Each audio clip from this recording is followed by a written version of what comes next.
Hi. Hello, everybody. Hello. Welcome, Scott. How's everybody doing again? Yeah. Yeah, looking forward to the next few hours. Yes.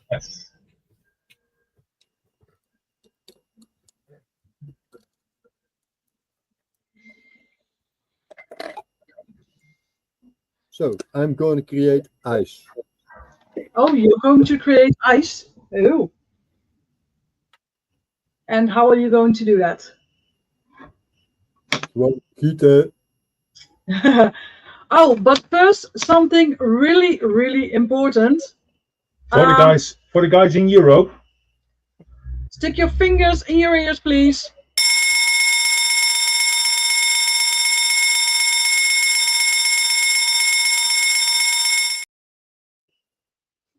halfway time in Europe. So we will do that again at 8 o'clock our time for the UK.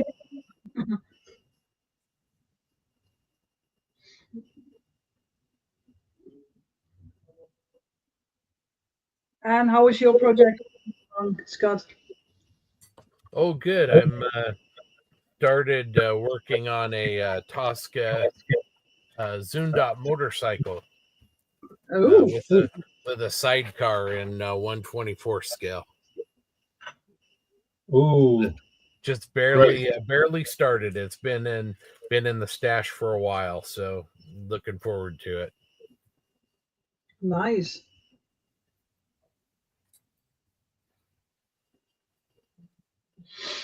Everybody have a good weekend so far? Nou, Yeah. het is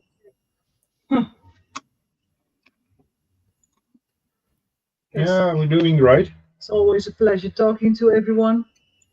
Yes.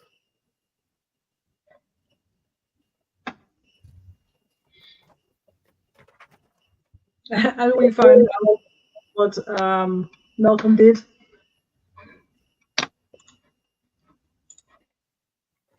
He put the clips in a loop, so we couldn't stop the clip. he didn't wake up. No, it was the end video that was in a loop.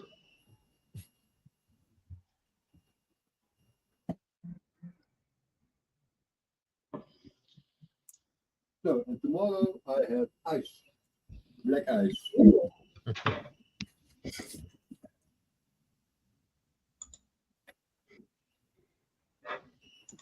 That's nice. Then the winter is coming for you too. It will be ice. Yes, but it started yesterday already. Wheels. Oh yeah, snow.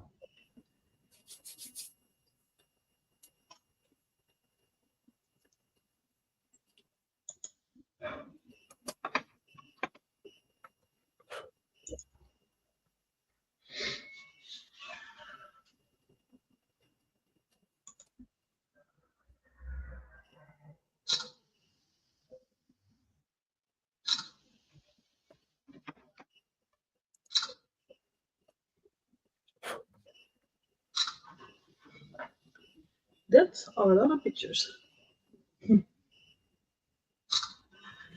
Oh, these figures look good. Miranda, Yeah. Scott asked for the update. Ah, That one. Oh yeah, but I already sent it. no.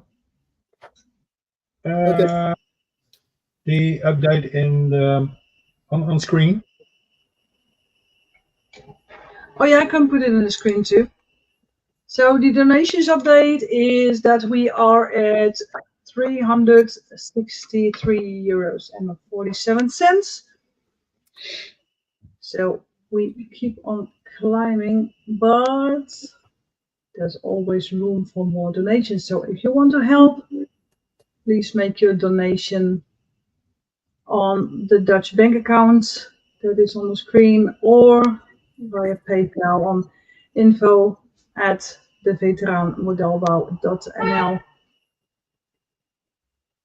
And hopefully we can reach the €1,000 mark at Sunday at 7 or maybe a little bit later.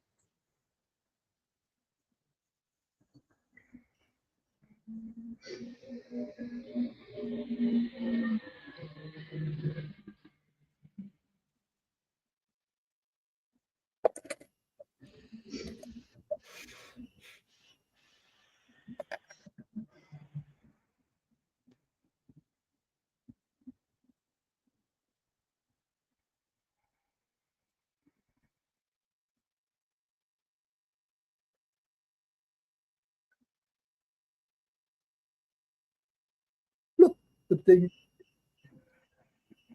James. Oh, James is in. Hello. Hi, James. Welcome back, James. Thank you. Hi, Scott. How you doing? Good, James. How are you, my friend? I'm not doing too bad. Not doing too Good. bad. You started the fire and everything. You what? Sorry. You started the fire. Oh yeah. I always start a fire and then leave the room quickly.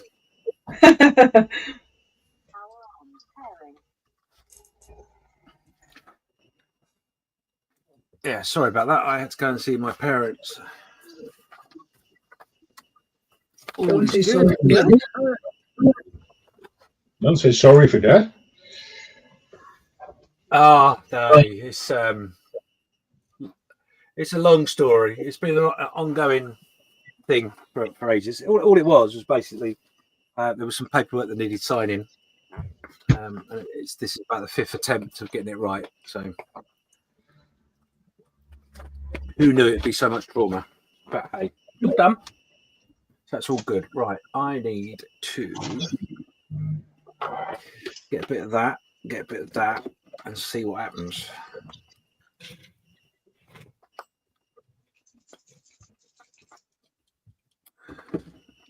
Oh.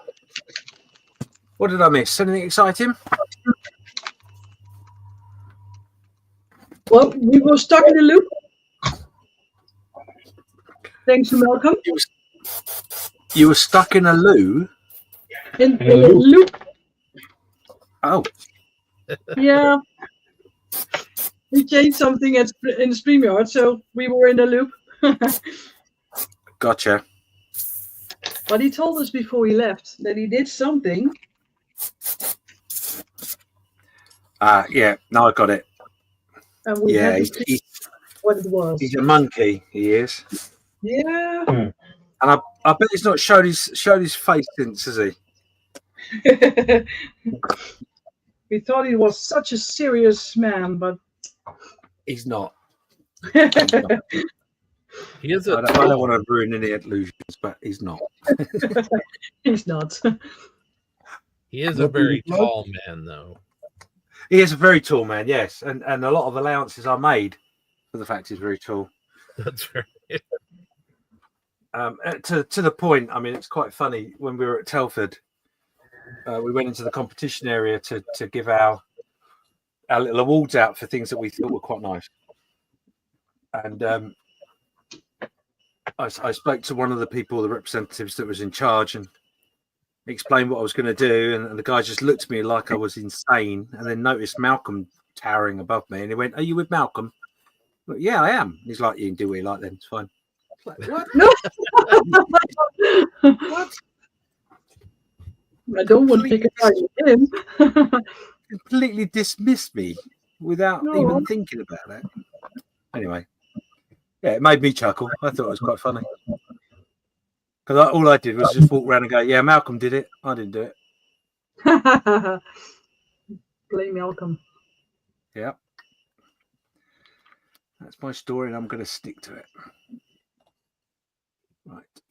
that. So happy Thanksgiving, Scott. Thank you. Thank you. Yeah, It was a happy great- Thanksgiving. Yeah. Yeah, good. My favorite holiday of all. So good friends and family and some food and some American football. Oh, Ooh. what more could you want in life? More food and more coffee. Skill modeling. Yes, Plastic, and some skill glue. model. Oh, that's brilliant.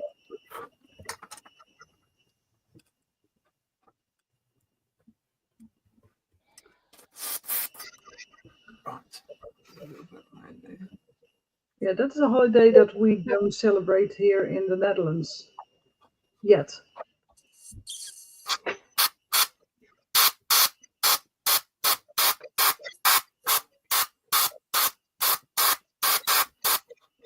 So we said that from Halloween and Valentine's Day, and so maybe in a few years it will be Yeah. something that will be celebrated here too. I'm gonna actually come over there next fall Oh, really? to the Netherlands. Yeah, I'm gonna go to SMC and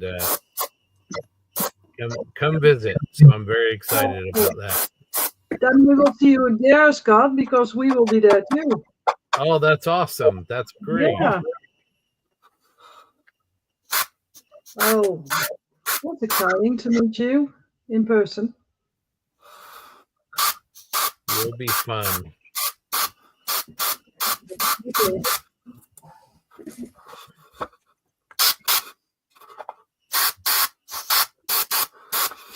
How long are you going to go over for, Scott?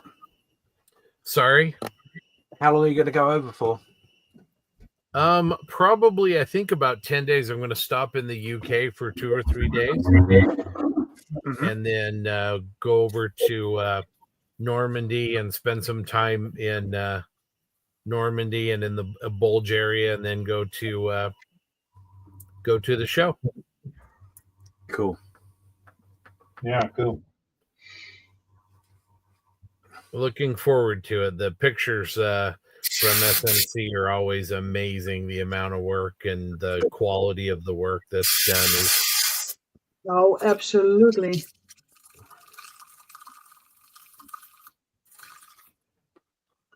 The standard is really high there. Yeah.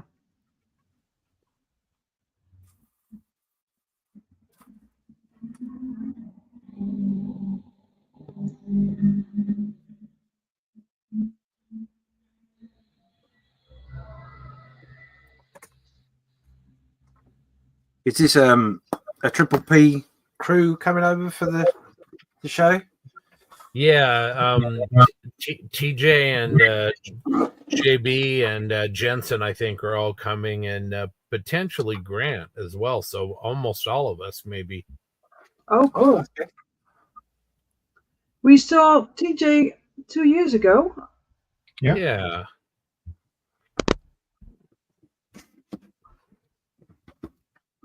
Yeah, they all TJ and JB and Jensen were all there again this year, so they really like it, speak very highly of it. Yeah, we weren't there this year, but Dieter was there and Alex. And some other people who helped us out.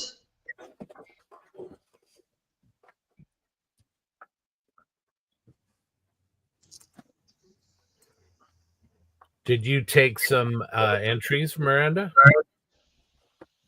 For the competition, you mean? Yeah. No, at the SMC, I wouldn't dare. The standard there is so high. I cannot Yeah. compete with that.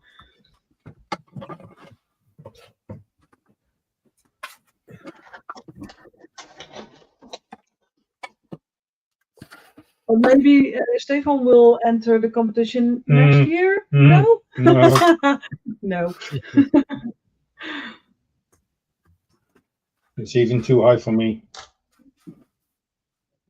Well, there's one guy that builds with our foundation, and he builds for a really, really long time, and he got some prizes up to a few years ago, and then he stopped entering the competition because he always won gold medals, and it wasn't fun for him anymore. Oh, okay. So this year he decided to enter next year one more time to see how his building skills are compared to like 15 years ago, because the techniques have changed, and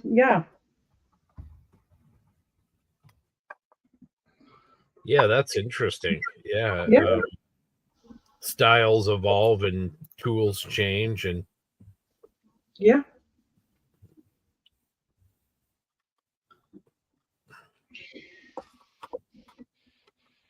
Yeah, he's trying to challenge himself again, so that's good. yeah. I like that when it can be a positive motivator. Yeah, absolutely. Congratulations on the gold at Telford, Mr. Skibbins. Oh, thank you very much. Yeah. It caused a bit of controversy, I think. Mhm. So it's always a bonus.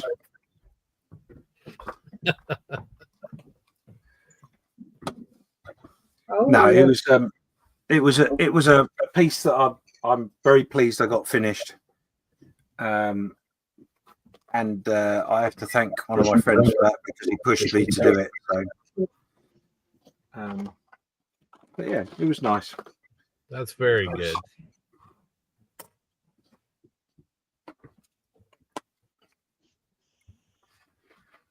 It's actually quite funny, because the guy that pushed me to do it, he was standing outside having a cigarette, and standing next to someone he knew from up in Scotland somewhere, but wasn't aware that the person was there, and he was talking to his friends, and he was saying that he couldn't understand why it won gold. It wasn't good enough. Oh, really? Oh, Yeah, really? he basically turned to my friend and said, "Oh, did you see that?" And he went, "Oh yeah, yeah." He said, "Oh, he won a gold." And he said, "Oh, did he?" And he went, "Yeah, I didn't deserve it." And he went, "Oh, why's that?" He said, "Because that's my friend." I wasn't with him, because I would have been very embarrassed. But, yeah, quite funny. That's so, yeah. Well, it's not everybody's cup of tea, and it was entered in the spirit of it all, and if it did well, it did well. If it didn't, it didn't. And I was very fortunate, because there were some good builds in that thing as well. I mean, Chris Reddings was in there with his build. That he won a gold at SMG, and I don't even think he got placed, but I'm not sure. I might be wrong. So yeah, it's like anything, isn't it? When humans are judging something, it different people see different things in different ways. So Yeah. Yeah. Absolutely. And you can say it's not subjective, but it's absolutely subjective. Everybody sees it differently. Yeah. And that's one of the things I like about the builds I've done, is that they are all, if you get it, you get it, and if you don't, then you'll probably get it a different way, or you might not get it at all. Yeah. That's the sort of thing I like to do. So someone obviously got it, and that's pleasing.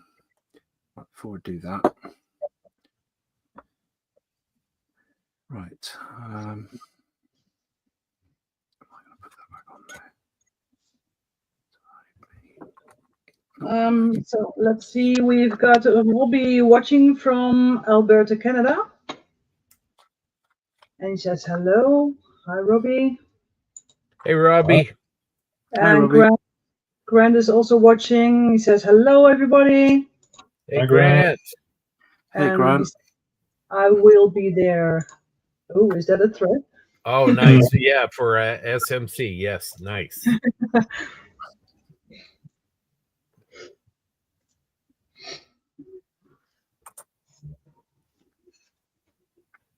It would be great to meet you all there.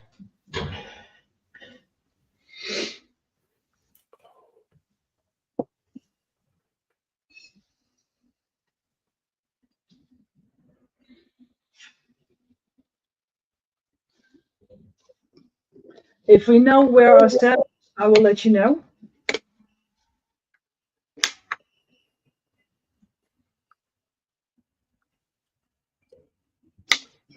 I shared the link on the posse, and if anybody out there is listening in, please please consider donating. Help support this great cause.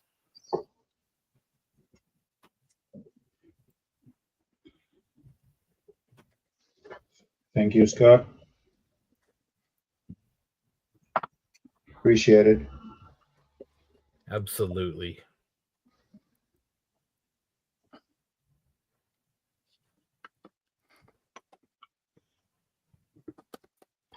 So I will play the clip that explains why we would like to donate and how you can make a donation.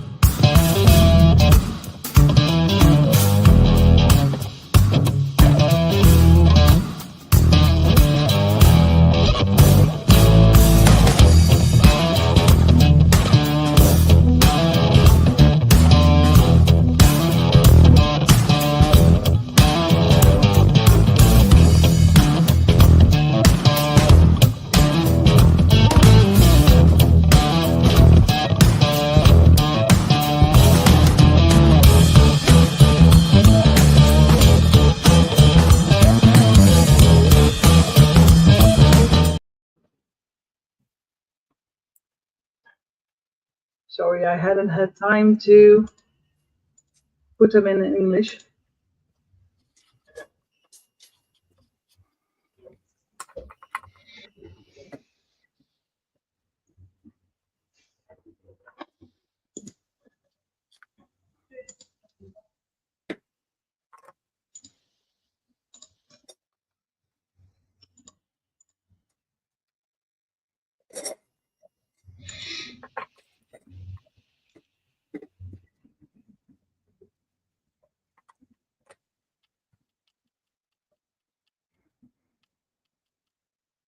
So, James, in 37 minutes, you're halfway, only 48 hours. Okay.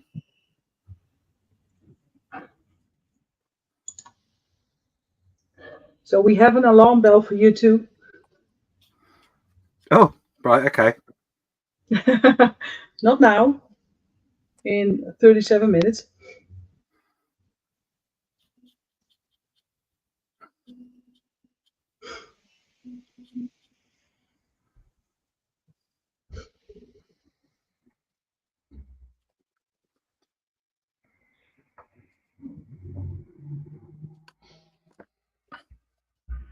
I will turn the sound off alweer.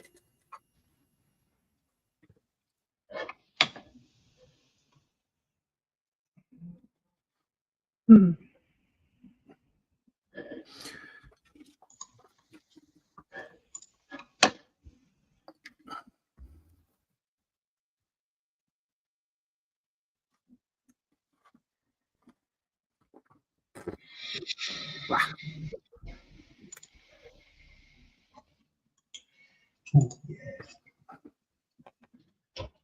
Oh yeah?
Also, I made a post in the comments too, how to make a donation, so you can copy paste the PayPal email link or just a Dutch bank account number.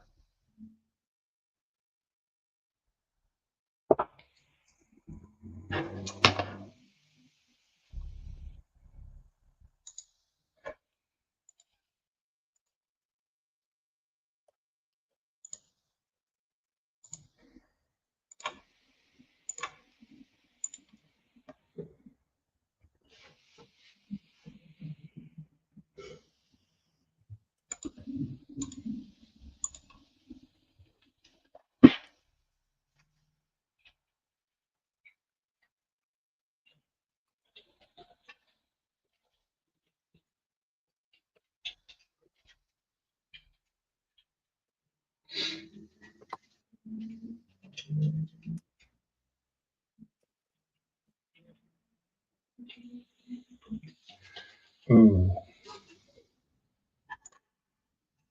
Ooh. this is really, really nice.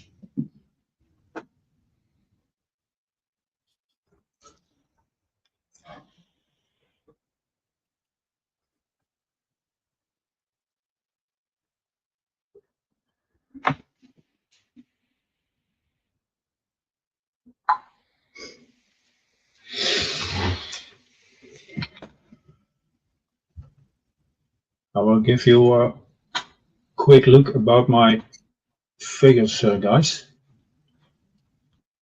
Okay. Just a sec. Share screen.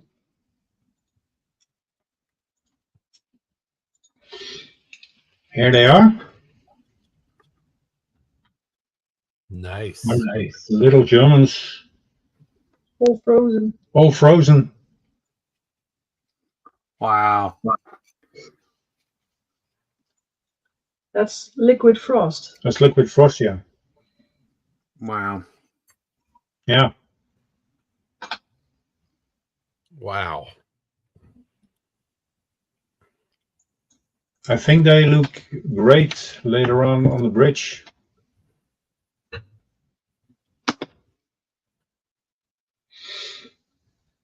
So I guess Vallejo is something like that.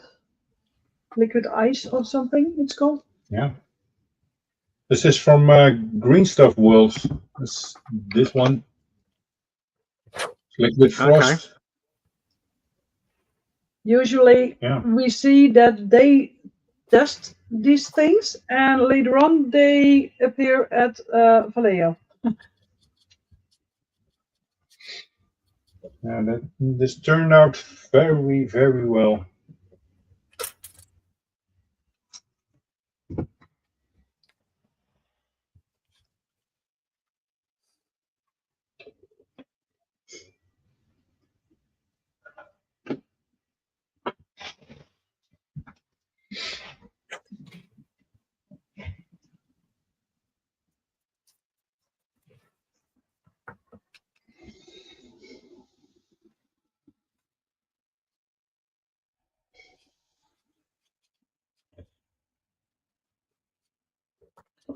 So I will put the laptop away so I can paint again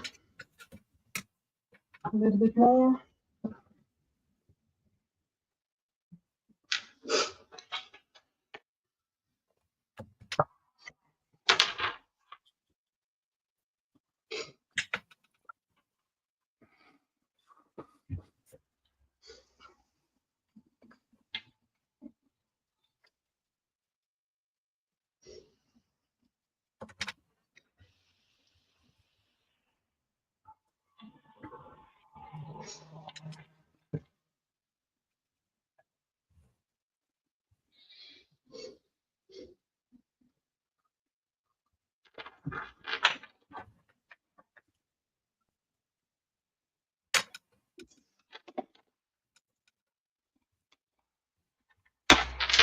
Eric Brubaker says hello. Hey, Eric. Hey, Eric. Hi.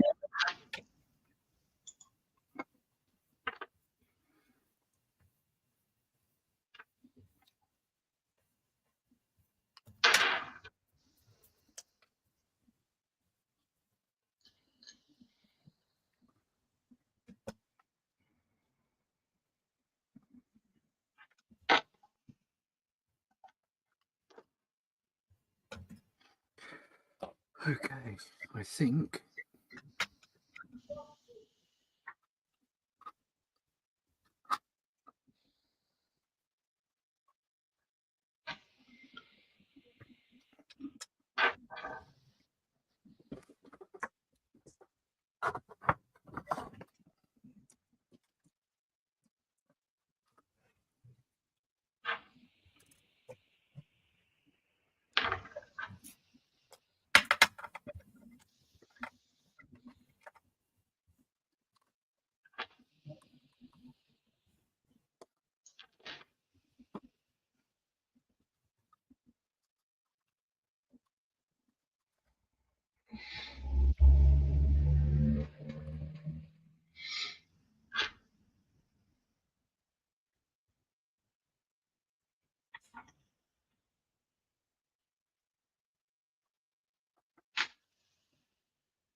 Hmm.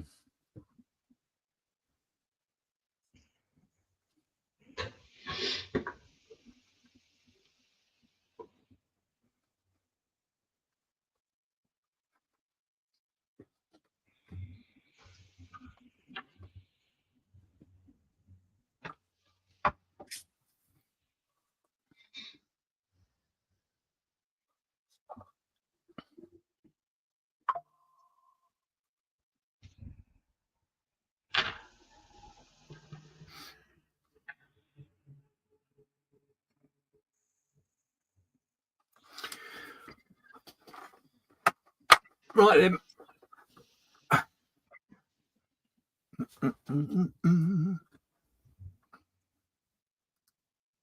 Are you ready, Miranda? Am I ready? Oh, I'm always ready. Okay. Let's see So what you got. This is the back. Yeah. Dun, dun, dun, dun. And then as you go round, do. Oh wow! Look at that fire! Oh, Wow. Nice. that is just marvelous. Yeah.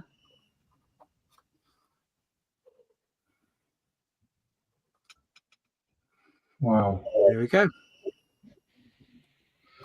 That cloak looks amazing, James. Yeah, that's No, sorry? awesome. The cloak looks fantastic. Yeah. Thank you, buddy. Thank you. Yeah, a little bit more to do. I've got to. So what I've done is because I put the snow on, obviously I lost the fire that I had originally, but so I've now got a glow going, but I've got to fiddle with the fire a little bit, and I've got to put a little bit of the blue accent on this wall here to bring in the moonlight, etc. But yeah, I think it's pretty much done. Okay. Grant also says, "Nice work, James." Yeah, thank you. Very happy with that. Yeah.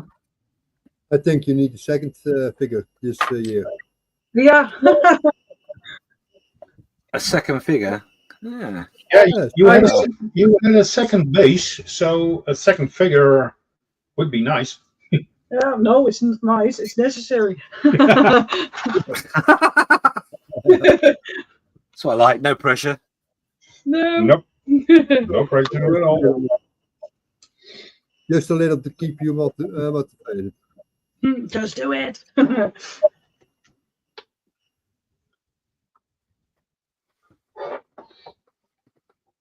Hmm.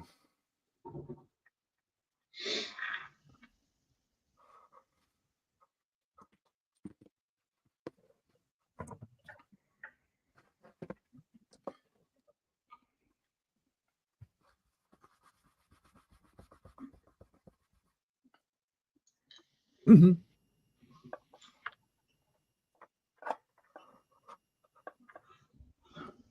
Okay.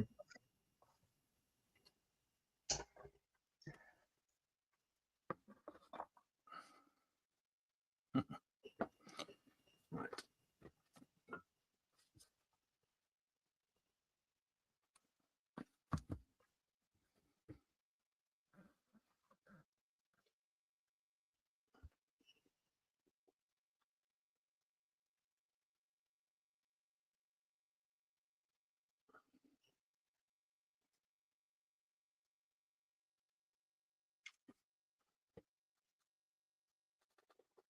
Okay, I will take some pictures too.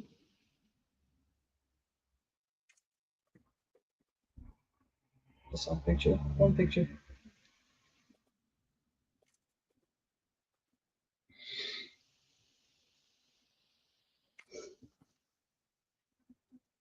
Yeah, sorry. Just updating the album.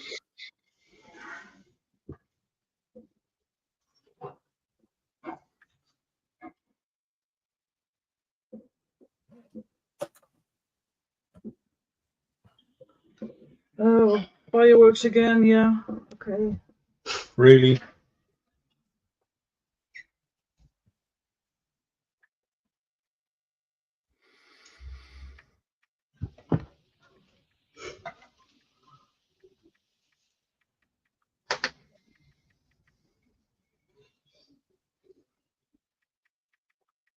I think I need a bit of water to rinse it.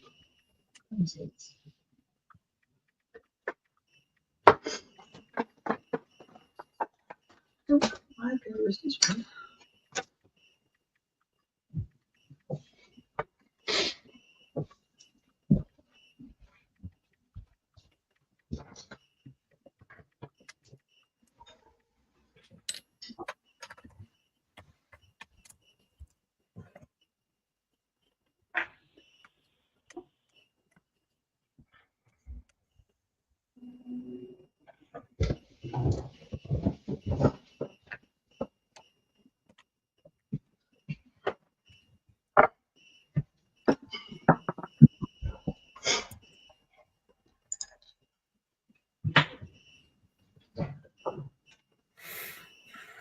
Oh, Mario's back. He says, very nice, James, and very good. Thank you.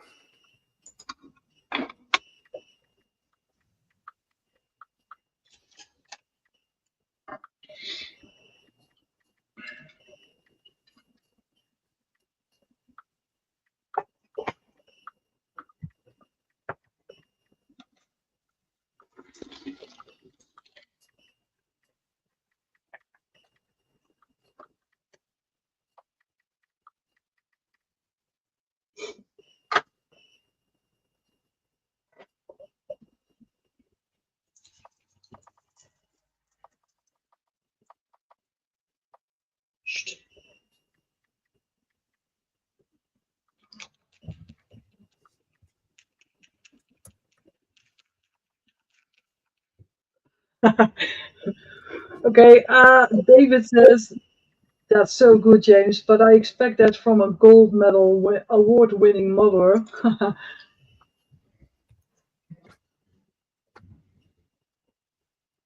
Well, we have minimum of two of them because Stefan won a gold medal too. Yeah.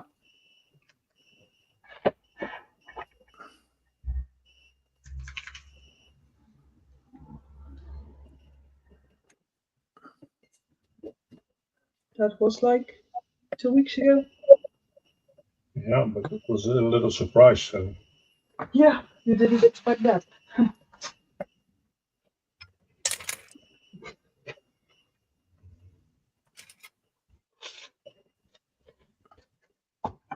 That was at the skill thing in the Netherlands in Houten. And that's from the IPMS.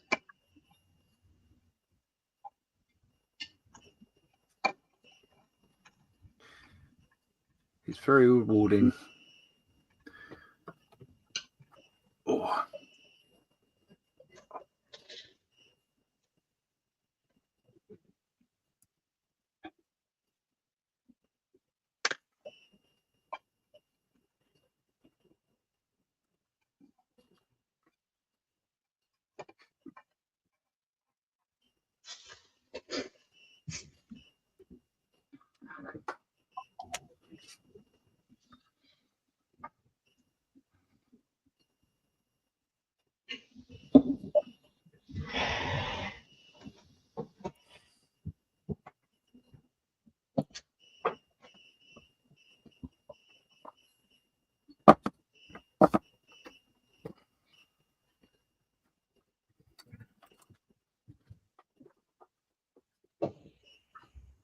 What are you working on, Scott?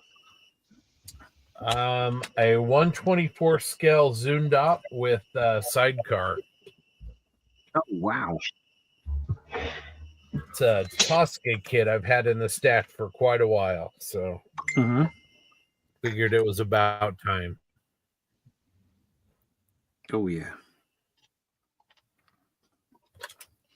I like motorcycles.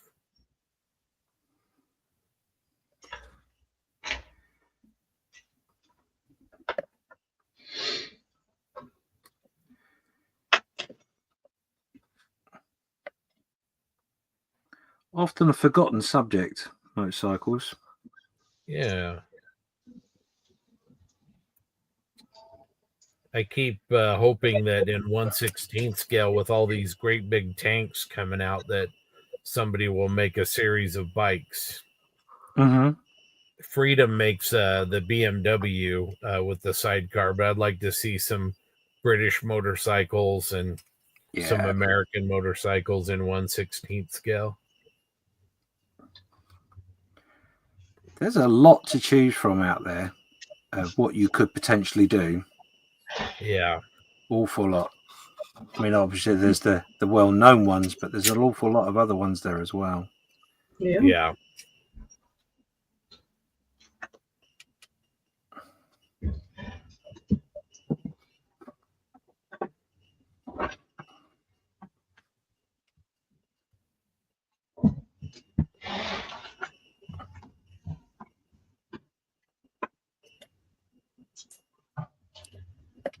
It hasn't got me yet, the 1/16th vehicles anyway.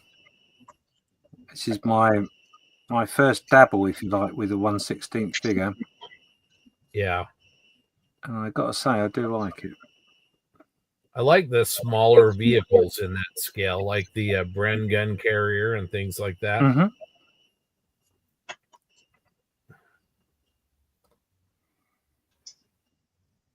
That one is too small. Brand carrier. Yeah. Yeah, but what you are doing is extreme, Alex. I was waiting for that comment. He's making one skill 1-on-1. Ah. That's why it's too small. None of that scale stuff. You want it all full size. I'm getting older, so my eyes are going back. Yeah. Heb je geprobeerd? Het blijft. So, yeah, 1-on-1 is better for my eyes. Dus nee. Ik was ook gewoon.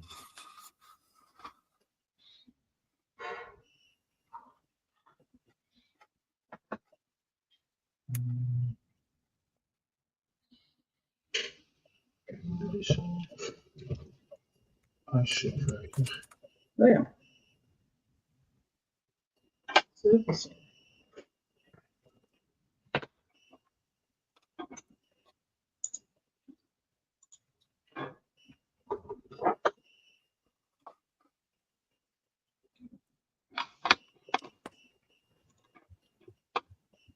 Thank you so much for your donation, Grant. We really appreciate it.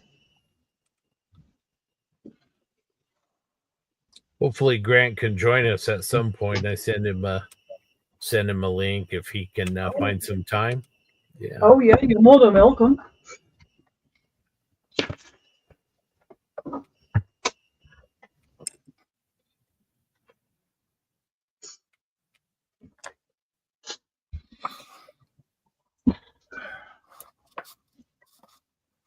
I think this year I have a problem.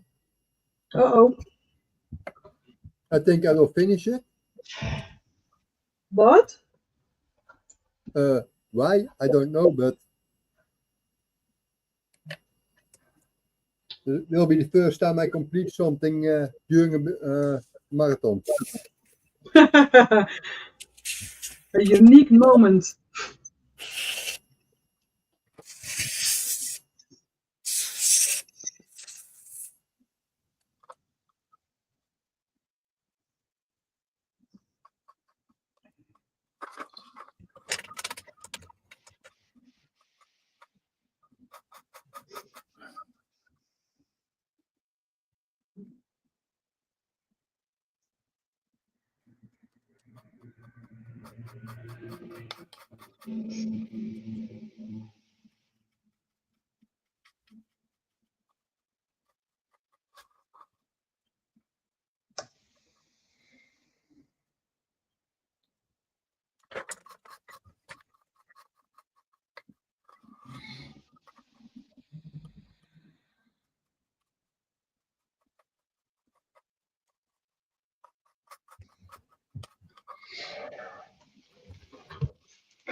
So thanks to the new donations, we are now at €463.47. Nice.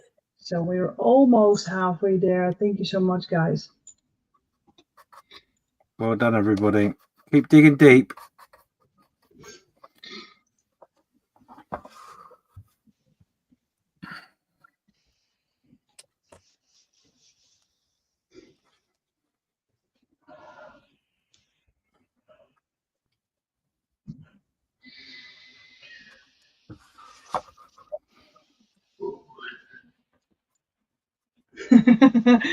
Don't touch it. Ooh, don't touch it. Oh, this is so hard. Not touching it. No problem.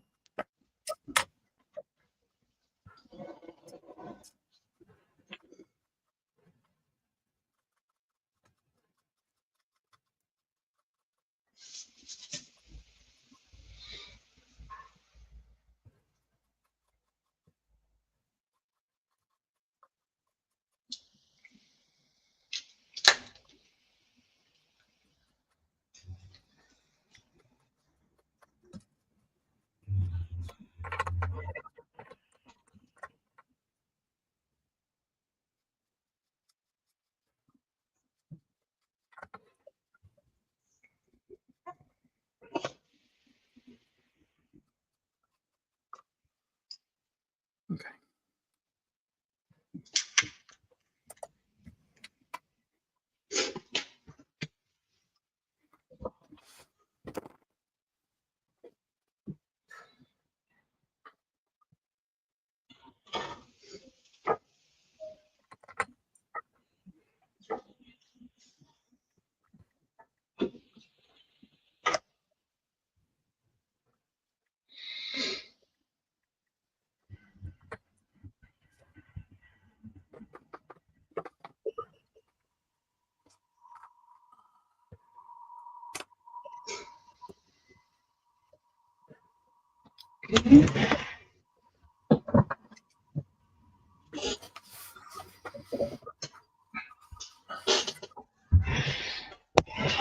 So stay firm, and I will be here for another half an hour to an hour Yeah, at the max, latest, max half an hour. because we have to Okay. go and do some other stuff, some cleaning, because they are coming to look at the house this Monday, to look at the state of the house. Is Dieter going to be back in today? Yeah, he will join in a bit. Okie dokie. And when I'm in, it's still spare part. Yeah, Yes. Alex is here, isn't he? Yeah. I Oh see. yeah. I'm just a spare part. No, Oh you're no, not.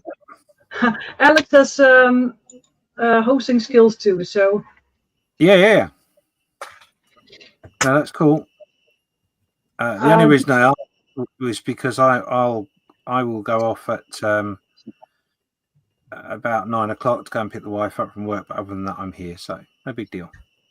oh yeah, no problem. Dieter will be here at 9 o'clock too. So Oh, okay. and Alex is here. I don't know until when, No. but 9:30, 10. oh The dogs and myself.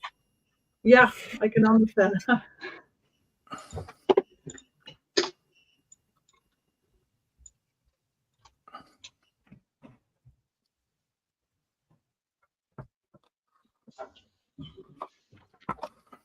So John can log in because he has Drive and it's working now. Yeah, John will be back later, won't he? I don't know if Malcolm will be back with us. I think he is. I think Malcolm wasn't able to join us. No, he sent a message. Okay. He's done. He was done for today. Yeah. Okay, that's cool. I don't know if he's able to join in tomorrow, but we will see. Because first he has to go to the show. Oh, of course he is. Yeah. I've forgotten that. Yeah, okay, that's cool.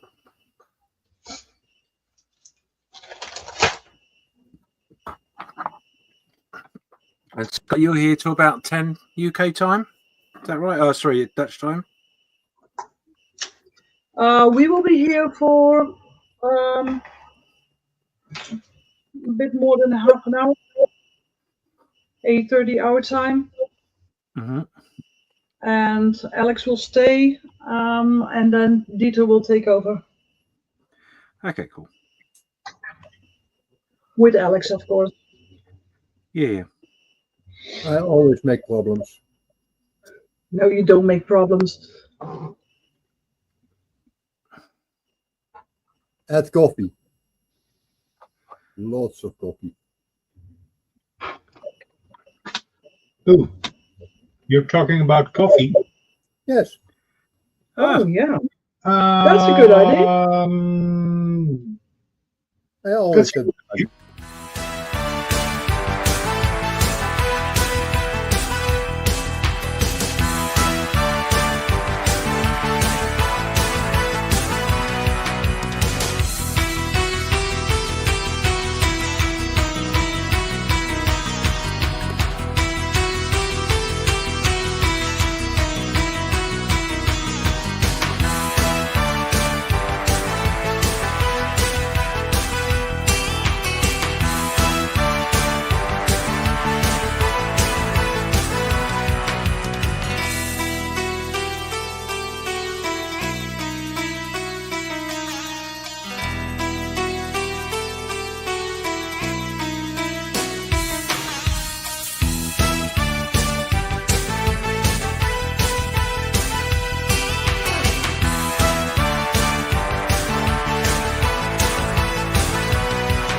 I have new coffee.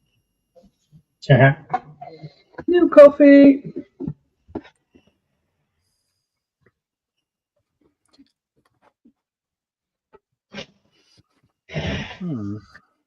Stefan is done with coffee today. I need more. Yeah, I need to go and get some. I didn't run out when the music was playing. I was too busy dancing. I wonder why. Completely understandable. Scott, I was thinking today that Miranda's done such a good job with the video clips this year. So I think the music, she's giving me a run for my money now. Well, I'm trying.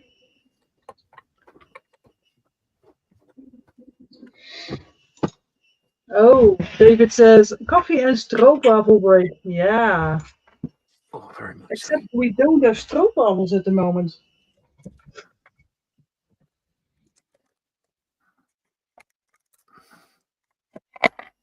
Chips. Oh, okay. These fabric chips. And we have this puff pastry with chocolate and with cream in it. Oh wow.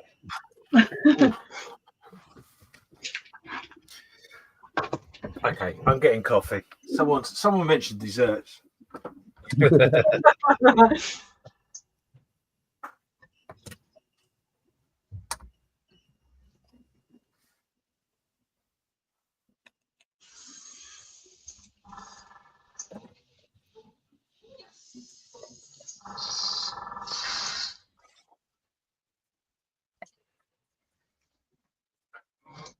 So Scott, we promised if you come to the SMC next year, we will have stroopwafels for you.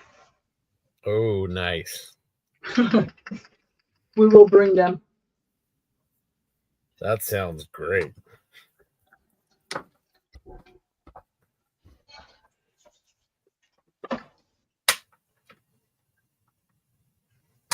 I understand it gets pretty crowded in there. Yeah. Last year, yes.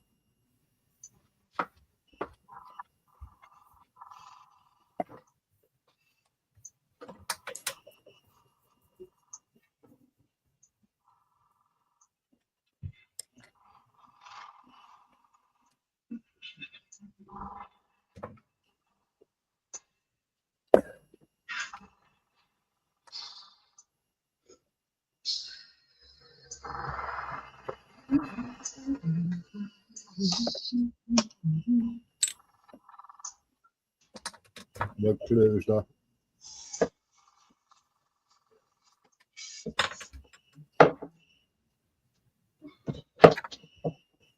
It is a catchy tune.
That one was for you, James.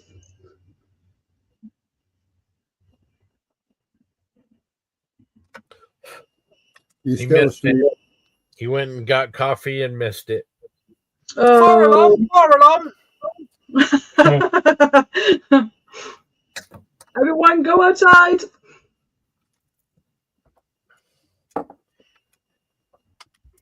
No, I didn't miss it. I got my headphones on.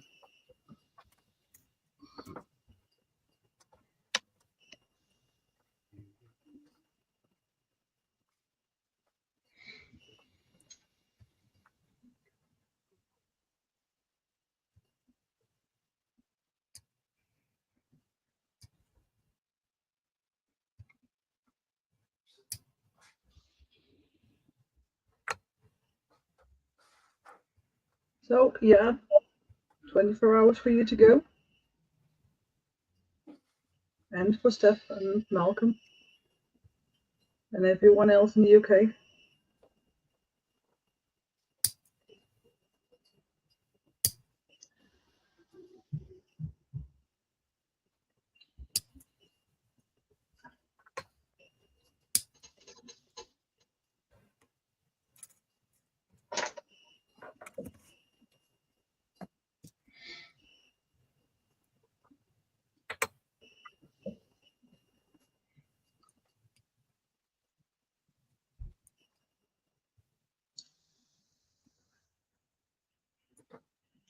So if you were asleep, now you're not anymore.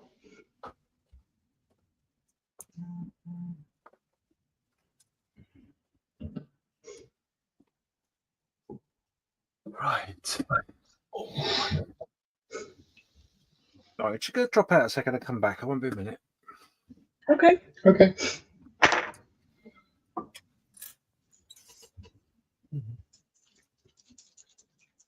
He could say no, but he does it anyway. He wasn't really asking. No, he was telling.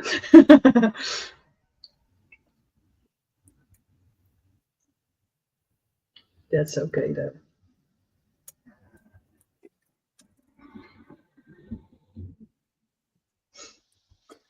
Yeah, I was right. It's right. You've been reading comments out that I haven't got up on the screen, and I couldn't understand why. But I've refreshed, and they're all there, so that's all good. Oh, okay.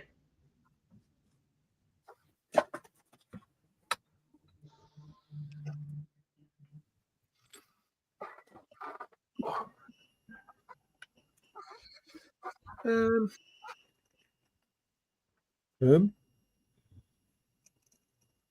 having a moment. Oh.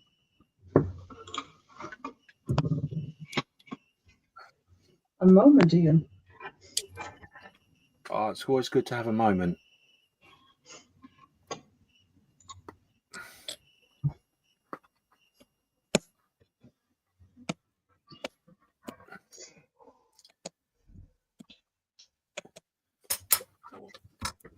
Pull this back into there.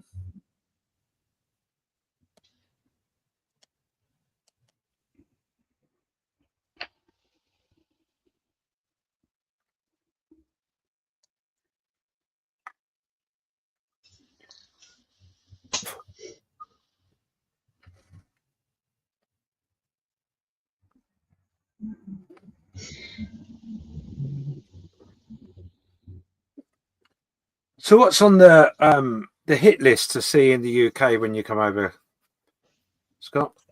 Bovington, of course, and Duxford, and I think I can't remember what it's called, but the little room where they did all the war planning during the Battle of Britain. Oh, okay, yeah. That's an amazing. So you got Churchill's rooms in London, or you've got Yeah. the Dover, where it was actually done for the Dunkirk and all that sort of stuff. Yeah, I think the Churchill ones, maybe. Churchill rooms, yeah. Yeah.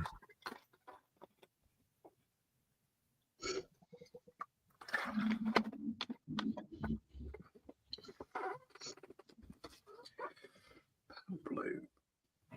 I'd like to see HMS Victory, but I don't think it fits in the time frame. Yeah.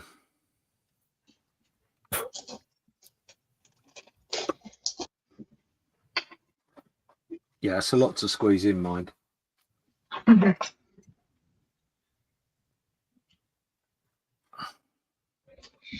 I'm not the host. It's not my problem. Hi, Ramon.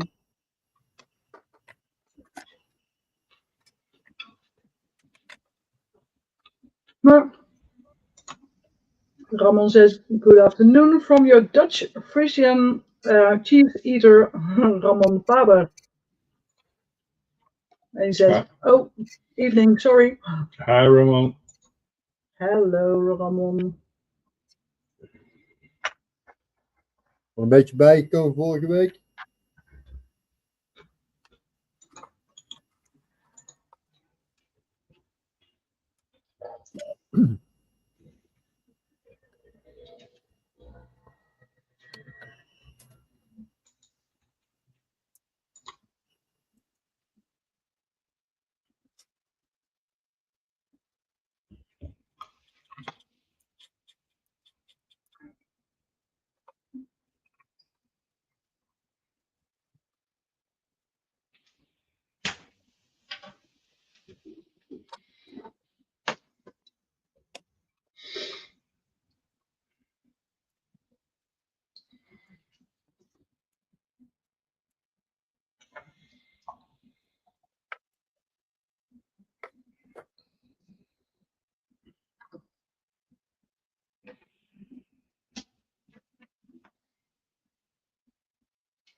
Just drawn first blood. Uh-oh. Oh no. Should we call an ambulance? No, not that much. We're clearly not trying hard enough. Yeah. Oh.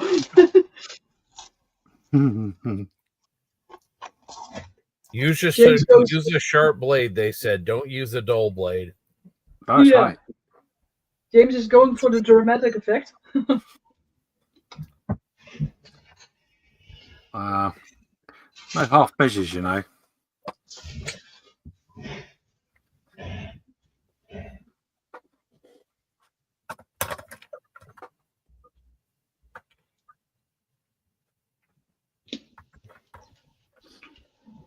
Oh, I know. I was going to ask you, Scott. Are you going to go over to Canada for the show at the beginning of the year? I don't think you're talking about Heritage Con. Heritage, yeah. Yeah, I don't think so. I'd like to. I think John might be going to that one, but got a pretty full calendar next year already. So, Mm. but yeah, I think John's going to go. You guys going to go to that one? I'd love to, but I don't think I could get Malcolm out of the country. Go see the Lancaster. Oh, I'd love to.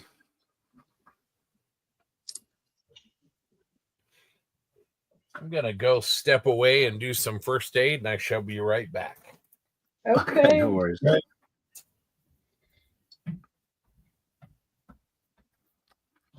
I have nice green duct tape. Nice green duct tape. Duct tape works for everything. Yeah. Yeah, duct tape's a good one.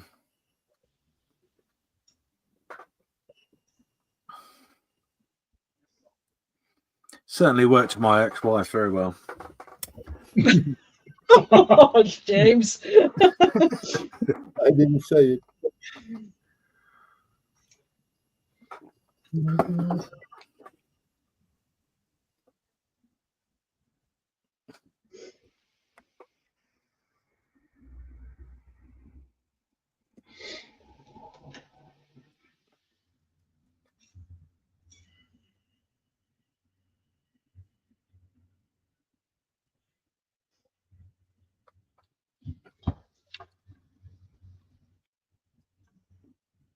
Oh, Ramon says that he's still tired from it.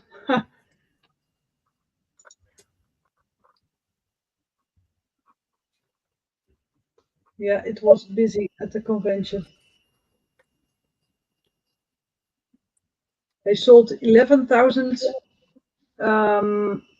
entry cards online, and then they wow. sold many more at the door. So yeah, it was quite busy.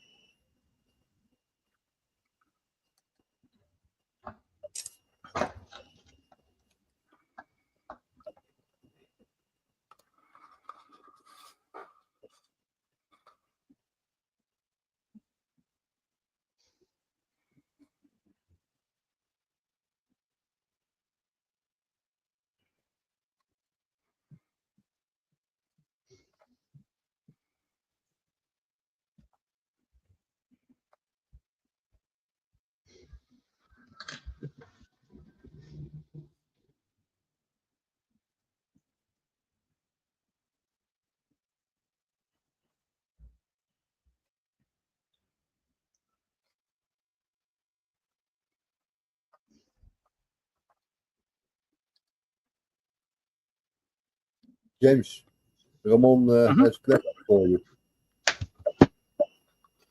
Sorry. Ramon has a question. Okay, yes. I used a product which you can't get hold of anymore, unfortunately. But it's from this company. It was called Precision Snow and Ice. Very, very good product. But unfortunately, the gentleman's retired and no one's taken over the company that I'm aware of. So it's a real shame. Real shame.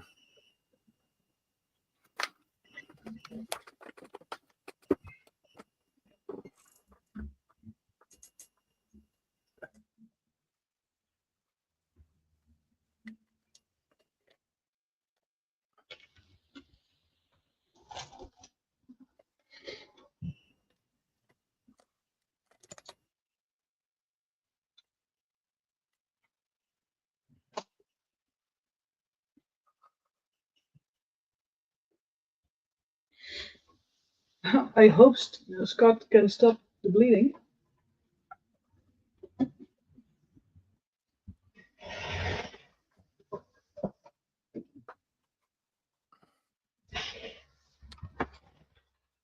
Oh, en Mark is back with a question. Ik ben terug met een vraag. Oké.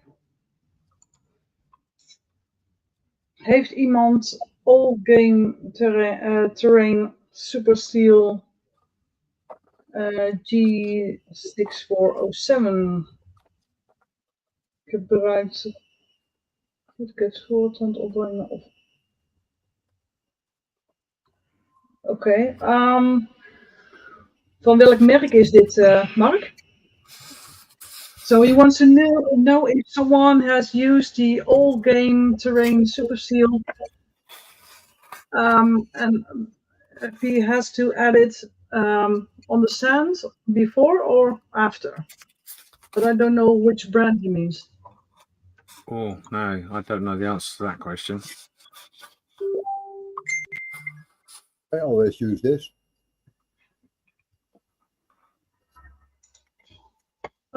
Yeah, just would do.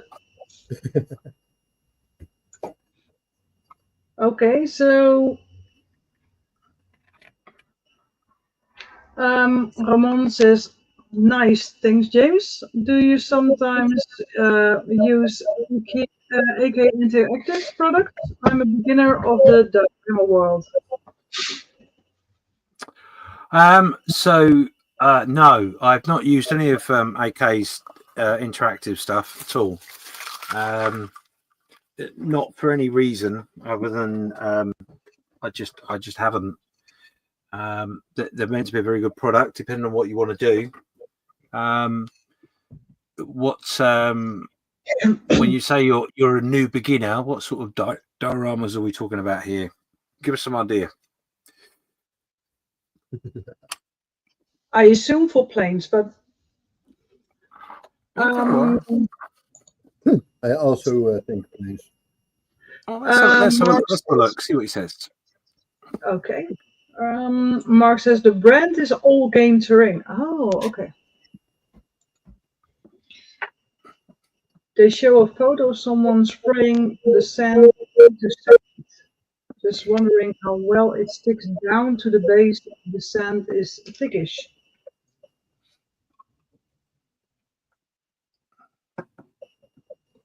Well, if Right. it works the same as wood glue, then it would stick. If even if it's thick and wet. So I'm assuming the stuff he's got, is it like a powder that he's putting onto a base, or is it a resin product? What I saw on the internet, it looks like a PVA glue. Yeah, the PVA Right, okay. glue will soak in good if you soak it with alcohol first. So you spray some IPA on it and then spray your thinned PVA glue, and it'll soak down through quite a bit of sand.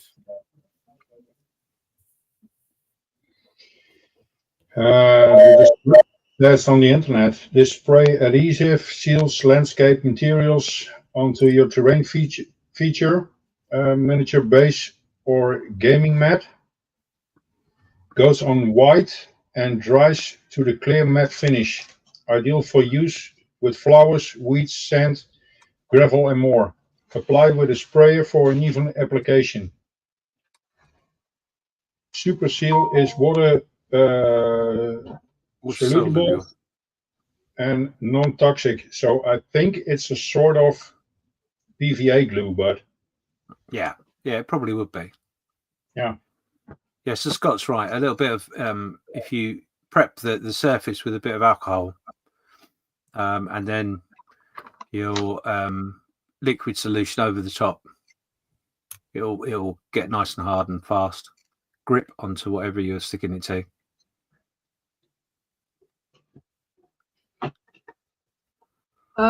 So Ramon says, thank you for your response. Oh, yeah, but he's gone all coy. He's not telling us anything. Come on, Raymond.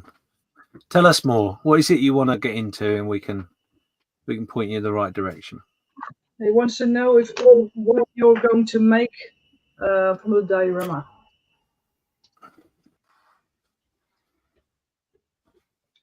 And Mark says, haven't found a YouTube video yet, and it's a water soluble liquid.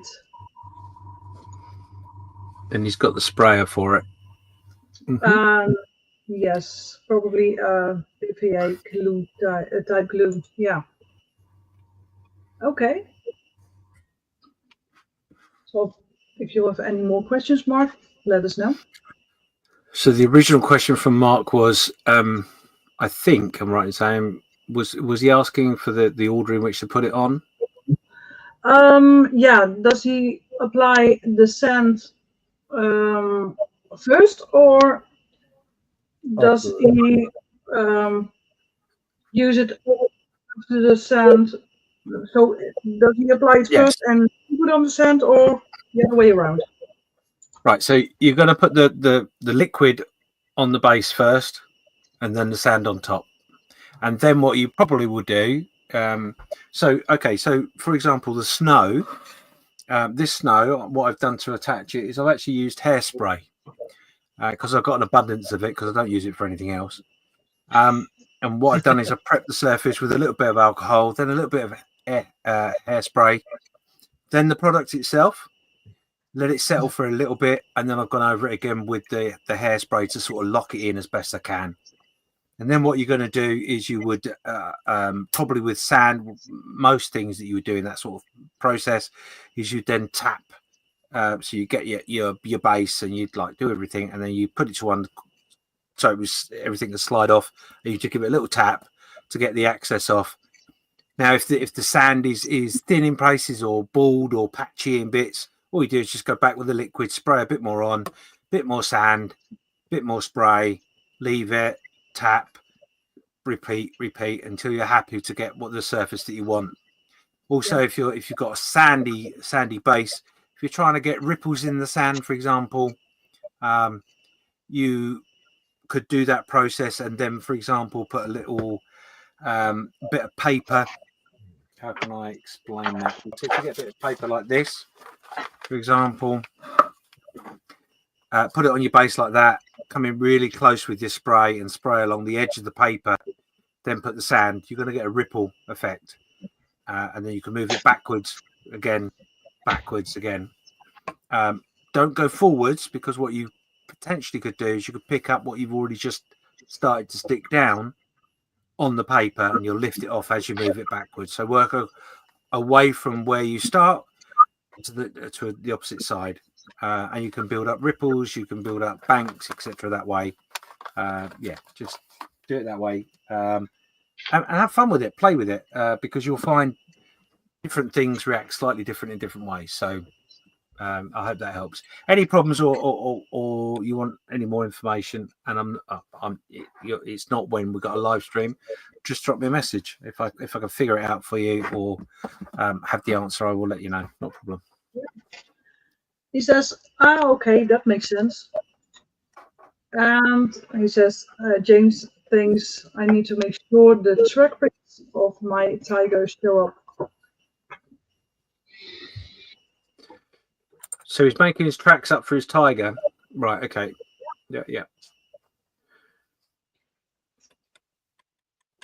But then you can use some spare tiger tracks and not use the tracks on your actual tiger.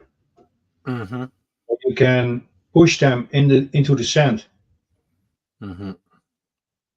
So you put on the sand and spray the sand, and then push the spare track into the sand. So you can push it really hard. So you don't have to put on a lot of pressure on your actual tiger.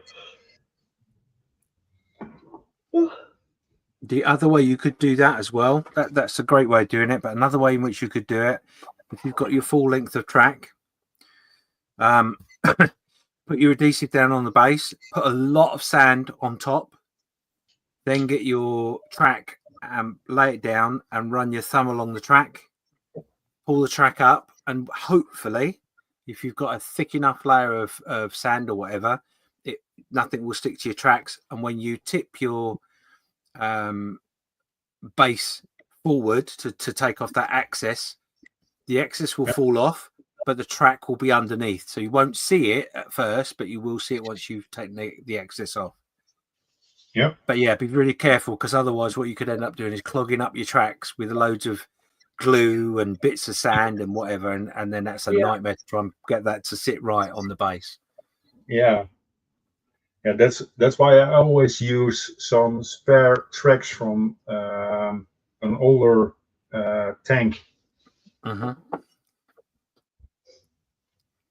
If you're one of these sort of people that likes to build tracks, individual track links and all that sort of thing, and you've bought a Tamiya kit, let's say, with a track that's not in pieces, and you're going to swap it out, use that bit of track you've got,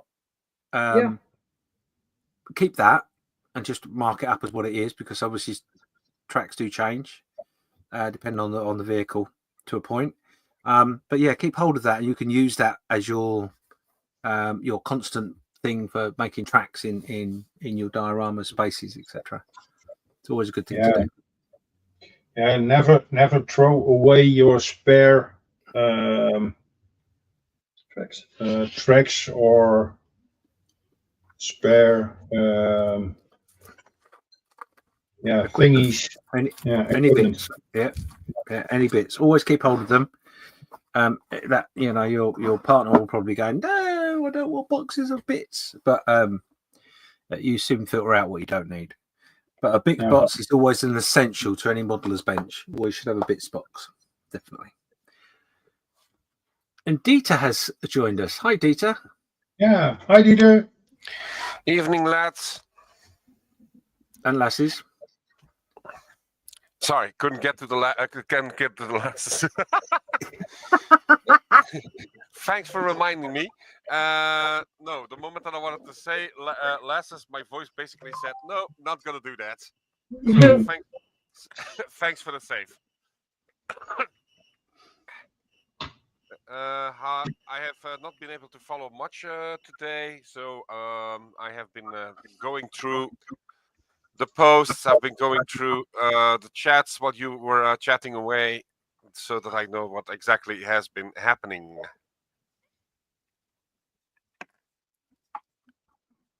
Cool. How did she get on with the test and stuff? So she did very well on the swimming tests. She has already quite the skill. She knows exactly what to do when she has to go for every specific swimming style. It all went well until she had to go into the deep end, and then basically she basically broke down. There she is. So we have to work on that one, but it basically means that she will have a bit of an easier class to step in before she can actually go with the swimming part itself. So it's basically getting over the shyness of the deep end, jump into it if you want, and then she's off to a good start. You can do it, Mia. Yeah, they say that you can do it. Yeah, the swimming in the deep part. She likes that.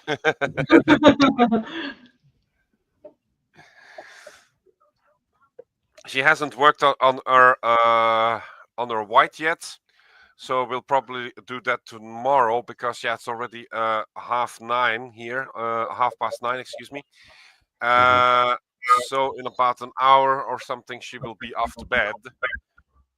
And I can't just bring myself to letting her start painting again and then risk that she basically falls head first into her paint job. Yeah. Would be hilarious, but not recommended. No, definitely not. Watch your cat. He wants to paint too. Oh, do you? There you go. There you go. There you go. Oh, poor So thing. we've also been joined by Carl Smith. How you doing, Carl? Hi, Carl. Hi, Carl. I go. If he's got Howdy, his Carl. mic on. Just his mic. Or maybe not. I don't know. Carl is on his way.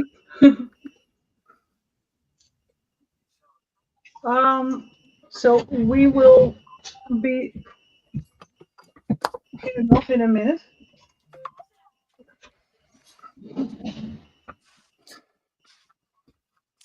Greetings, Bear with me 2 Mario. seconds.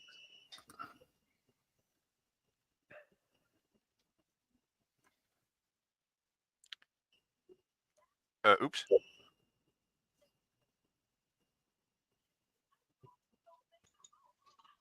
So Stefan is going to airbrush. So we're on mute for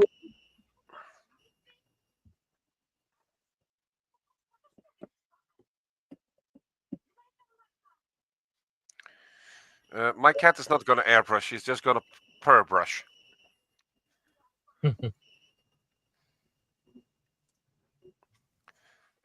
As for the model, I finished my F-16, as most of you have seen.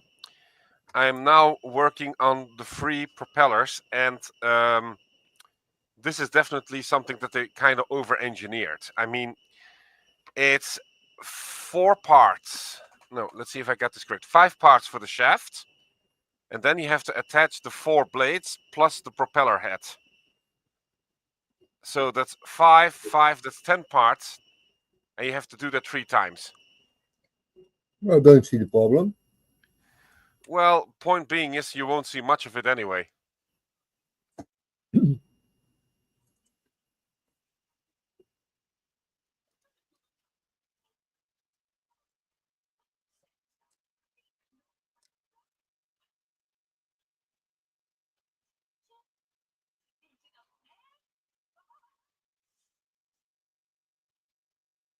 Let's see. Propellers painted, propellers painted. propeller blades painted. Cat painted. No, don't move. There you go.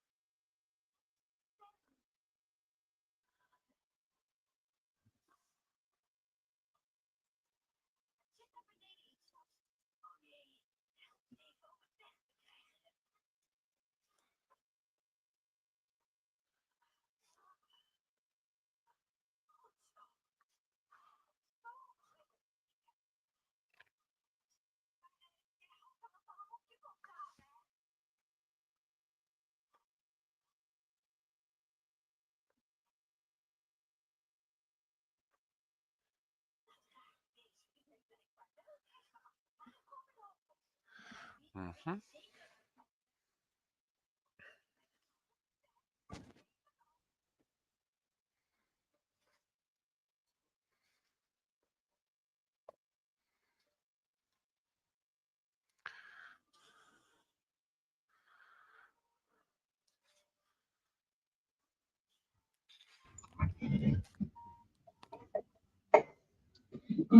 Last bits and pieces. Okay. Put it in your spare box. Put it in your spare box.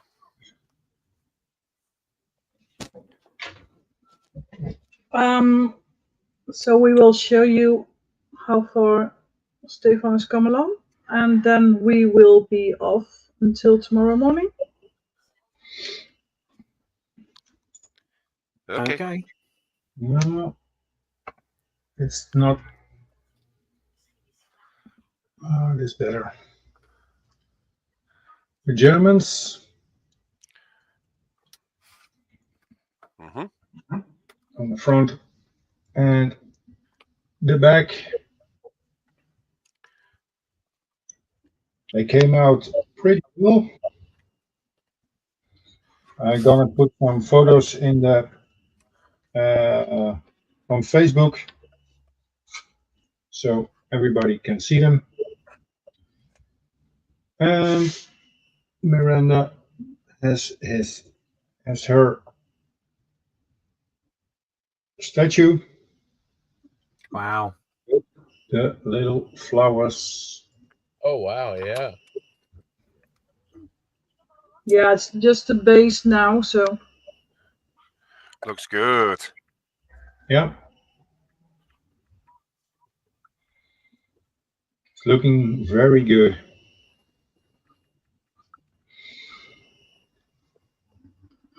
I won't be able to finish this within the 48 hours, but that was my goal anyway, so. Mm-hmm.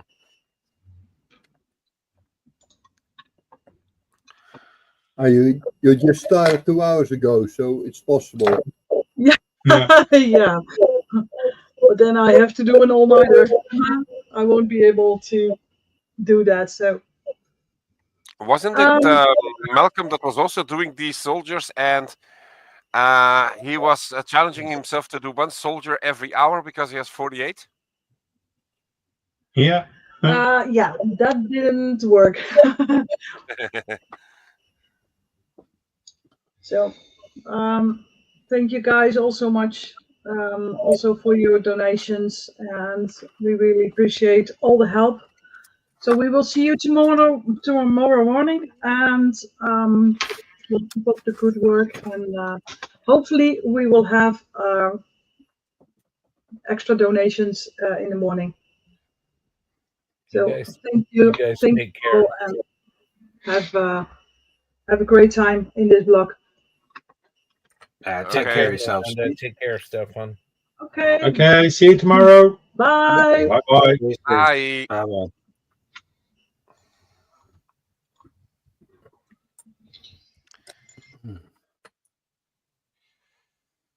Okay. Scott, I sent a message in the messenger chat. Quick check if that is okay with you.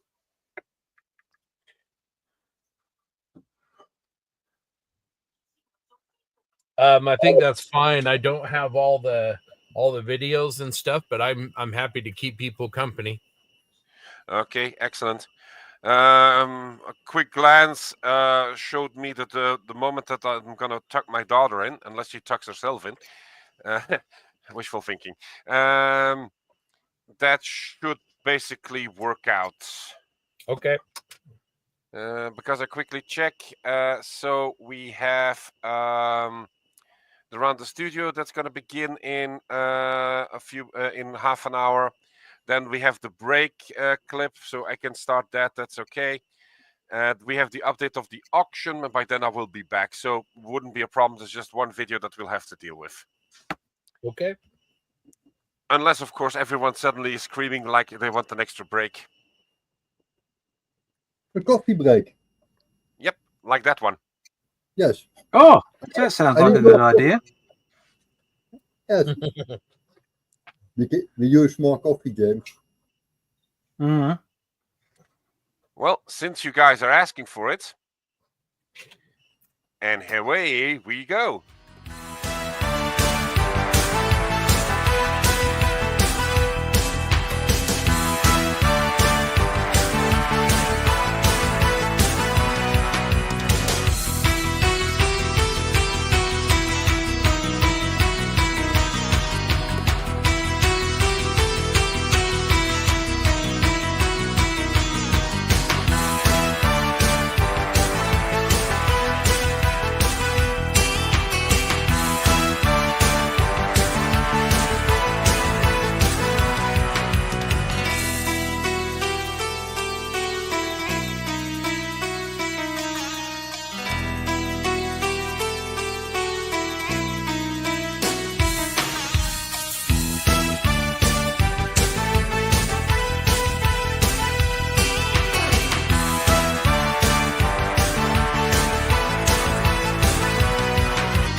Back in time.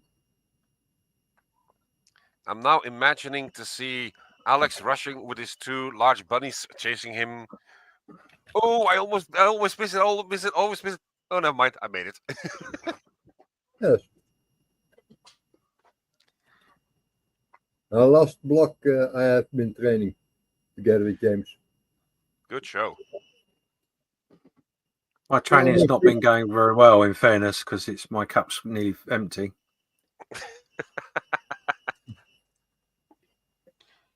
Mine is filled up.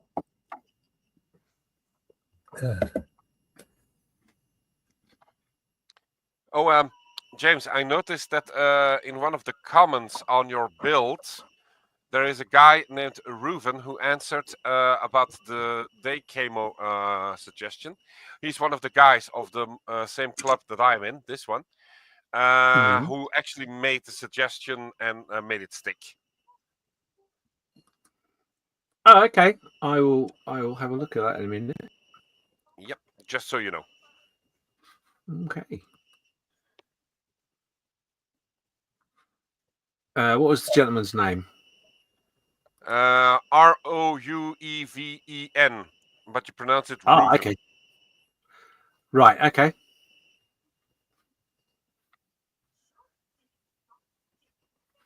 He's a veteran, by the way, of the Defense Force. So he has seen quite a bit of action. His lungs are shot to hell, but he has a fantastic memory when it comes to camouflage schemes, dates, and all that. And he has such a wicked sense of humor. He's really a swell guy. Right. Cool.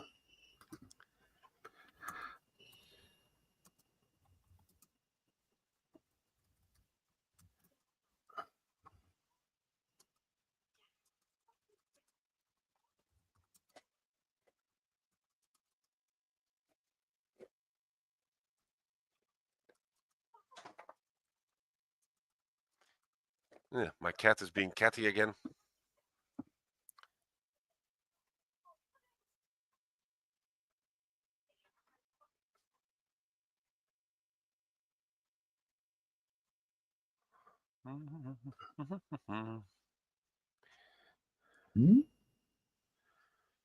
Yeah, that.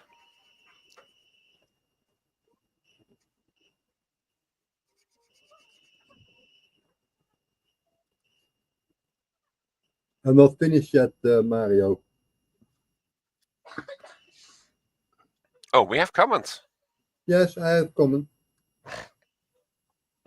Hello, Mario. Good morning. Yeah, kinda. Yeah, there's a guy that's called Mario, Nia.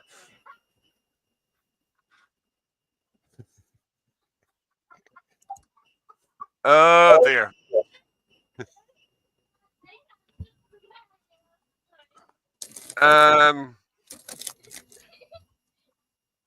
First, let's answer. Yeah, I know where he's getting with the pink Jeep, but I don't think that's the idea that Alex is going for. No, why not? Okay, go ahead, make it pink. No, let's see what happens. A pink Jeep in a white wintry scene. That's not gonna stick out. I just put the pole in it with North Pole that way. Yes. Wait, That's why I need a pink Jeep. I'm gonna put you on the big screen. There you go. A little bit of the desert. Nice.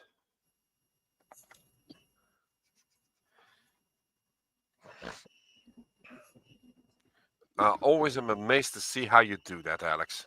Fantastic. Don't ask. Just do. Just the old-fashioned way. Let me think. Push through, a lot of coffee, a bit of swearing, and more coffee? Almost. Wood glue. Okay. But frankly, I was close. Yes. And the reason why my daughter was laughing out loud, I couldn't quite see if she was rolling on the floor, so we're going to leave that one out, is because, one, she's tired. Second, when she heard me say the name Mario, yeah, that rang a bell with her because of the connection with the Nintendo character.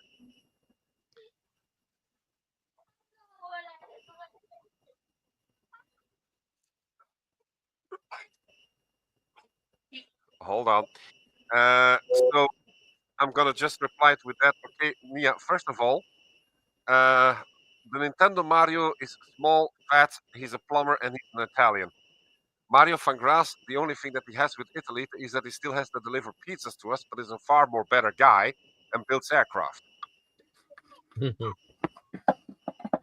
Yes, response. It's me, Mario. And we still don't have any pizzas. Yeah. Mario, where are our pizzas?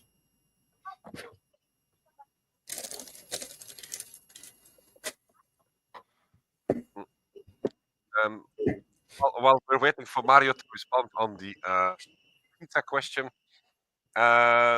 you're seeing that I'm wearing my hooded sweater from the club.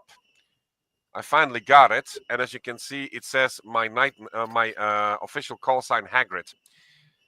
But normally I was supposed to have that bloody thing 2 weeks ago. We wrote down the name. I think the only thing that we didn't do was basically highlight it in neon lighting. Just to make sure he wouldn't make a mistake like he did on the shirts, because there, the printing guy basically wrote down Hagrid. So And then he replaced it then Hag Rio and it has Yeah, like with the thinking of Mario, but then with the Hagio there. Yeah. So I said, it's me, Hagio. Yeah. I don't know, but it doesn't like. Yeah, so everyone found it very amusing except for me. Okay, Nia, take your coughing syrup, dear. So, all jokes aside, I'm not a Hagrid anymore. I'm just Hagrid. They finally got it right. I feel cheated and disappointed. Why?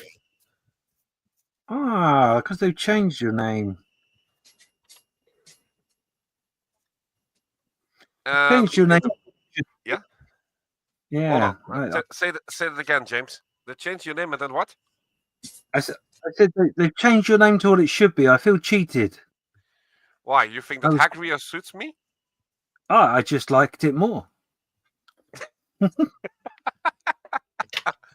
Oh, I definitely am regretting now having explained this one.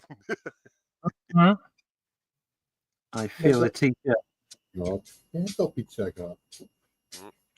Well, considering that we have been making Machida jokes for almost Jij hoorde Mario, hè? 36 hours now. Yeah, we definitely need a change of pace. So let's use the Hagrid for what it's worth. Oh, let's do that. Nietja, calm down. I said calm down. Yep, she's getting tired. Mm-hmm.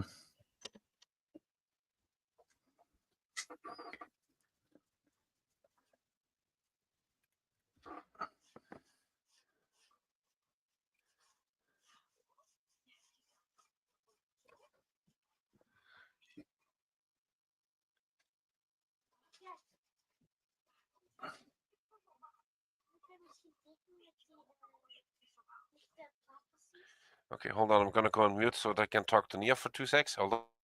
Mm-hmm.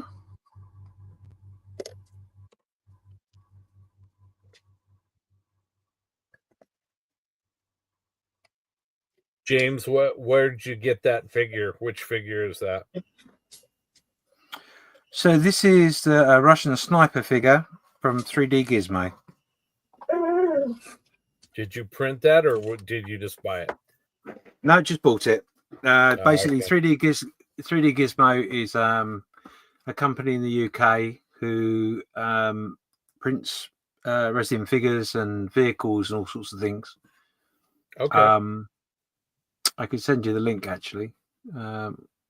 If is it yourself that's inquiring? Yeah, it looks very nice. Yeah, they do some very good figures. They've got quite a few German and American figures for the 1/16 tank, and that they also did. Let me find their website.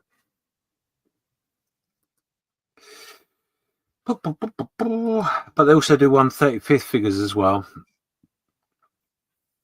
And 1/72 figures. Oh wow! Didn't know that. But they also do vehicles as well. So, for example, they do the 1/16 Daimler Scout. Oh, one for you. The 1/16 BMW RS75 with figure. Very nice. Very nice. They do the 1/16 GMC, the 1/16 AEC Matador, and a 1/16 LRDG, as well as the Bren gun. Very nice subjects. I like their choices. Yeah, he's a great guy, really great guy. I'm actually going to be working with him over next year, so quite excited about that. The figure that let me see if I can find the figure.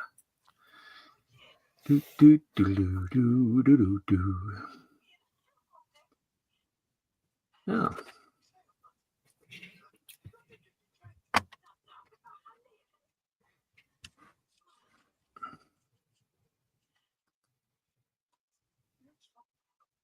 Oh, the sniper is not on the website, which is a real shame.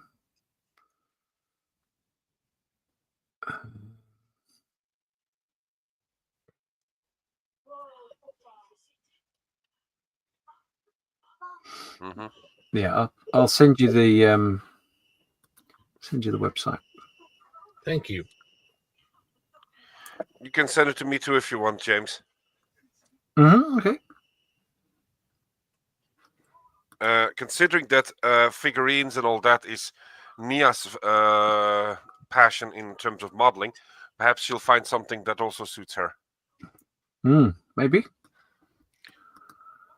Well, she can at least have a look.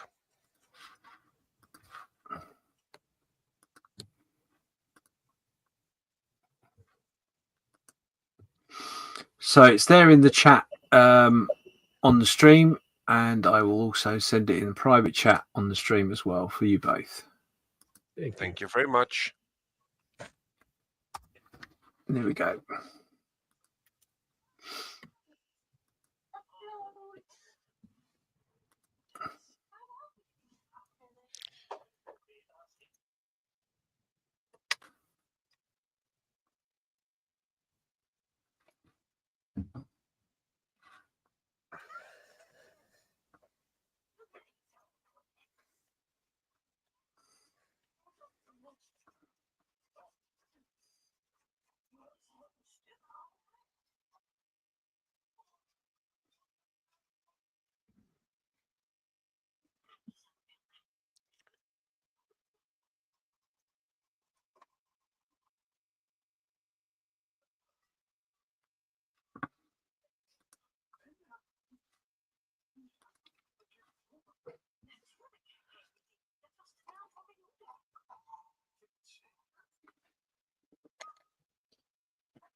Ouch.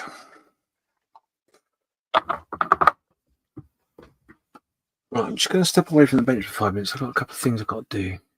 I should be back. Okay.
Okay. We have one more reaction by Mario. He asks if the F16 is already done. You were still on at 4 a.m. I actually was. I completed the F16, Mario, and I will be posting photos of it tomorrow. But if you want to have a look, give me a second.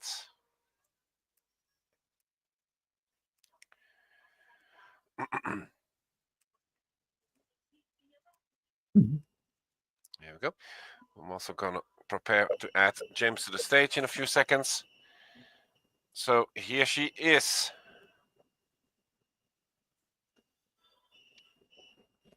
Oh, very nice. With the Dutch and Belgian flags, in respect to the fact that Belgium is still flying with the F-16 for a little longer, but the Dutch Air Force unfortunately has had her last flight on the 27th of September. I was able to get her finished. I'm really happy with the result, even if it is not 100% what it was supposed to be. Considering that this is the first time that I did a kinetic kit, I'm really happy with the end result. Photos will come up. I'm going to post them on the page before I'll hit the hay. So bear with me, Mario, and you'll see them come by in a few hours. Nice. Okay. And I'm going to put myself back on the small screen, and I'm going to add James. I suppose that I have to bring him back in. Yeah. No, come back, James. I suppose it was the intent that I brought you back in, right?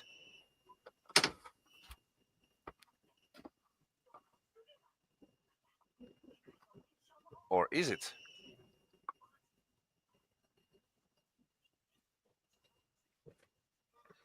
Well, since we're on the subject, and while we await for James to return, let's do a quick turn around the table to see where everyone is at. So how about we start with Scott? Yeah, you bet. Thank you.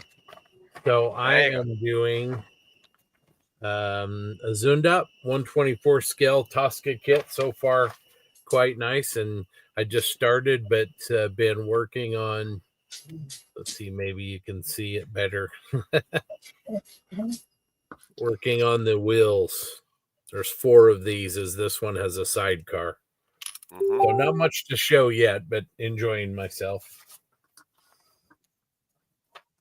Okay, looking good. Okay, moving on. Alex. One moment. I have a discussion with Angelo. Okay. Well, in that case, I'm just going to step in myself. Well, I'm still working on my big Arctica nuclear-powered Russian icebreaker. You can see on the bow section, she's definitely a very unusual looking ship. So I'm painting now the hull in reddish brown. I'm using the paint markers from a real color because I don't want it to be a spotless work. I want to show this is a ship that definitely works. So it's going to be streaky, it's going to be gashy, it's going to be denty, it's going to be basically anything but pristine. So yeah, that is starting already. I also painted the propeller blades, the propeller heads, and I will be assembling those during the night, most likely, so that at least the underwater ship is done, which you won't be seeing much of anyways once I've completed the section in which she's going to be sitting. But yeah, let's at least make her look the part so that we have a ship that is complete, because otherwise, yeah, what's the point in having a bottom of a ship if you don't use it?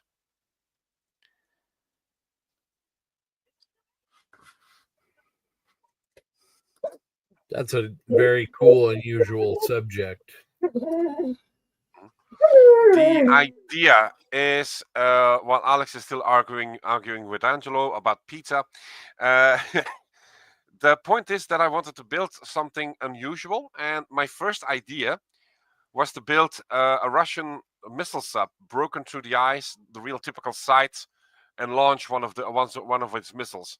But I actually changed the idea to the fact that it got stuck in the polar ice and has to be freed by the Russian icebreaker. Ah. So yeah, I'm gonna basically augment considerably on what I'm gonna build once it's done, and I have never done anything like it. So I'm just here like, okay, I'm just gonna put myself to the test, see where we head and where we finish. If it works, it works. If it doesn't work, at least I have a cool looking subject to present for the Winter is Coming theme, because it's a bloody icebreaker. So win-win in either case. Yes. Okay, James, are you back?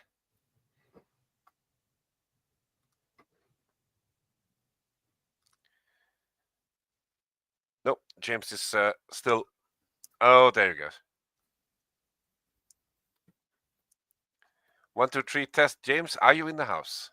I'm here. I'm here. There he is. I'm here. I'm dashing in and out, but I'm here. Okay. You want to tell us how far you got? Yeah. So I am pretty much at the point where I'm done. Wow.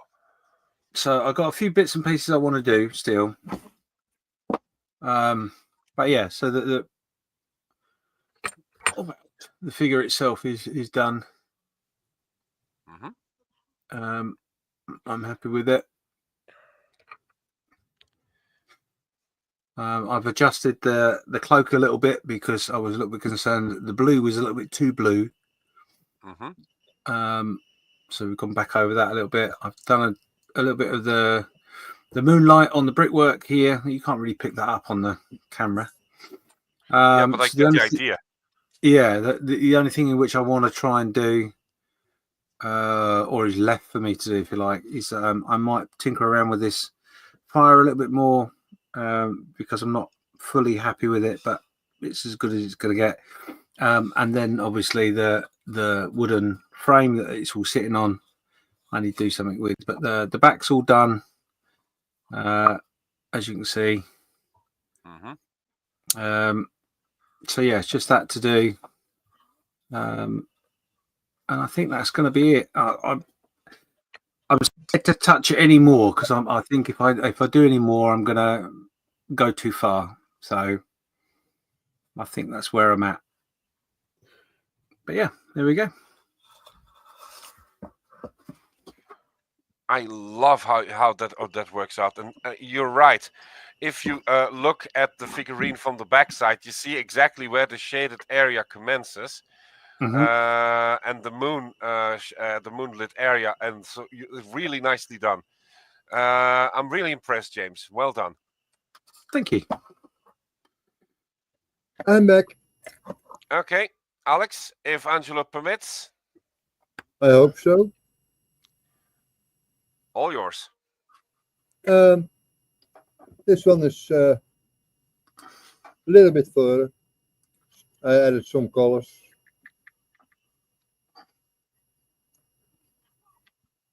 Which kit is that? This one. Mini art. Okay. Very cool. I only changed it a little bit. The hood that's on is not in the kit. So I took one from a valley and changed it. The figures I'm going to use are, one moment, better. Getting close. Only these decals were a problem. This one is even worse. Only one. Over here, there are 3 of them. 1, 2, 3. Oh yeah. Yeah. And they are small.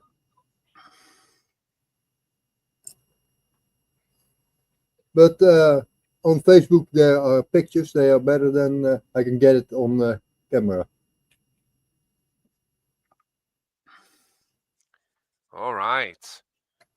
Thank you very much, Alex, for that, and thank you, Angelo, for being such a good sport and keeping quiet. I don't dare to guess how Alex managed to do that.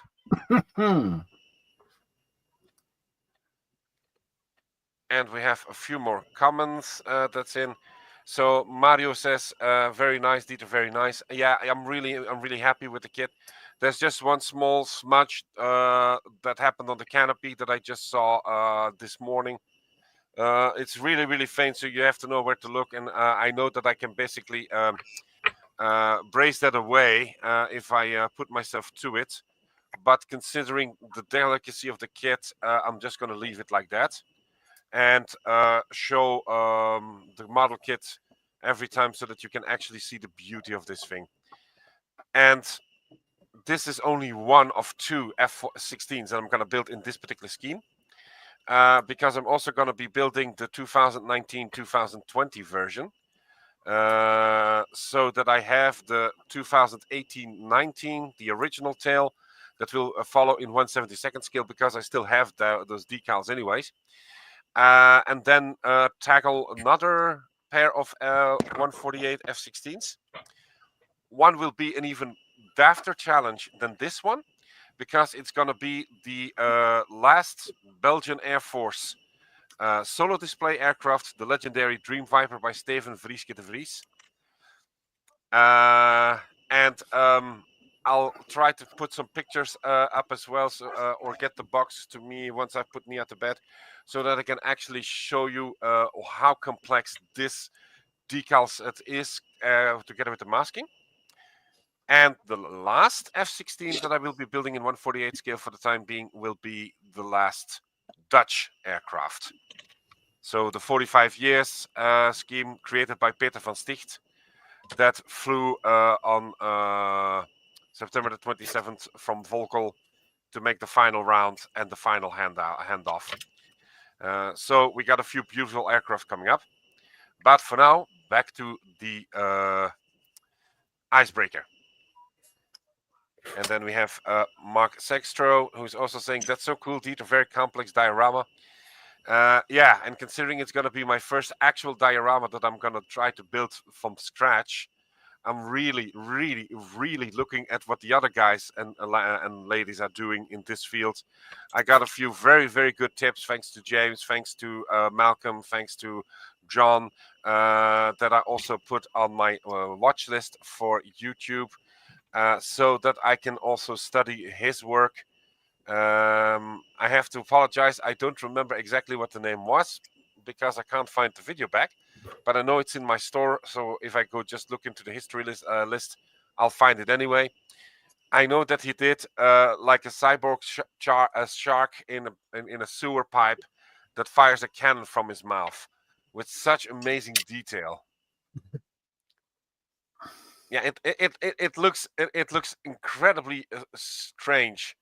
But it's so beautifully done once you see it. Dieter, That's a me.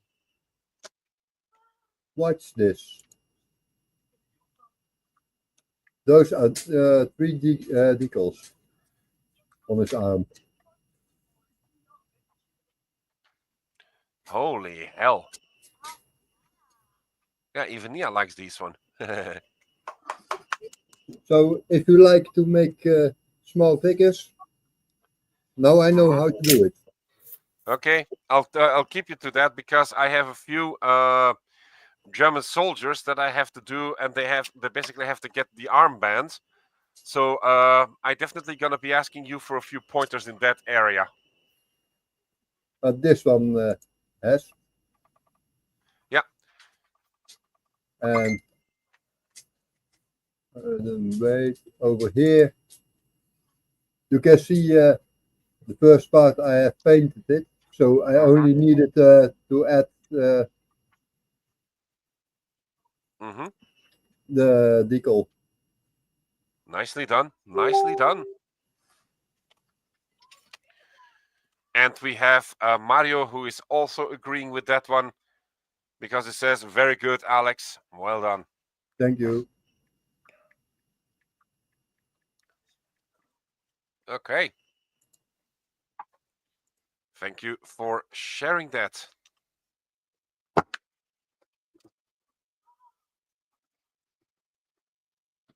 Okay, have a quick glance. Right, guys, I'm going to duck out. I've got to go get the missus from working a little bit and get some dinner on the table. Otherwise, I'll be in trouble. I will catch up with you tomorrow at some stage, no doubt. See you, James.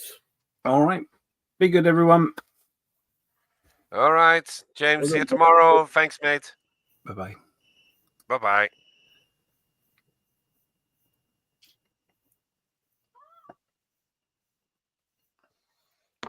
Okay. Also, a little message concerning the donations.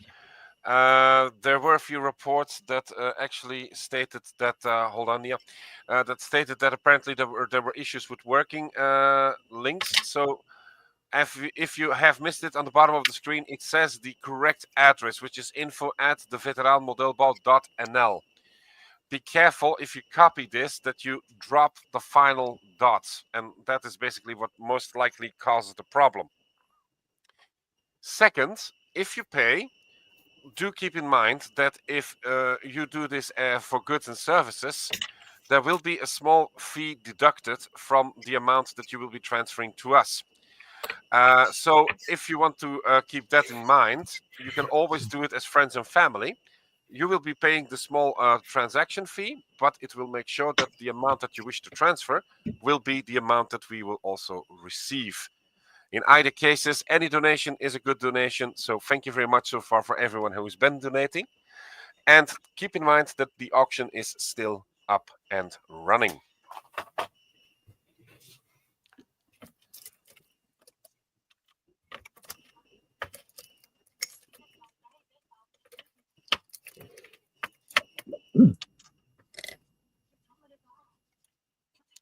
Peter, this morning, kreeg jij mee dat mijn schildpad verkocht is? Yeah, at the final moment, I understood that the turtle was gone. Yes. So, no more turtle for you, you see? Well, we can fix that. I still have one here if you want. No. You sure? I'm sure. I already know what I'm gonna make for Historama. Okay. Well, in any case, I'll keep the turtle on hand just in case you need it. No.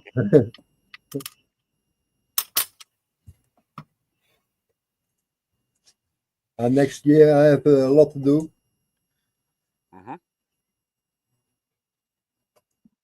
Stefan and I had a bad idea, so I will do it for oh dear, the contests. A bad idea. Now, Yes. now you're worrying me. No, for me it's normal. Yes, and that's what's worrying me. I don't see the problem. That's worrying me even worse. I'm really curious to see what the project will be. So, I'm gonna ask everyone over here. Oh, it's only Scott and you, so it's a lot easier. What kind of sport are they doing? Hold. I'm gonna put you on the big screen. There we go. Okay, say again. What kind of sport are they doing?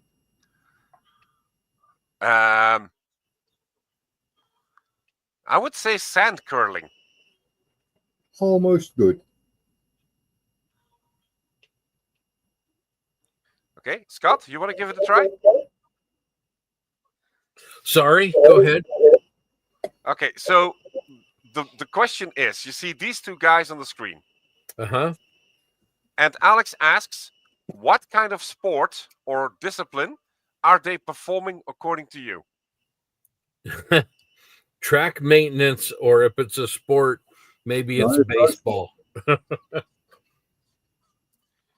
So you're saying baseball. Okay, Alex? Yeah. Golf.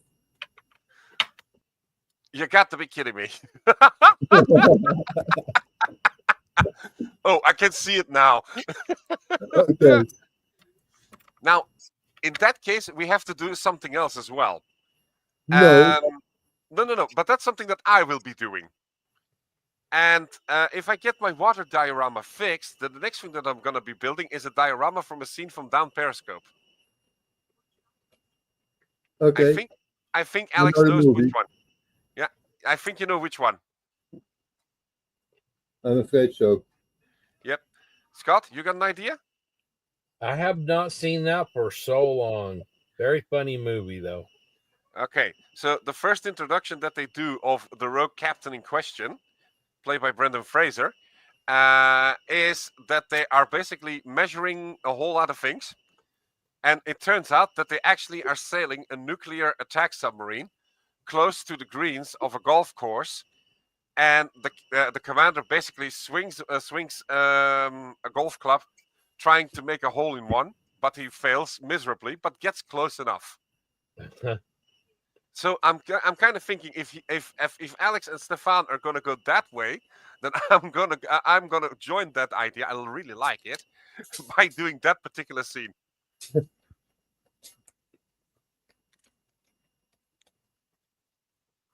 Okay, I know I said something that is But it's completely for deaf, next but year for Veldhoven and Houten.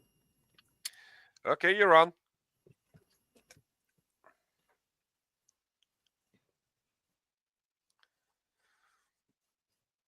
Oh, that's gonna be so much fun seeing four guys golfing.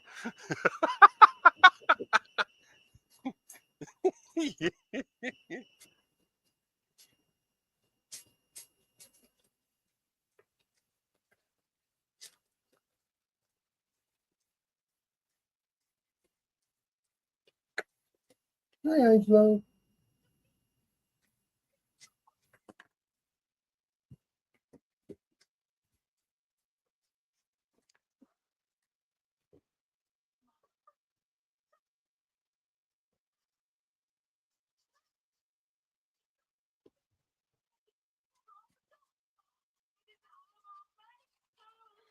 Yeah, the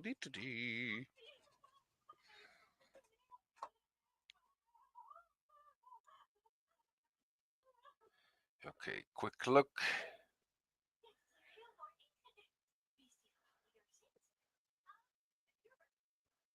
Okay, so in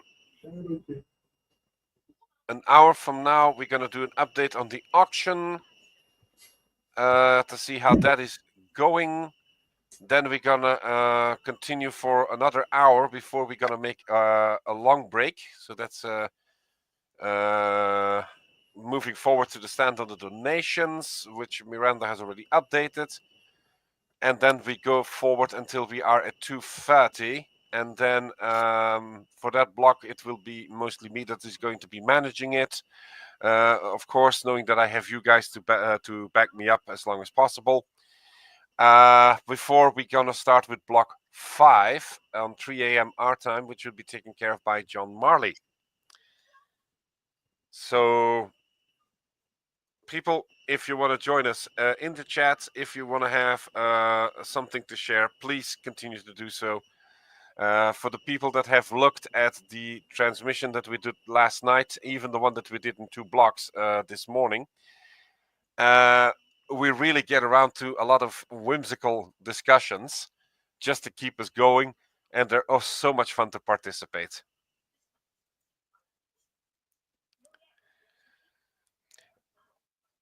For the people who don't know what I'm talking about, look up the place called Oshita. So that's Oshita, and then you basically start thinking of something that goes with it. And then fire away and see how crazy we can get this. And I can tell you, we went pretty crazy. No, I'm just normal.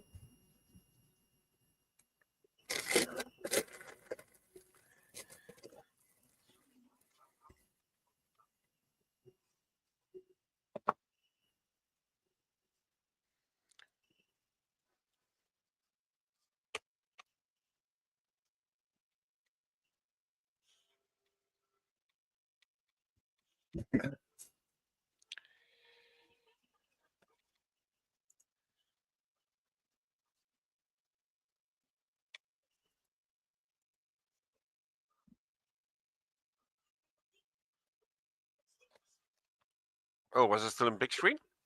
Yes, I was still on big screen. Well, pardon me for that.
Okay, one more remark by Mario, who says, "Hello, boys. I'm gonna split. Perhaps I'll join the net later tonight. Good night. Keep building them, and everyone, take care. Greetings, Mario." Take care, Mario. Take care, Mario. Have a good night. Perhaps see you on the flip side. So take a good rest and join in. By the way, if you have more photos of what you are building, please share them so that we can also show them on the appropriate moments. I know it's not winter is coming in a sense, but it's just too nice what you built not to share. And in case some of you people are wondering, he does scratch builds. And I do mean big scratch builds, to the point that if he didn't build his Avro Lancasters that the wings could detach, the bloody thing wouldn't even be able to get out of his own living room. So definitely worth a look.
Die plitjes zijn nog jong. Mm-hmm.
Okay. Mario says he sent photos for in the transmission. Nicely done, Mario. So we'll see those when they are back up and about. That's good. And then Mark Sextro adds, and I thought my 48 Lancaster kit was big. I can tell you one thing, Mark, that your 148 Lancaster can go in that kit of Mario like 4 to 5 times at least. And then Mario concludes with bye-bye. So basically, bye-bye. And have a good night, Mario.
Oh, it's the easiest way.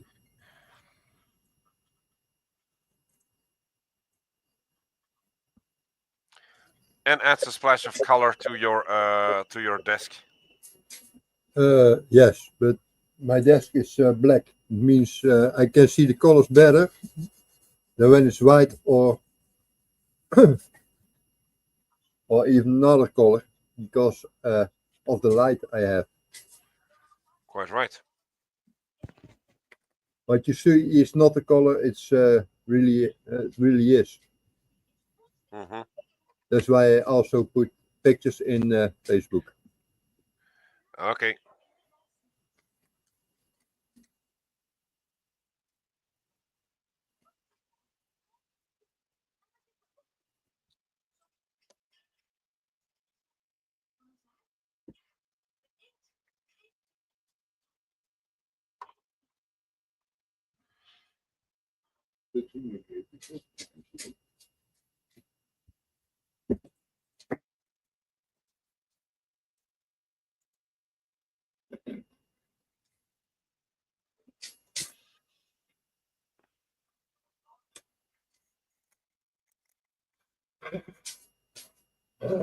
What is er, Angelo?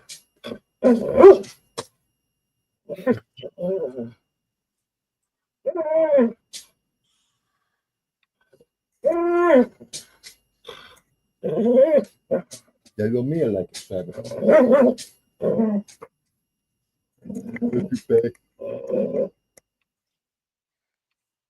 Such a heavy discussion. Yes.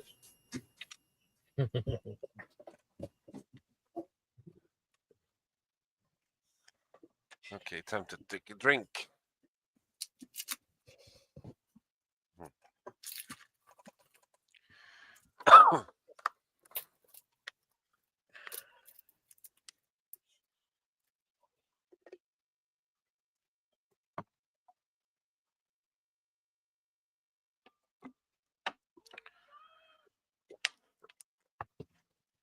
And we have Grant that's going to join us.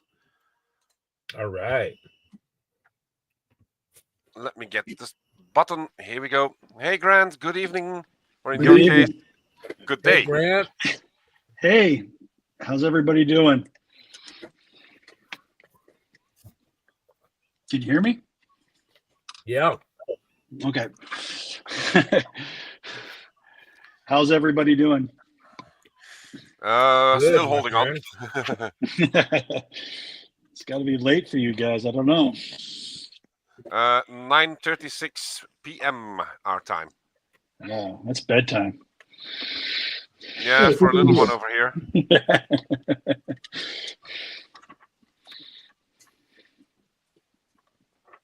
Well, I've been listening for quite a while, and it's really great what you guys are doing. So I thought I'd jump in for a little bit and help out.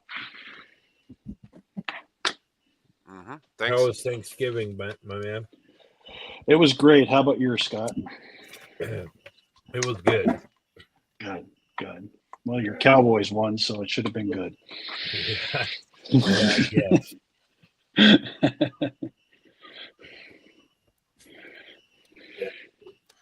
All right. Well, Grant, considering that we have had everyone that told what they were doing on their desk, how about you fill us in on your project? I am working on a little, I'd say 75 millimeter bust. So I'm currently working on the skin tones right now and getting to where it needs to be. Oh, nice. Thank you. He's got a little black eye, so I'm trying to figure out how to paint a black eye. Never done that before. So had plenty of black eyes, just never painted one. Well, at least it's not going to be such a painful experience, I think. I don't think so either. I think it'll be fine. All right. Looking forward to that. Thank you, Grant. Thank you. You have printed it yourself, or? Yes, it's. I printed it off of a 3D. Got the STL off a site, my minifigures, and I printed it myself. Yeah, I see the printer behind you. Yeah, yeah, there it is. Yeah. That's why I asked. Yeah. Yep. It's a good little. I mean, it's fun little practice. So always keep working on stuff. Mm-hmm. That looks good. Thank you, sir.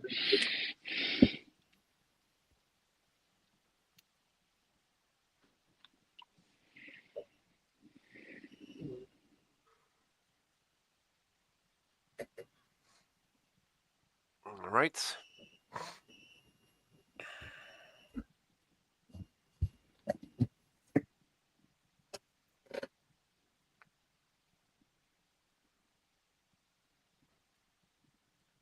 Now. Yes.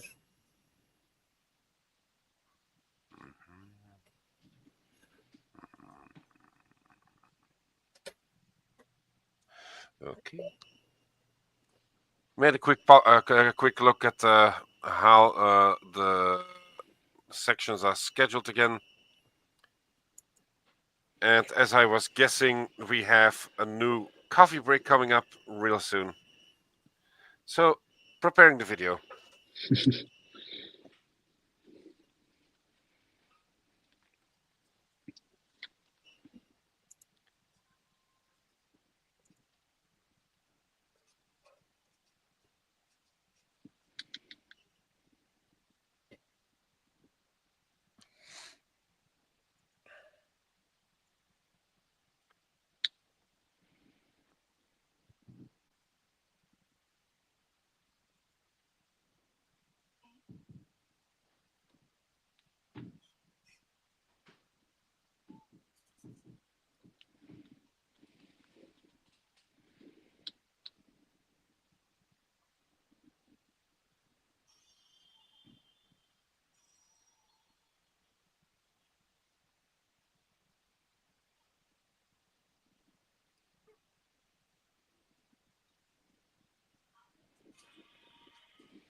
All right.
Mhm.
Angelo, Mhm.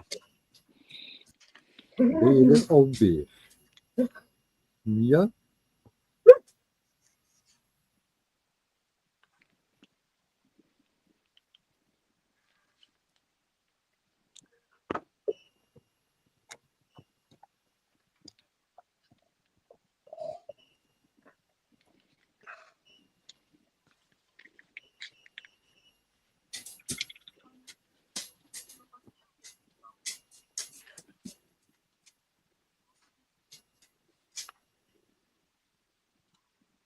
Beautiful, Neertje.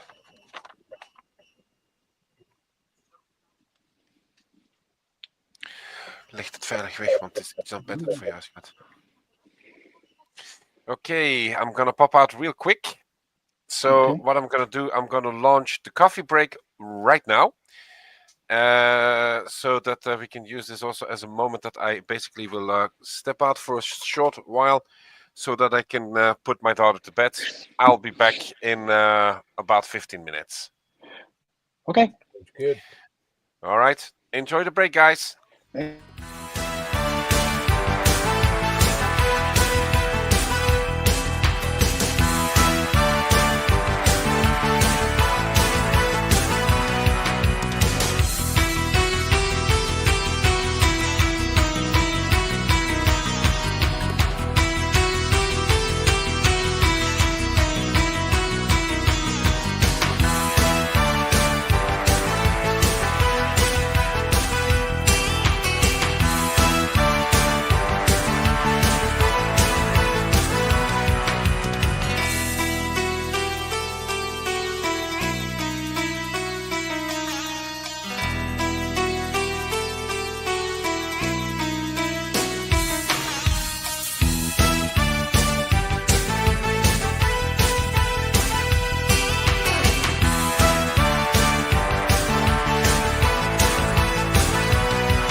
Scott, what are you working on?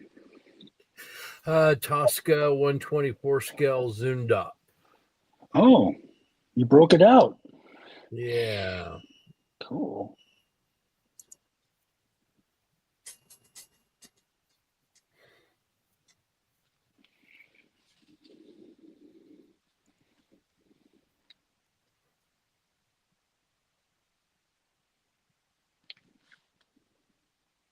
This is a good scale. Too bad it Yeah, it didn't is. catch on more for military subjects. Yeah. We need more bikes. Yes.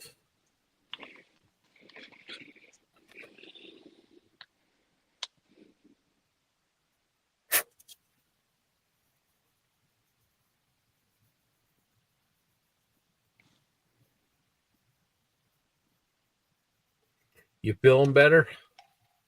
Yeah, I'm feeling a lot better. Good.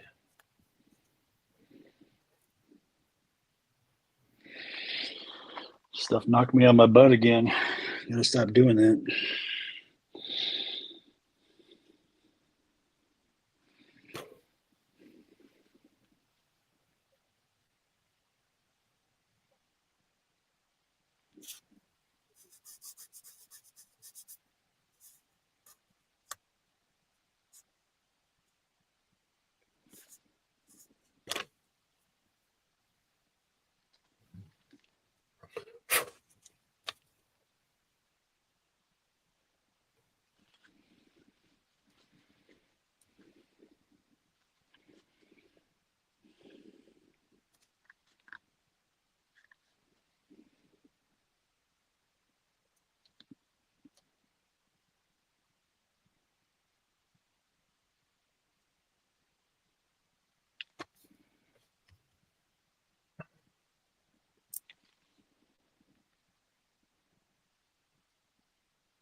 David, you're absolutely right. The sound of silence. That's why I put it on screen.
How you liking that printer, Grant?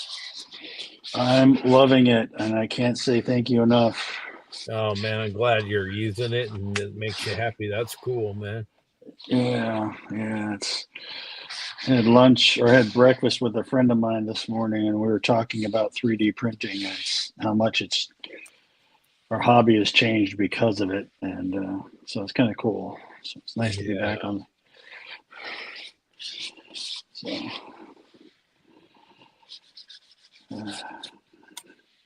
how are you liking yours?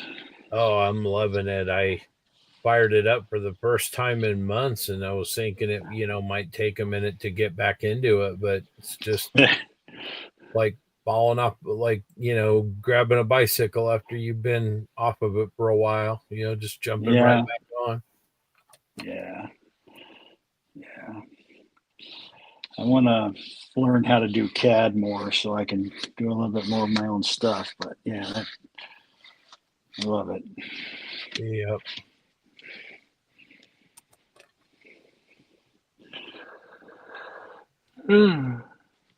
Yeah.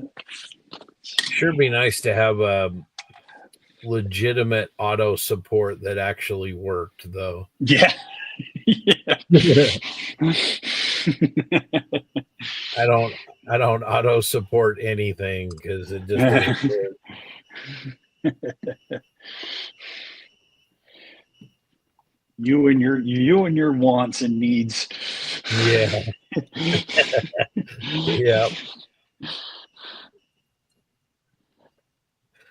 I'd like world peace and $1 million too while we're at it.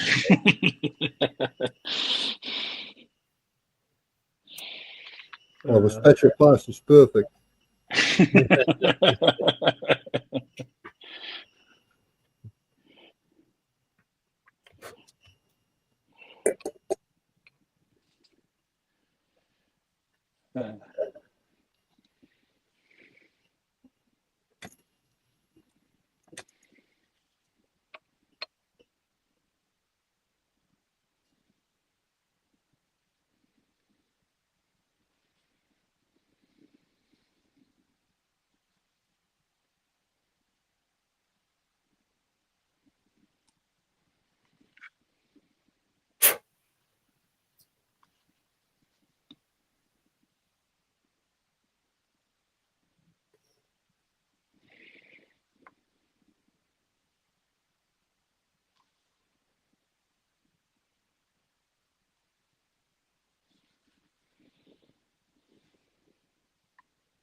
Okay, guys, I'm back.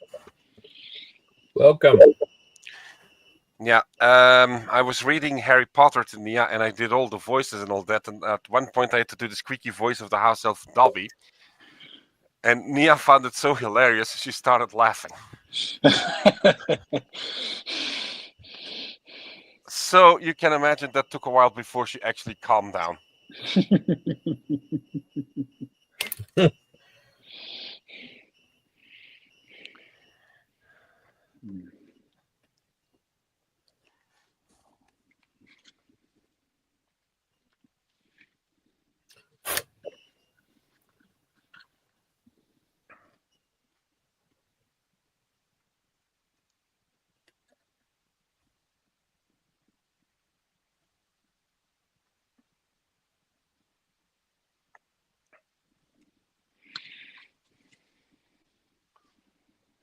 Hmm. Hi, David.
So what are you going to make your ice out of for your boat?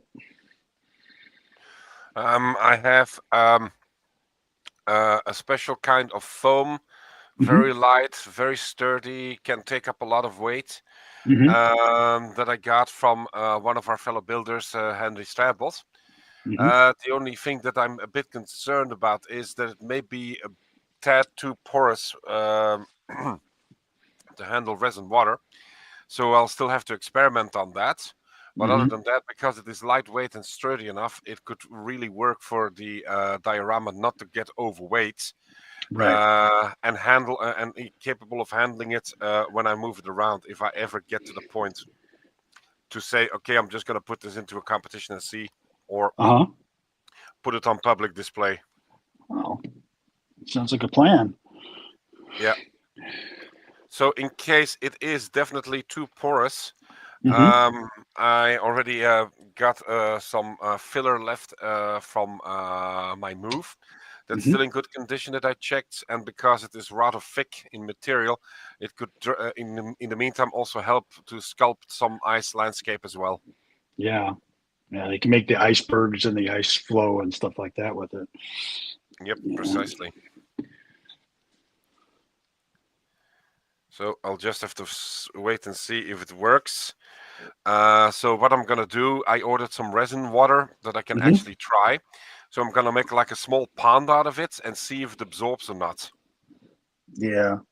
It's smart. I mean, you don't want to just fly into pouring resin on something and then not have it work. No, or risk that you basically are pouring so much resin in it, it becomes ridiculously expensive and overweight. Yeah. Good point. I mean, I can haul a few pounds extra. And the point that I still have sufficient strength to handle it, but Uh-huh. if I have to do that every time, it's just gonna be so impractical. Yeah. Yeah. It just kind of takes the fun out of it when you have to do something like that. Yep, precisely. So with the foam being extremely light, what I most likely will have to do is simply put some filler on it on the outside, a very thin layer, and then just start sculpting everything that I need on the appropriate sides. Mm-hmm. Then cut out the piece that I want to have cut out so that Mm-hmm. it can fit the ship in there. And know that I will have to do the thin layer thing as well. And keep in mind that I will have to jag it a bit so that the ship can still be put into position, but it looks like it actually cracked it. Right. Right. Yeah. Yeah. You've got a little bit of a road ahead of you. Yeah, well, I was like, okay, my first idea was actually just the SSBN in the ice with a few of its launching tubes open and ready to launch, with a Mm-hmm. pair of teensy weensy ice bears close to it, polar bears, I mean. Mm-hmm. So the polar bears in 1/350th scale are so ridiculously small, that I'm happy that neither Monica, neither Gusha actually got to printing those things because I was like, I'm just going to abandon that. And then I started to look into my stash, and I was like, hey, I still have that bloody icebreaker. Why don't I do something with that? Yeah. And It's so I almost reworked the the same. idea. Yeah. What did you say, Alex? It's almost the same. Polar bears or an icebreaker. Yeah, even if the icebreaker definitely outweighs the polar bear. Just a little. Yeah, just a little. So the ice bears went out. The polar bears went out. The icebreaker is coming in, but I'm also going to make it a little bit different because normally it has like this enormous blue hull. Mm-hmm. Then it has a sky blue upper structure with the Russian flag actually running over the highest part of the superstructure. And I was like, okay, that looks colorful, but I want something a bit more sinister. And then I stumbled onto a few photos of other nuclear icebreakers of the Russians. And they had this black hull with blood red superstructure and a big shark mouth in some cases on the bow. Okay, that's sinister, all right. Yeah. So what I'm gonna okay, the Arctica apparently never got to that point, or at least no photos exist of it. But I was like, okay, what the hell? I'm just gonna do that. If my cat at least is allowing it, thank you very much. So I'm gonna do that so that the sinister mouth at least appears, and then people can actually think, okay, is he going to rescue the submarine or devour it? That's exactly what I was thinking. Is he going to eat it or is he going to help it? And then for the SSBN, I'm gonna do the same, but there I'm gonna be a bit less demanding. So what I'm gonna do, I'm just gonna start cutting out pieces so that the submarine looks like it is stuck in an angle. And there's a very good chance that I won't even do the bottom half of the sub, Right. because you won't see it anyways. Yeah. Yeah, that's going to be neat. That's a great idea. And you said this is the first time you've done something like that, or? On that scale and on that composition and with Yeah. that much resin, oh, definitely. Yeah. The only time so far that I did a resin cast was in 2023 when I was with my parents in France, and it was summery, it was warm, and they were like, hey, how does this resin stuff work that I just got? And I was like, okay, so you have resin stuff. I have never done that, but I know how it works, at least in theory. So let's see what we can do. And she had all these kinds of molds for cubes, spheres, diamonds, the likes. And so I looked up, okay, how do you have to compose it? How do you have to measure it? How do you have to mix it? And then you start pouring it. And then we were looking like for small flowers and plant pieces to put into those. And in some cases, it actually worked properly. So I have a nice diamond with a few daffodils in there, with only a few air bubbles that are left. So that was well done. The cube also was a pretty decent result, even if I still have to shave off a lot of pieces. The sphere was a disaster. It just stayed liquid and sticky. So we definitely went wrong somewhere there. But other than that, it was a rather successful first try. And I was like, okay, if I ever want to do a diorama with water, then at least I know how to go about it. Yep. I thought. Because then my idea basically started growing and growing and growing and growing. And I was like, okay, Mom, you still have that resin left? I'm going to pick it up during the Christmas holiday. I'm going to take it home and I'm going to use it. And she was like, hey, wait a minute. I have like 20 gallons of that. Yeah, I'm going to need all 20 fucking gallons.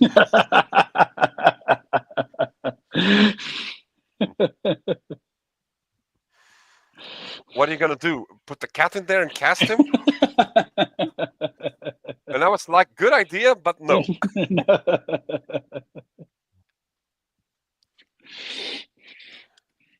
Loki, I wouldn't do that.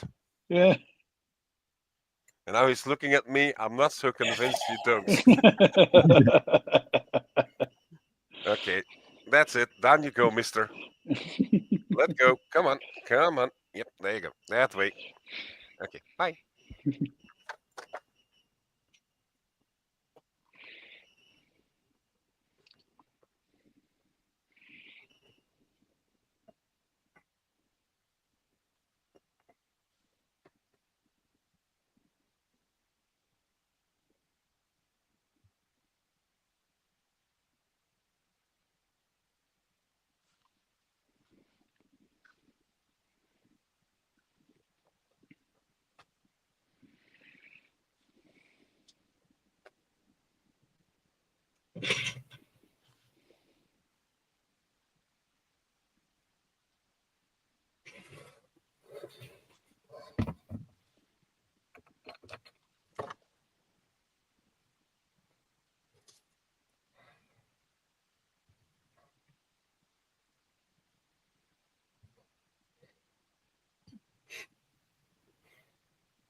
Okay, so first of all, apologies for that.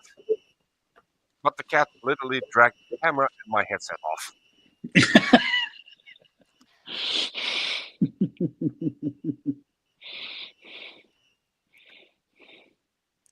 So that's corrected. And I'm going to go back to the comments because David also replied to that. And he basically said, that's going to be one heck of a diorama, but it's done Dieter a beast in fact. Well, bear with me, David. This is a long-term project, so there's a good chance that I will be building the Arctica, completely finish it. Then I'm going to go with the SSBN and perhaps build it completely just as well. And then I'm going to start cutting out the pieces. I actually have something that I can use as a case so that I can actually transport the bloody thing as well. One way or another. And that I could also then perhaps use to make sure that the composition actually works.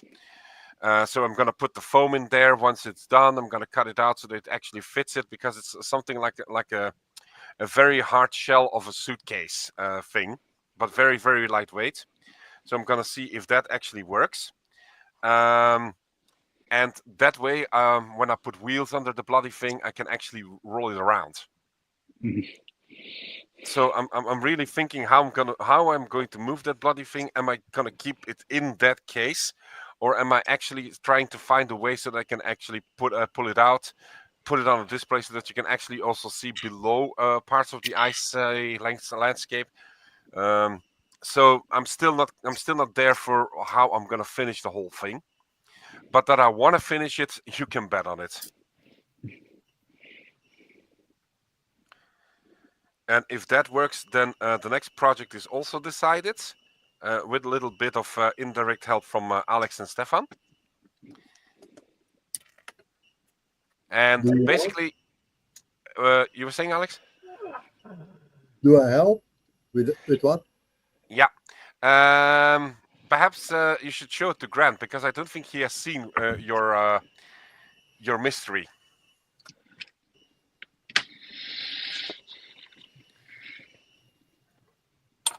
So I'm going to put Alex in big if he still has the box around.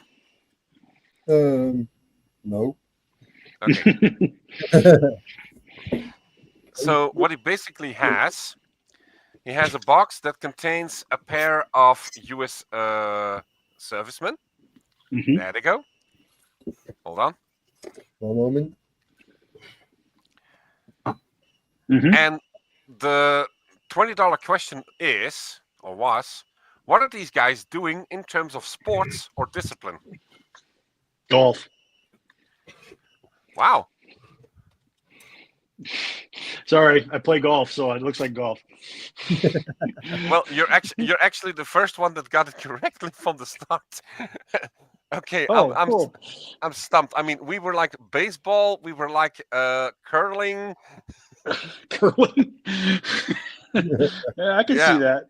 Yeah, this smash of one of the bogeys and start curling with a bloody thing. Yeah. Okay, so Something what he says is he's basically going to make a diorama that involves these guys golfing. Okay. And that immediately triggered my memory, remembering a scene from down Periscope. And Okay. down Periscope, the EXO actually is on deck of his attack submarine. He's doing all these calculations in terms of direction, wind, and all that. And everyone's like, okay, they're going to launch a missile, or they're going to fire a torpedo. And what happens? He's actually sailing close to a golf pitch.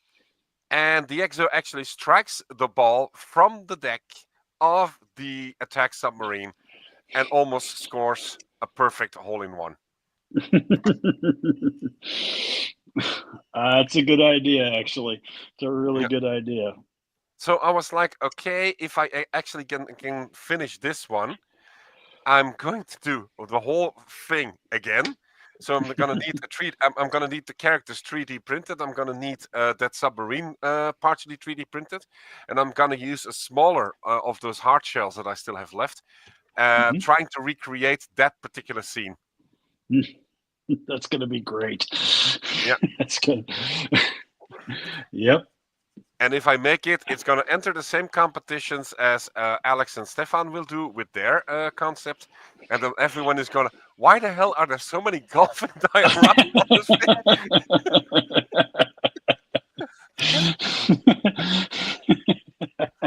There's a recurring theme here.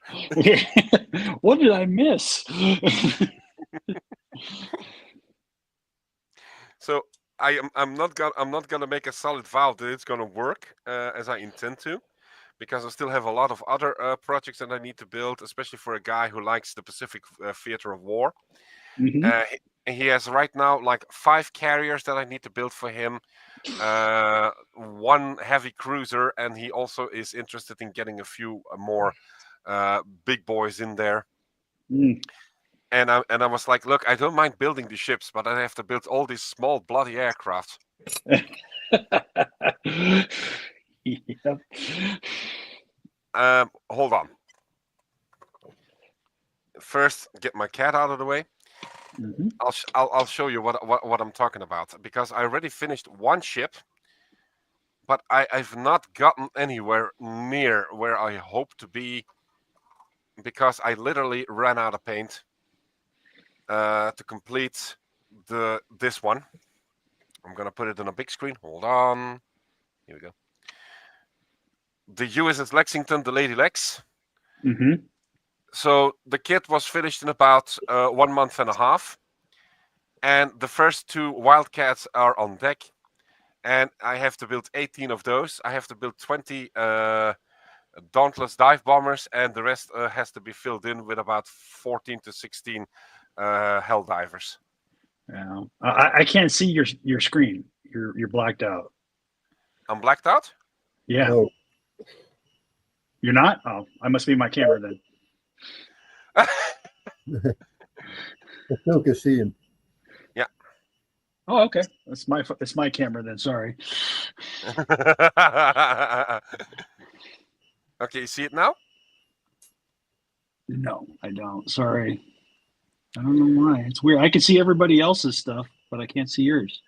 Wait, I'm gonna put myself out of the solo layouts. So now you should see all 4 of us. I just see I just see Scott and Alex up there in the corner, and then me. That's all I see. I don't see you for some reason. I don't know why. It's weird. Okay. I'm not gonna step out of the studio just yet. No, don't worry about it. No, It's just me. Yeah, but in any case, so I'm building the USS Lexington CV2. The Lexington was finished in about 1.5 months, and it right now has 2 F4F Wildcats on the deck, and I still have to build 18 more of those. Wow. What scale? 1/350th scale, the same scale as the Russian icebreaker, by the way. Oh, wow. Wow. That's going to be fun. Yeah, and it's not just once. It's 5 times that I have to do this. Oh, so 5? Wow. Yeah, so I have the USS Lexington, I have the USS Hornets, and there, okay, I cheated a bit because I have the B-25Bs pre-painted.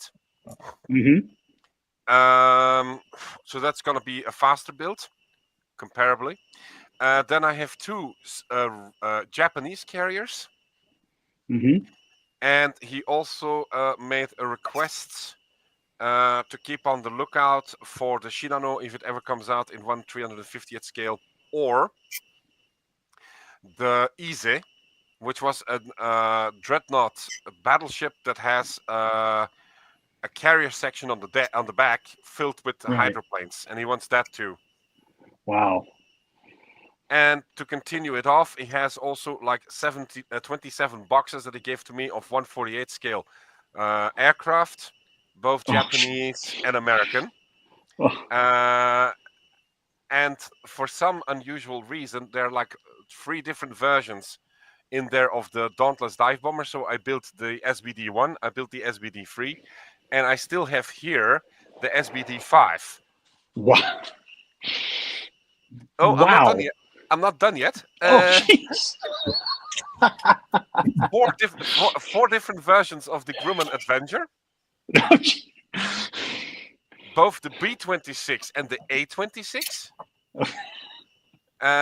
Then he got a P-40 in there. He got a Thunderbolt in there. He got a P-51 in there. And then we will go over to the Japanese side, and I have like 9 different versions of the Zero, including the roof, on floaters. When are you going to sleep?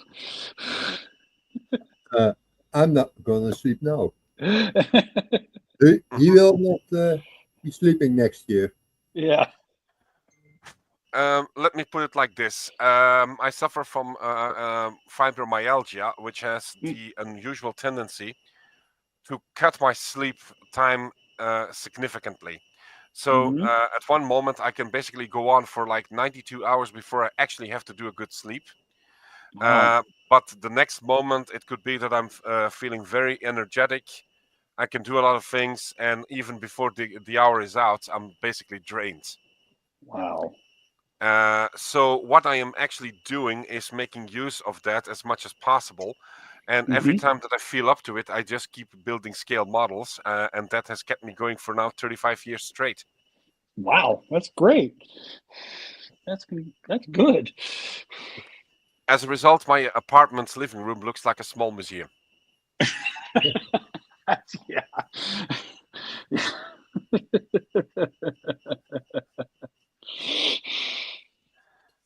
It started actually with the CVN 65 USS Enterprise. Yep. Which is 1 meter 8 centimeters long when you fully assemble it. So I had to look for a cabinet that was big enough to actually put that ship in there. No, jeez. Yeah. I'm going to sleep, Dieter. Okay, Alex, I wish you a fine night. Thank you very much. And see you tomorrow. Yes, something like that. Okay. Okay. Good night, Alex. Take care. Where was I? Okay. Good night. You too, Alex. Hold on. I'm going to put you directly in the big screen so that you can actually say good night to everyone. There you go. No. Good night, everyone. And don't do too much. It's too hard to do. Have a good Totally night. agree. Rest well. Slaap uit, Alex. Tot morgen, man. Bye.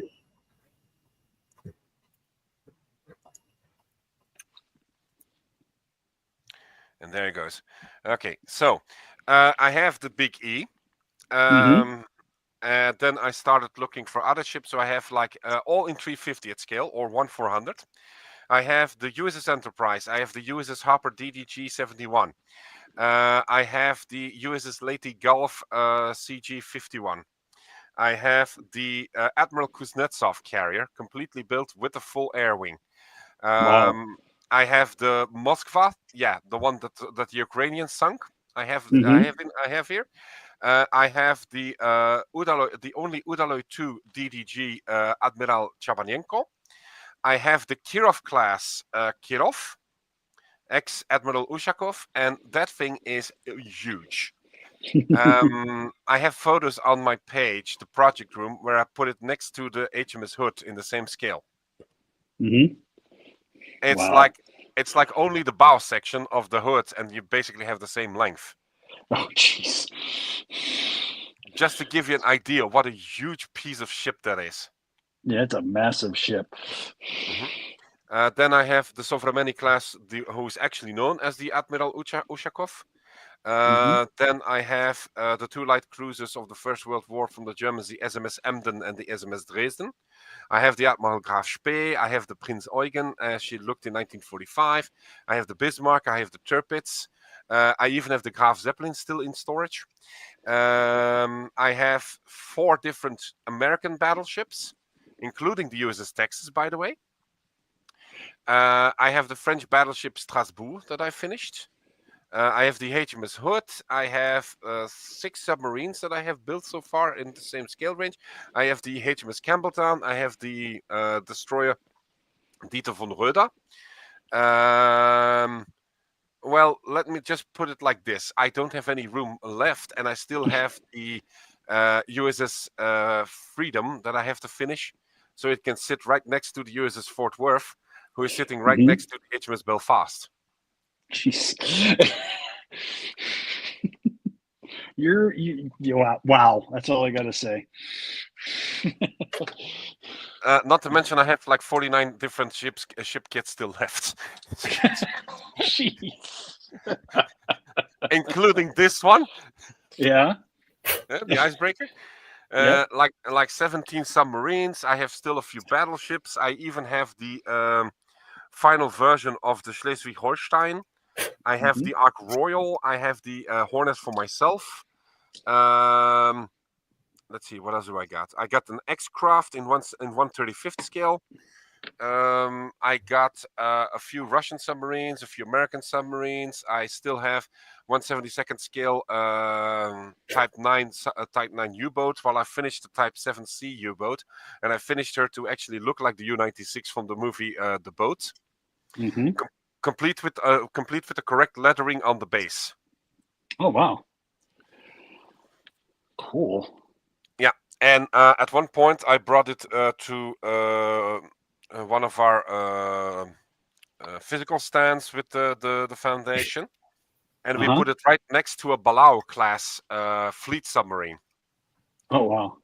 Now, if I have to put my Type 7 U-boat in the trunk of my car, Hmm. it basically sits almost completely snug when I put her directly behind the passenger seats. Jeez. In comes this guy with this Blok class submarine in a car that's about half the size of my car. And I'm like, how the hell Oh. do you do that? Yeah, I was gonna say, how do you fit that in there? And then he basically shows me. He opens his trunk. He puts the submarine in, and it sticks its nose almost directly, like 2 or 3 inches before the windshield. Oh, jeez. So if you look straight into the car, it looks Yep. like the Blok is actually sitting there ready to shoot.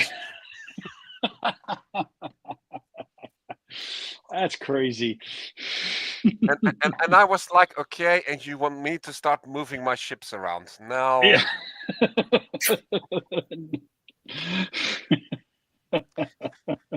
Somehow that's not gonna work.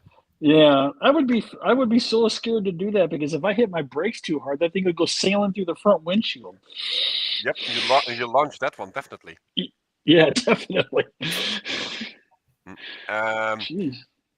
So then in terms of ships, I still have a few cabinets that are almost completely filled with aircraft. I have 2 small IKEA cabinets that are Mhm. reserved entirely for Belgian Air Force. And majority of the space is occupied by 24 different versions of an F-16. Wow. Well, 25, because I just finished one yesterday. You can see Oh, it in the jeez. bottom. You can see it in the bottom corner of my screen, by the way.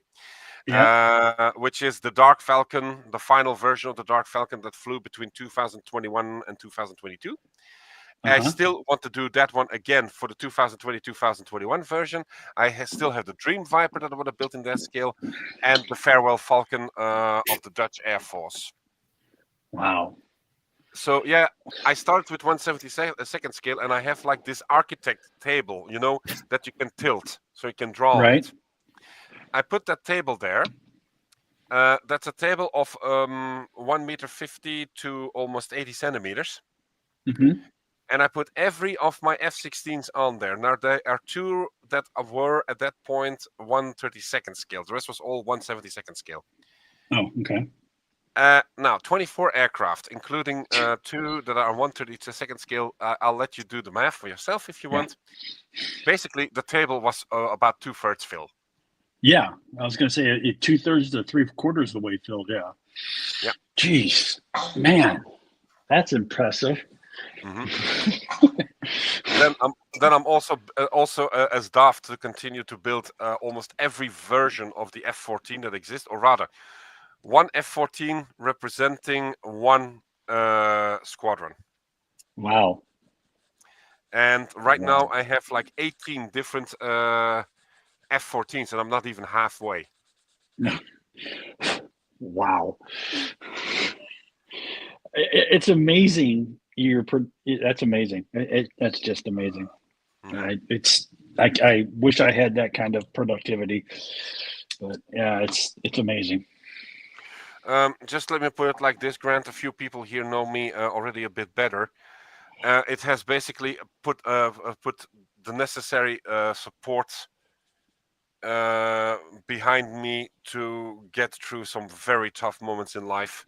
Hmm. And that is actually what also got me on the radar of scale models for vets.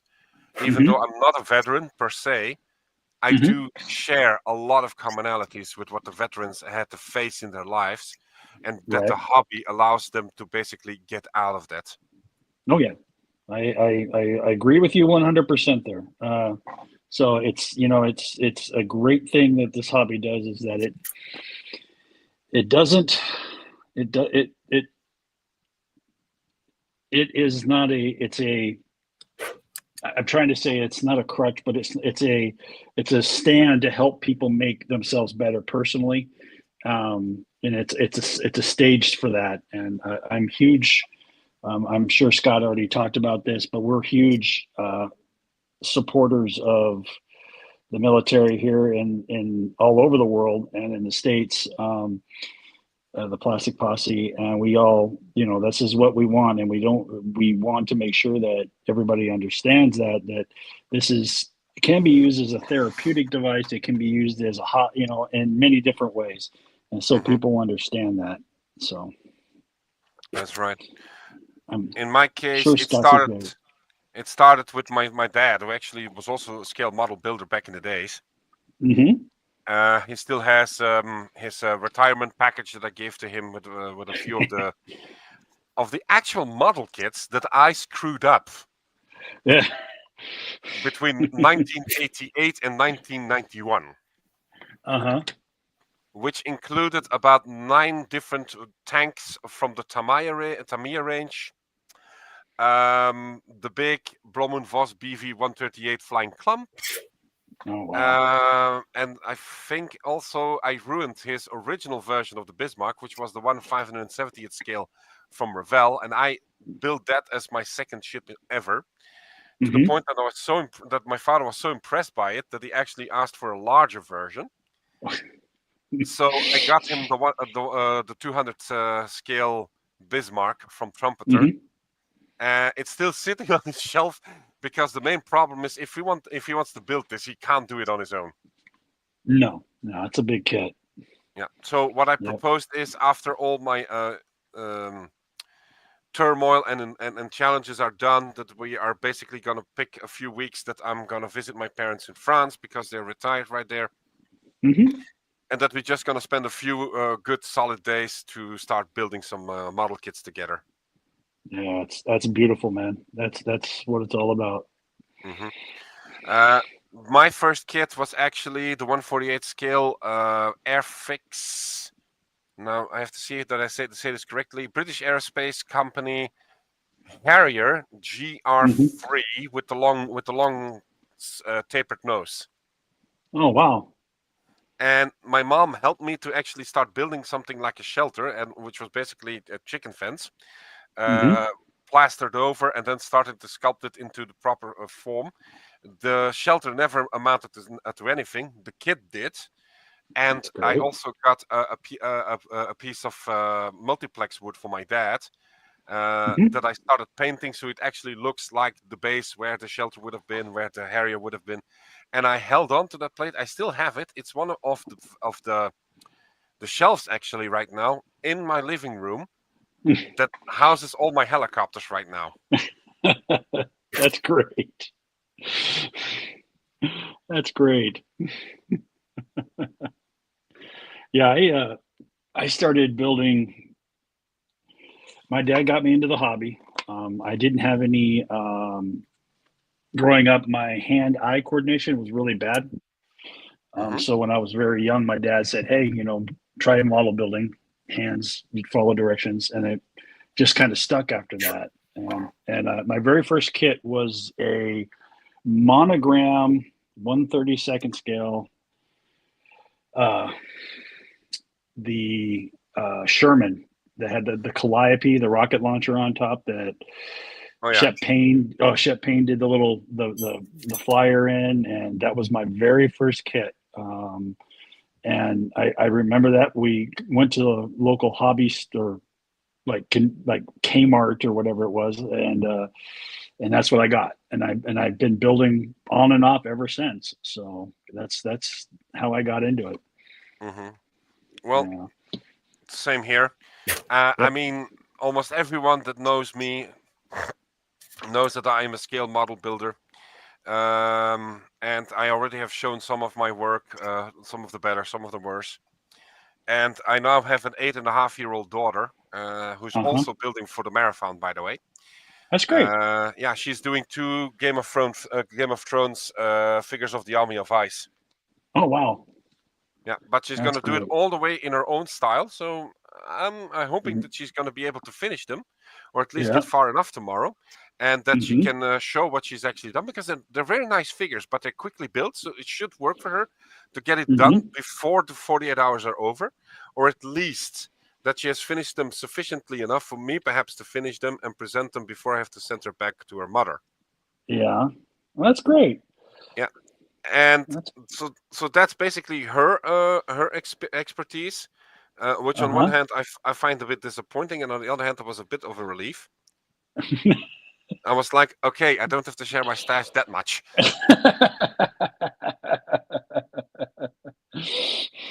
Hey, you got to watch out. They could change their mind and jump over to a different scale or jump over to a different genre. Yeah, well, it actually started for Nia. When she was born, I did a classic Belvedere 1955 Chevrolet, and we were looking for a very specific paint job, paint scheme, and I ended up with the Tamiya.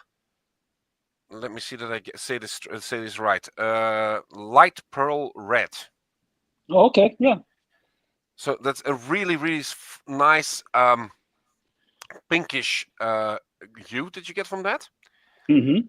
And okay, Nia now understands that this car was made for for literally her birthday.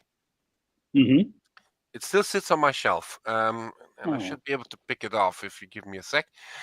Where is she? Where is she? Oh, there she is. Okay, so I can show you that.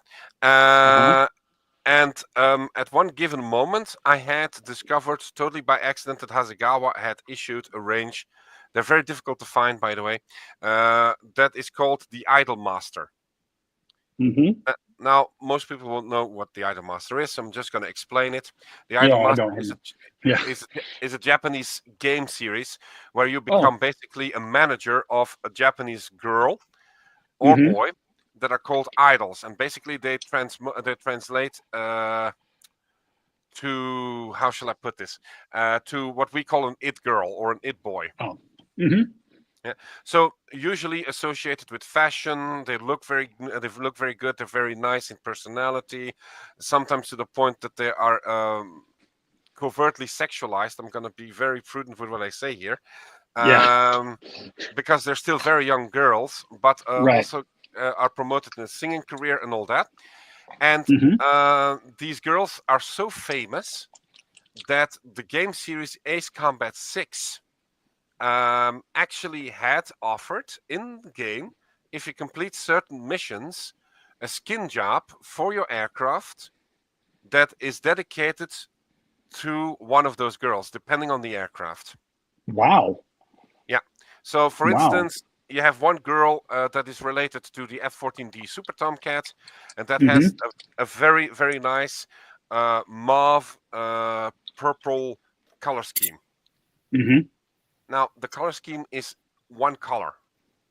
The rest of the aircraft's decorations, like flowers or stars and stripes, and a huge decal representing the girl on the left side of the fuselage and over the wing, as well as on the surfaces of the tail, is presented. And a bit further down the road, I did the F-14D. Nia loved it very much. To the point that I even made the wings open, that they could still fold and unfold.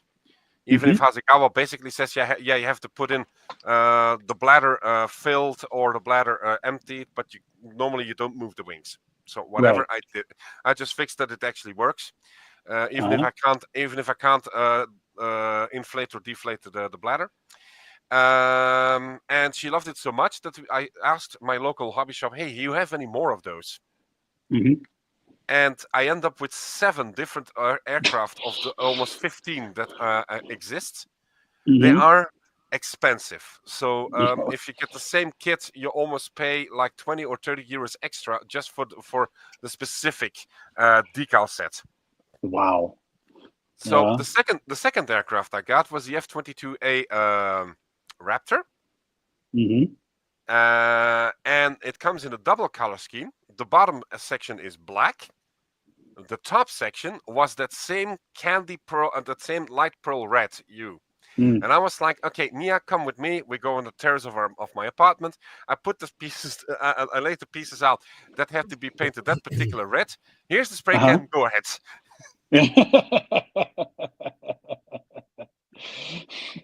I was worried that I would find almost everything painted in light pearl red except the model pieces. Yeah.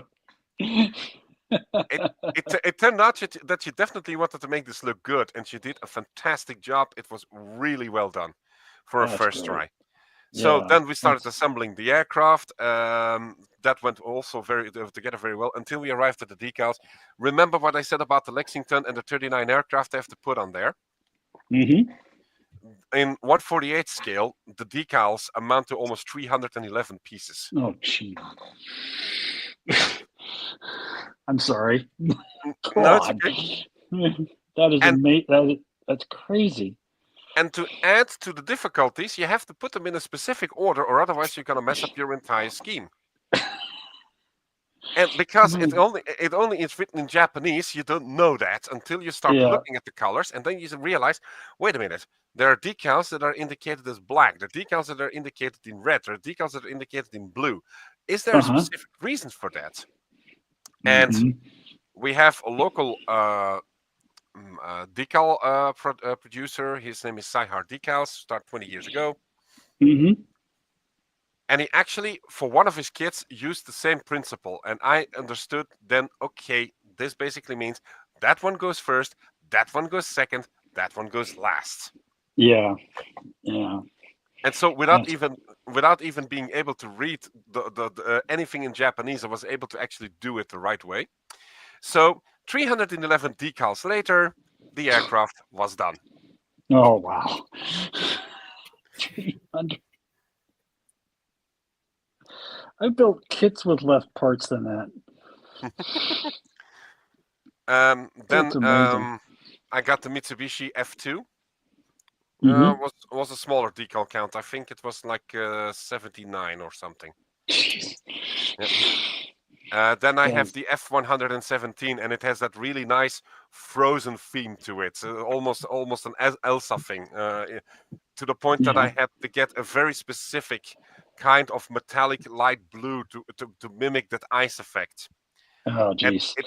I actually got it right, because when you put the decals on it, and it was a 1/72 scale, so it was a bit smaller. The total decal count was 129, if my memory serves me correctly, because of the small size, you can't start working with the individual snowflakes. Jeez. Yeah. So it's like field of snowflakes, and the way that they're placed, they basically interlock and provide an entire cover from both top and bottom of the fuselage. So the entire aircraft is covered in decals. Oh, jeez. That's 1/72 scale, you said? Yep, and I have 3 more in 1/72 scale of that range, and 2 more left in 1/48 scale, including a nice metallic blue F-15E Strike Eagle. Oh, wow. Wow. That's nuts. You want to try nuts? ARC Models at one point released a 144 scale model of the Buran space shuttle from the Russians. I had the Antonov 225, and I wanted to build her with the space shuttle on top. Oh, geez. So I bugged Revell for having the parts that connect the American space shuttle to the external fuel tank. I got them, no problem. They sent them to me. I got the ARC models Buran. I got the Antonov 225 with complete interior. Well, yeah, as much as interior goes from Revell. I got from Begamot decals. I got a decal set for the actual Antonov 225 registry that was seen in 1987 in Le Bourget with that big shuttle on top of it. And then I got a decal set to completely mimic the tiling of Buran. Oh, wow. So the entire aircraft is covered in 69 different decals to represent that complete tiling effect that you see on our shuttles. Oh, gee, many Christmas. That's impressive. I built the bloody thing. You can actually see the photos also on my page.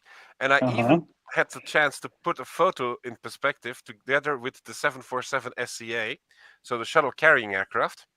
I put those two next and nose to nose. And the 747 with the space shuttle could go entirely into the cargo hold with room to spare. Wow. That's amazing. That's amazing. Let's just say people know that I don't really like to do the simple things. I really do the crazy I was going to stuff. say, you don't like to do the easy things, do you? No. Even though sometimes the simple kit will pass the review, you know. Yeah. That's crazy. Now back to the serious stuff. We have Jur Luiten, who is showing up. Hey Jur, hi Dieter. You are working up late. Good luck, man.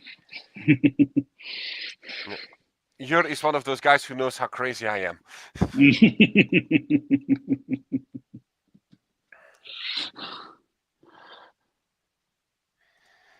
And now you do too.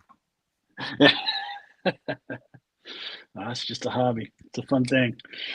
Yeah, definitely. I mean, even the guys at my job, my daytime job is I work as an IT engineer for VF Corporation Europe. And for the people who don't know what that is, VF Corporation is the distributor for several worldwide brands, such as Kipling, Timberland, Vans, the North Face, Eastpak, Worldpak, Jansport, and so on. And a few of the colleagues that I work with are actually people that I worked with in the past. And one of them actually said, "Okay, look, I'm going to leave the company in March because, yeah, downsizing and all that. But now that I got you here, I've been meaning to ask. I have a scale model here. Would you be interested in building it for me?" And I was like, "Okay." And I was thinking, "Okay, this is going to be a small aircraft or a truck." No. Right. He comes off with a second version of the USS Enterprise CVN-65. Oh, jeez. And he wants it finished to look like the one in Top Gun. Oh, God. And I said, "Okay, I will build it for you, but I won't be finished before 2026, I think." "Oh, that's okay." Jeez. So I have now 2 Big E's still under my bed because I also bought only like 6 months ago, with the help of Stefano Miranda, the 1/400 scale kit rebox by Revell of the USS Enterprise as she looked with the beehive. Oh, wow. Impressive. Yep. So yeah, I can still build on a complete armada. You can have your own. You can have your own navy. You're good. Go Navy!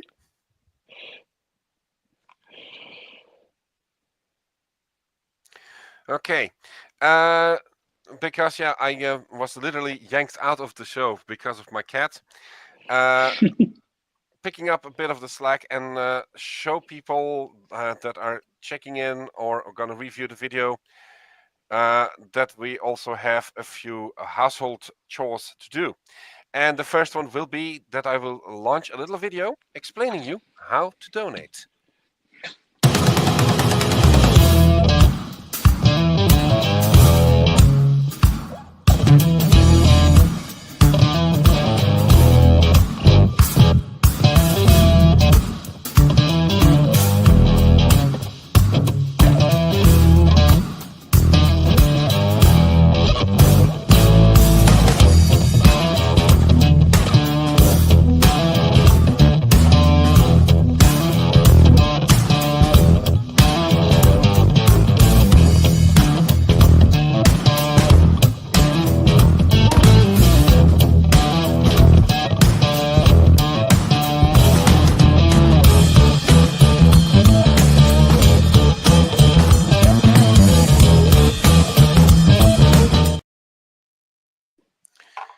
And there we go. All right. So basically what we just saw is a very short explanation of what the Foundation Scale Models for Vets does. We provide the chance to be mindful with veterans, whether they are civilian veterans or military veterans, and give them a chance to unwind, share their stories, share their woes, and perhaps find that there is more than just a listening ear, as well as the joys of the hobby and to be supported in continuing it. Joining in several events all over the country, as well as conventions across the border, because right now we're also looking for having scale models for vets getting active in Belgium, my country as well. If you want to donate, there are two ways to do that. If you have access to IBAN, you can do it on the account number that you see below the screen, taking its short and steady walk underneath our videos. The second way, if you don't have access to an IBAN, you can still donate through the PayPal account of the Veteraan Modelbouw, which is info@theveteraanmodelbouw.nl. Don't add the last dot, because we have gotten a few people that actually didn't see that one, and as a result they couldn't make the donation. And once they saw the mistake, it basically went on sailing smoothly. Also, a small reminder that if you want to donate and you use PayPal and you come from abroad, you have the option of selecting goods and services or friends and family. May we request that you do friends and family, because that way the administrative fee will be covered by yourself, meaning that your donation will be the amount or currency that you have planned for us. We thank you very much for that. And of course, if you still want to donate, you can continue to do that long after the show, after the marathon is done, because we can always use the support. And that brings me to, let's see, okay, to this little screen showing you where we are right now. This is the preliminary standing of the donations. This is right now 463.47 euros.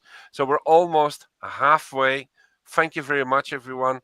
This is really encouraging us to continue on and make sure that we can do what we need to do. But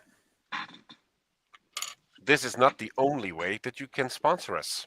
There is an auction. Now, for the auction, there is also a small video.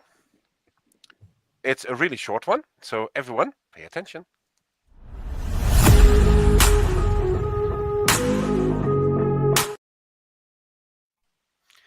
I told you it was short. So we are going to look into the stand of the auction in a moment.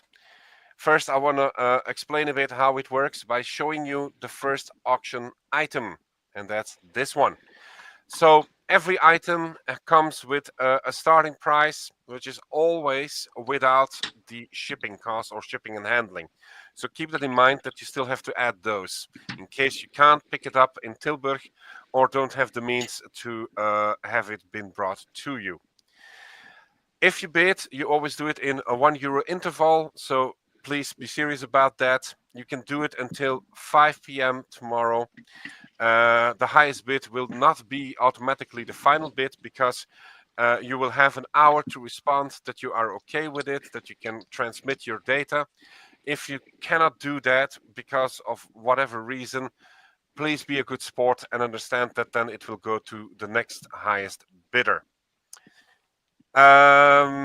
There's also the possibility to say, okay, I am going to bid for it. If I don't win, I'm going to donate the money anyways. All good. You can do this however you like. To get to the auction items like this Battle for the Reichstag from Italeri, you simply go to Facebook and you go to the page of Stichting Scale Models for Vets. I repeat, Stichting Scale Models for Vets. And there you can find the items in the post concerning the auction. You simply add your amount underneath the item in question.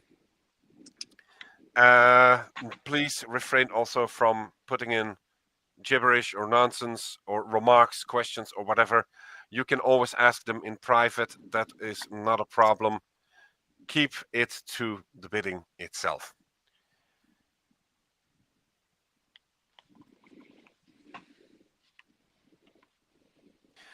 And with no further ado, I'm going to take a look at where we stand with the auctions, just to give you an idea and also to show you which items are in there. So here we go. I'm going to share the screen, so I'm going to put Scott and Grant and myself on the side so that we can actually see on the screen right now what the auctions are about. So the post that you want to look for basically has this lovely gavel sign, and underneath it you have all the items. It's a total of 12 items. The first one, as I said, is the Battle for the Reichstag. You can make your starting bid at 35 euros without shipping costs. Keep that in mind. This is a very huge kit. 1/72 scale, comes with the Reichstag building in a dilapidated state that you can still augment at your own free will. It comes with vehicles, it comes with ordnance, it comes with infantrymen for both the Soviet and the German side. So it's a very, very well packed box with a lot of items to go by to recreate this final scene from the liberation of Europe. The second item that we have is this lovely resin kit from Darius Miniatures, Sceneries 2WW, 1/35 scale resin kit that looks like an armored vehicle that has been squashed together. You can start bidding from 15 euros without shipping costs. People do keep in mind this is a resin kit, so it is not for the beginner. This is a demanding kit, but as you can see, it can yield extremely satisfying results. Moving on to item number 3, which is this Panda Models M-ATV MRAP, or Mine Resistant Ambush Protected Vehicle. 1/35 scale, 25 euros starting bid, which is really, really cheap because Panda is no longer in production, at least not under its own license. So finding kits like these is going to be more and more difficult, not to mention more and more expensive. Item number 4 is this Tiger 1, Panzerkampfwagen Ausführung E, ST Kfz 181. Sorry, I just want to say this properly. This is an initial production run of the Tiger 1. Is in 1/35 scale by Ryefield Models. Bidding starts at 25 euros without the shipping costs. This is a very nice kit, comes with a ton of details, so it's definitely a bargain. Then we have the YPR 765 Pratt, an anti-tank vehicle based on the Bradley mounting, if I get my memory correct. 1/35 scale, 40 euros. This is a brand new kit by AFV Club, so it's still in its shrink wrap, which is also a steal for 40 euros because these kits go over the bench for almost twice to 3 times that amount. Moving on to item number 6, which is also the first ship, and I think the only ship in the lineup. This is the Tamiya 1/350th scale Japanese Navy destroyer Yukikaze, which also starts at 40 euros.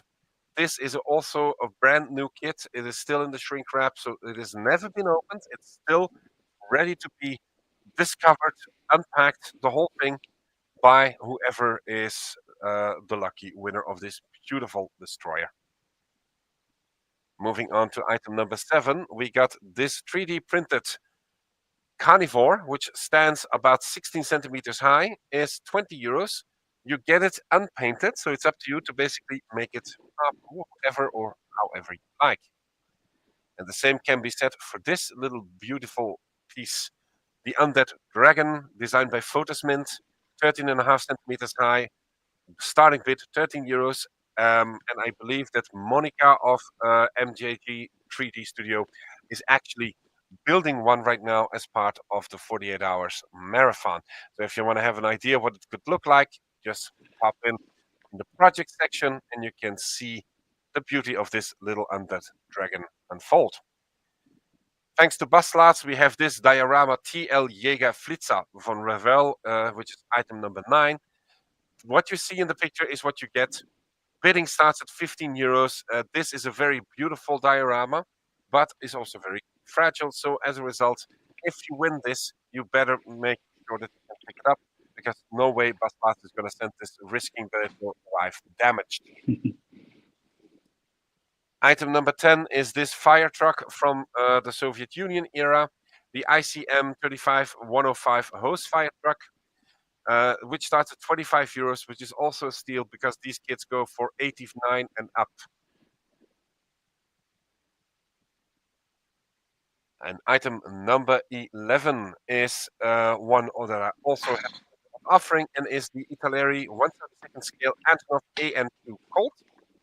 And I actually was hitting myself in the head when I offered up the donation, because somehow I missed that this would have been a nice addition to Winter is Coming. But it happened. So, yeah. If you want to have it, it's a steal for 7.5 euros. Make your bid and get a nice addition to the fleet. Now, before I continue, I heard a little popping sound, and I see that Doug is going to let you show your stuff in about 5 minutes. Please bear with me as I go back to wherever I was. There I was. For the final item, which is a 100 euros gift card from Andrew3D.nl store for designing of ships, sci-fi, or anything else. The bidding starts half price, so you can get 50 euros extra to enjoy a nice gift card for Andrew3D.nl. Okay, I'm just going to mute this real quickly. Sorry about that. So with that said, that are the 12 items. You can still bid on them for another 17 hours. There are a few bids that have already been made, so people, don't be shy. Give the auction a chance. You can get some really nice kits in there for practically a steal. If it is too difficult for getting it to wherever you live, there are other ways to actually make this kit or this win go to somebody who will definitely enjoy it. It's also one of the things that we do in our charitable organizations. And with that said, I'm closing off the information on the auction. If people have questions about it, of course, feel free to ask away. And we're now going to put Doug on the screen. I'm going to unmute you, dear friend. Welcome, Doug. Hi. Hey, Doug. How's everybody today? Good. How are you doing? Doing all right. Sorry I'm so late joining. It's been kind of a crazy weekend for us, but I'm glad to be part of it. Glad to help out. Most It's welcome, great to Doug. have you there, Doug. Yeah. As Grant says, it's great to have you indeed. And with that said, let's go to see what you are actually putting in for the marathon. I'm seeing a P51D box upside down. It's just starting, so there's no way it's finishing this weekend, but it's an Edward P51D. Most likely going to do it in the markings from the Philippines, 1944. So we shall see how it goes. Okay, very nice. You are the second person who actually does a P51. We have John Marley from Australia who's also doing one in the Korean colors. Very cool. Okay, thank you, Doc. Enjoy your build. We're looking forward to see how it goes. Alrighty, thank you.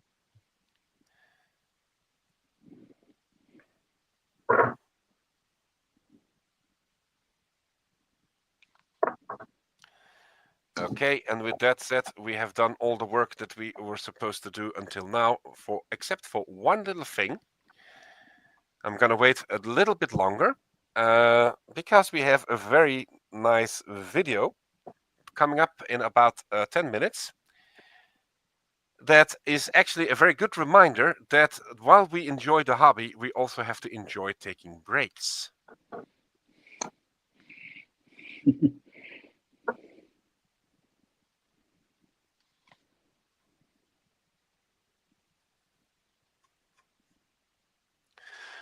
This block, by the way, will run until 2:30 a.m. our time, so that is for another 2 hours and 2 hours and 45 minutes.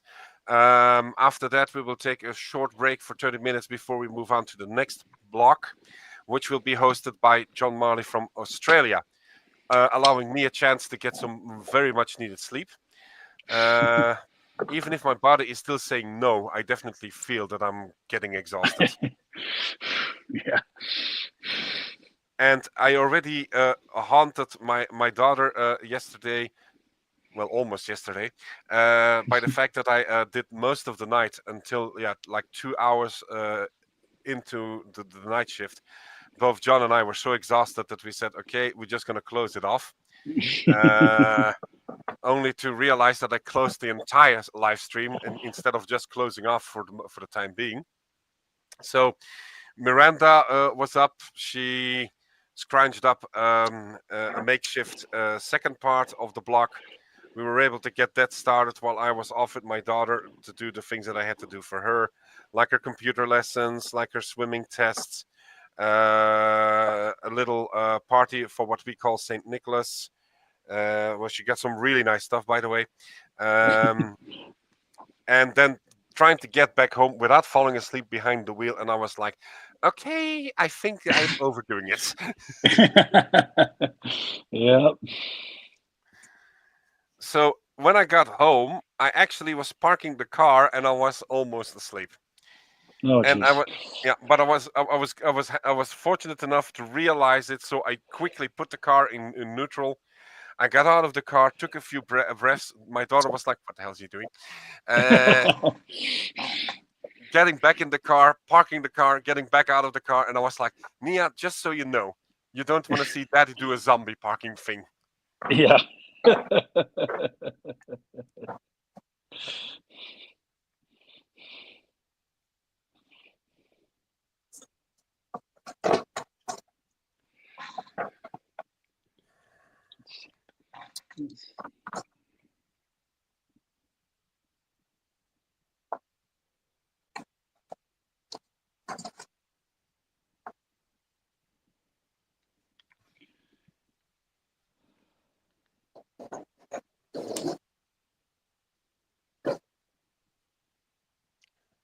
She's soundly asleep, by the way. And yesterday I asked her if she actually heard me talking, laughing, and giggling.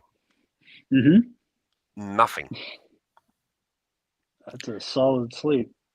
Yeah, and usually she's like me. She's a very light sleeper. She's very alert.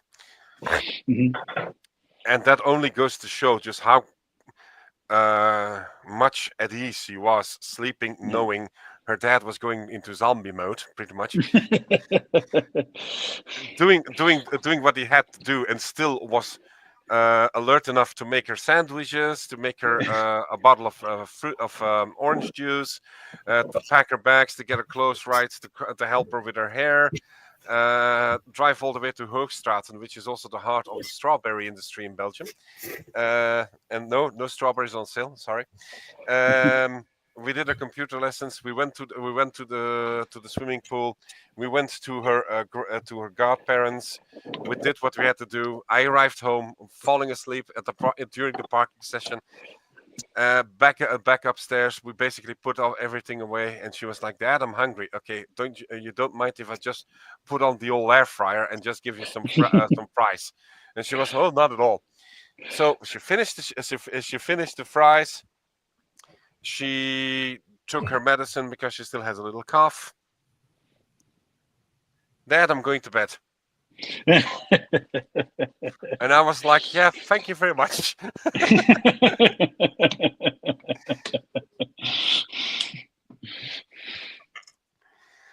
But she still managed to squeeze a bedtime story and a quick hug out of it. So there you go. Only mistake that I made, and Scott will know. Grant, I think you know too. Doug doesn't know that yet. That I tend to do all the voices when I read books for her, and we are doing the Harry Potter series right now, and we are now in the Chamber of Secrets. So the first story where the house elf Dobby comes in. Mm-hmm. So we were doing the second chapter, and that's basically the first encounter that Harry has with a Dobby.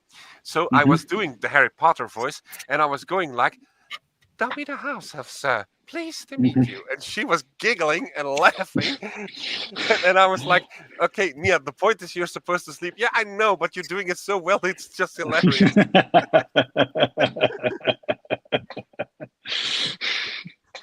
So I managed to finish the chapter only to see her sleeping with a big smile on her face. There you go. That's all worth it right there. Yeah.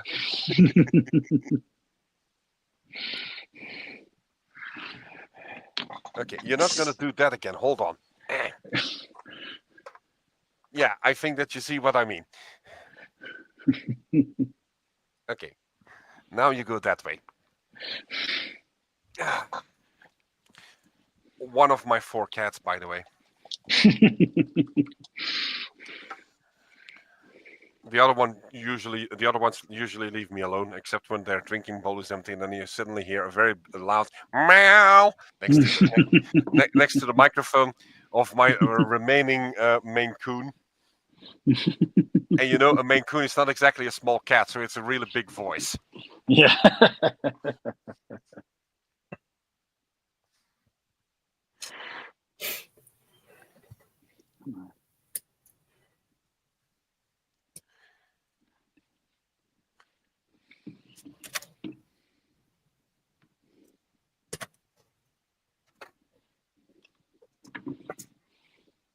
I see my friend Doug.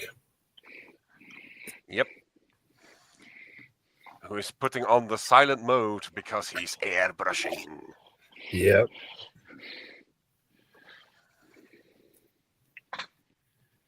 Well, while he's airbrushing, I'm actually literally going with a pen, a bloody pen, over the entire bottom section of the hull, and I just finished it. Wow. Yeah. Because this ship will definitely have its dents and skating marks and all that goes with it. Yeah, I don't have to make this perfect anyway. So it can basically show a really, really, really bad paint job because those ships definitely suffer a lot of damage and impacts of the ice that they're trying to break. They suffer the elements, so no way in hell that the paint job is in any pristine order other than sufficiently presentable in a Russian way.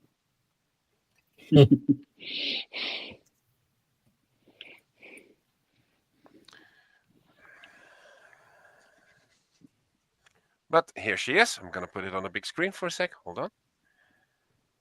Here she is. With the bottom hull done in a reddish brown and I really find that it fits. Oh, good. It's nice. It's a big hole. Yeah. Yeah, considering that this is 1/350th scale, this is a very big boy. Jeez.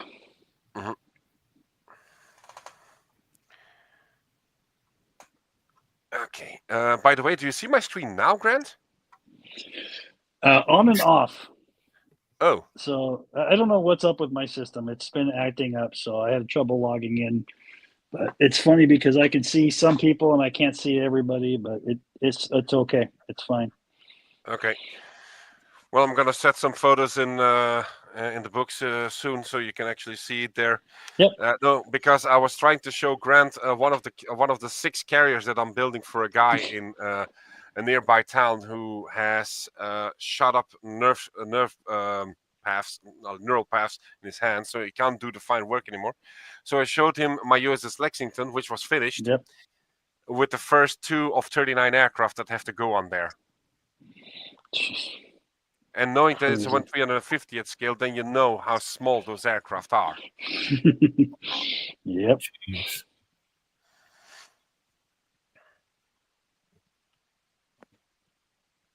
Okay. I'm gonna put these away.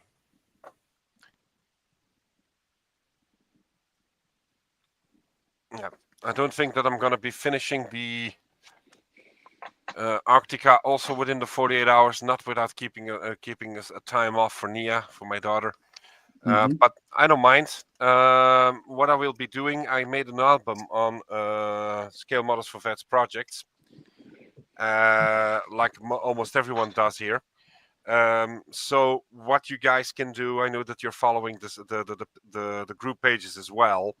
You can actually follow how it's going to end. So you can rest assured that once the ships will be built, you will see them there.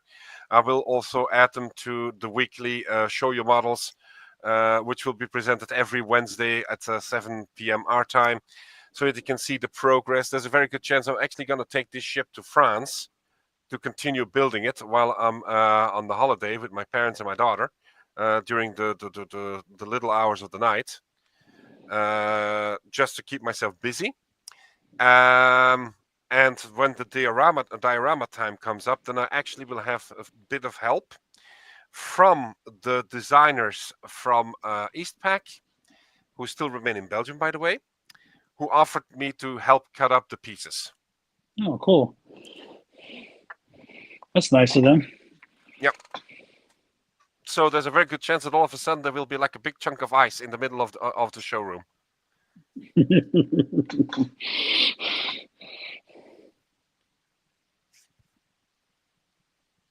But at least I finished one model today, and it's a 1/48 scale. I think, Grant, you already saw it. It's my F-16 AM Dark Falcon. I'm going to quickly put it into the screen for people who haven't seen it yet. I promised that I would be making photos for Mario van Graas, so he can actually see it a bit up closer. But here she is. Here we go. This is my F-16 Dark Falcon with the decal sets and everything included in the box from Heller. This is actually the kinetic 1/48 scale F-16 rebox, so it definitely cuts into the price. It's almost like 10 euros cheaper. It has the canopy open. It has the cockpit slightly worked out. I was supposed to put in the Quinta Studio set, but I'm going to use it on the second one that I'm going to be building. The only thing that I'm still missing are the smoke winders because they're not included in the kit. But I know somebody who actually has them in the store. I asked them, okay, keep me a piece apart. I'm going to pick it up in the week so that I can actually put smoke winders on there. Yeah, good. And that is at least one model finished for the 48-hour scale model building. And it kind of fits the theme because these solo display aircraft, well, they're literally going to hibernation every year. So there is a pattern developing.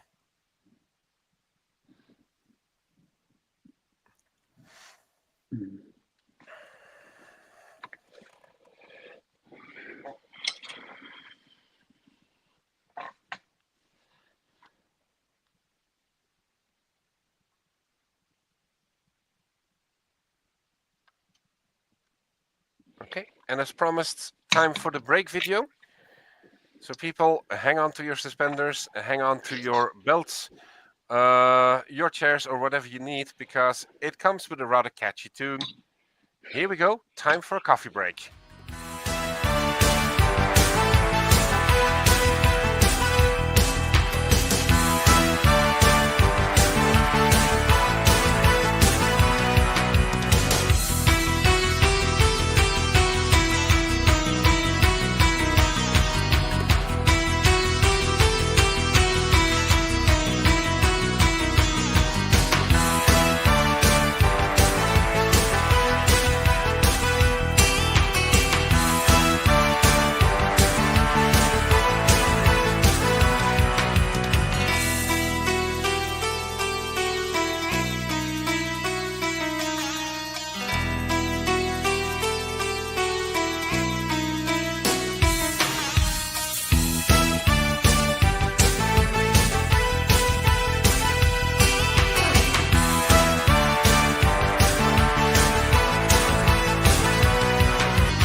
And there we go.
A squeaky chair.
So, Scott, how's the motorcycle coming?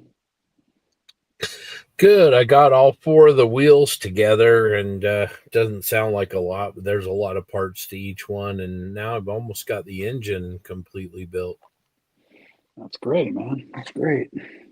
Yeah. I'll show you in a bit.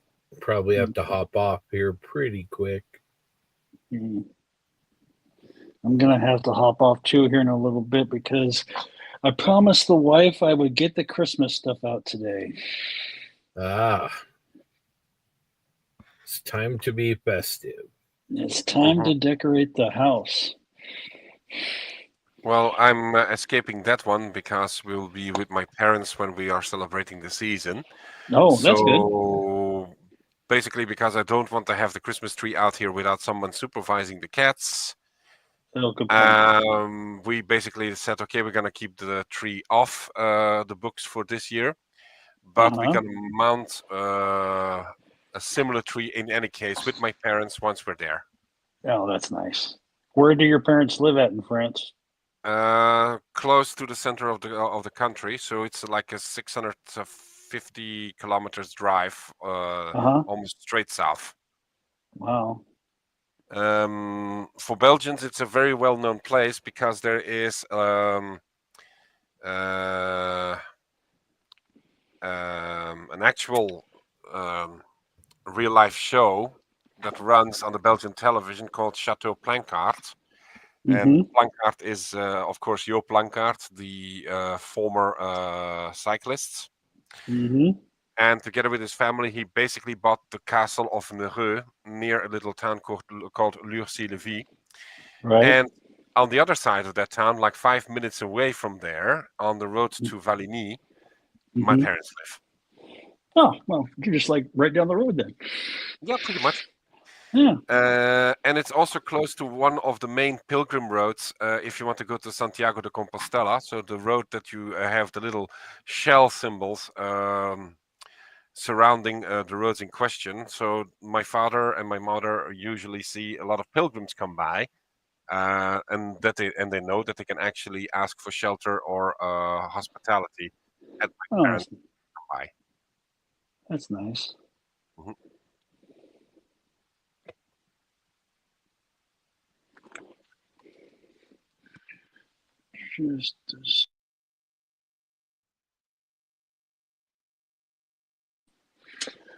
All right, guys. My shorter in a little bit has just become now. I have to go.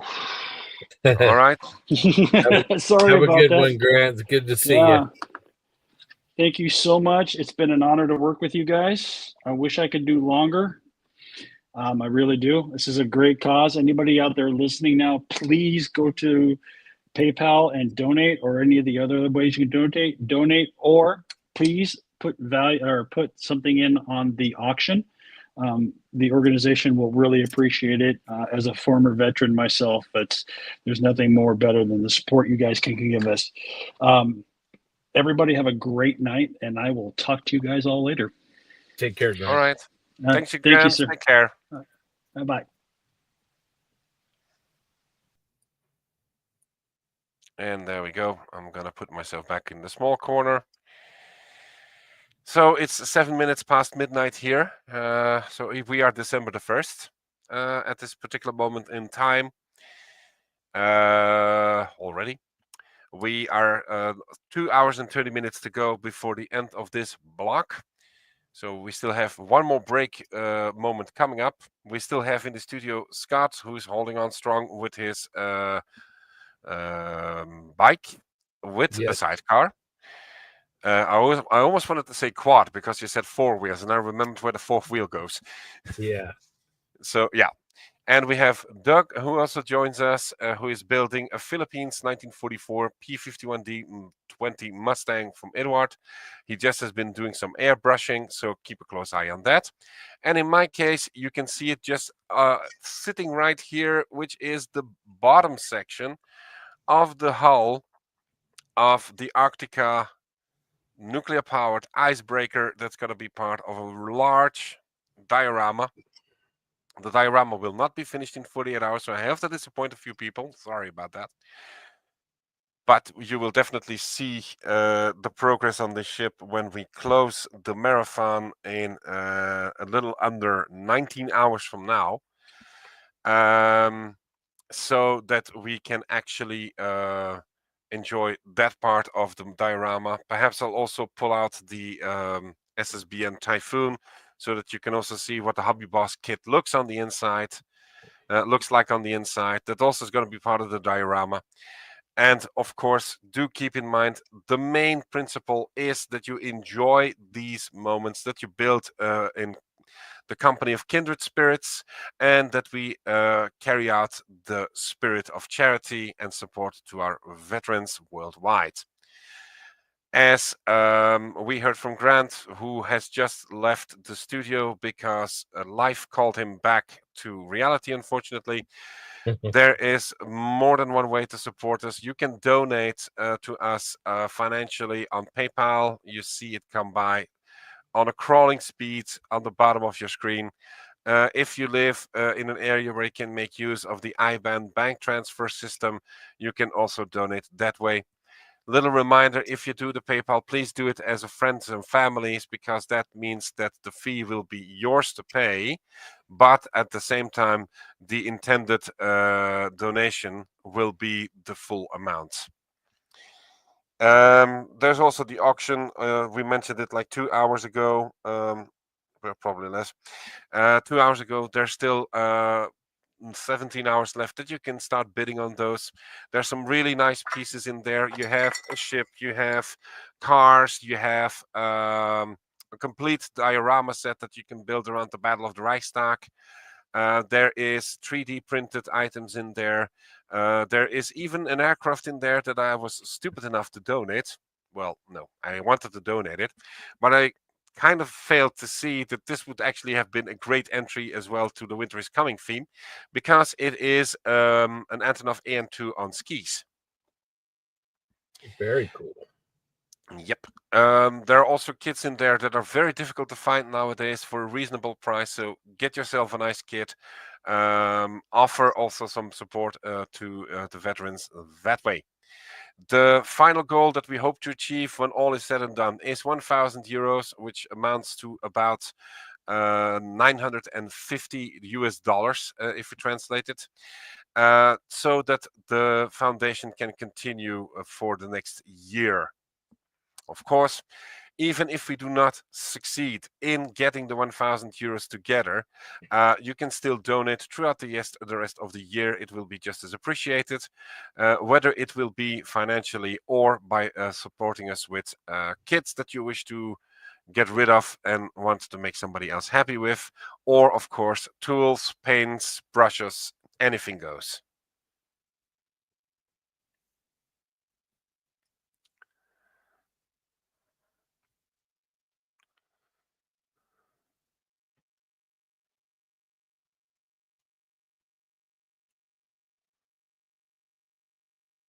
Working on a Mustang, huh, Doug?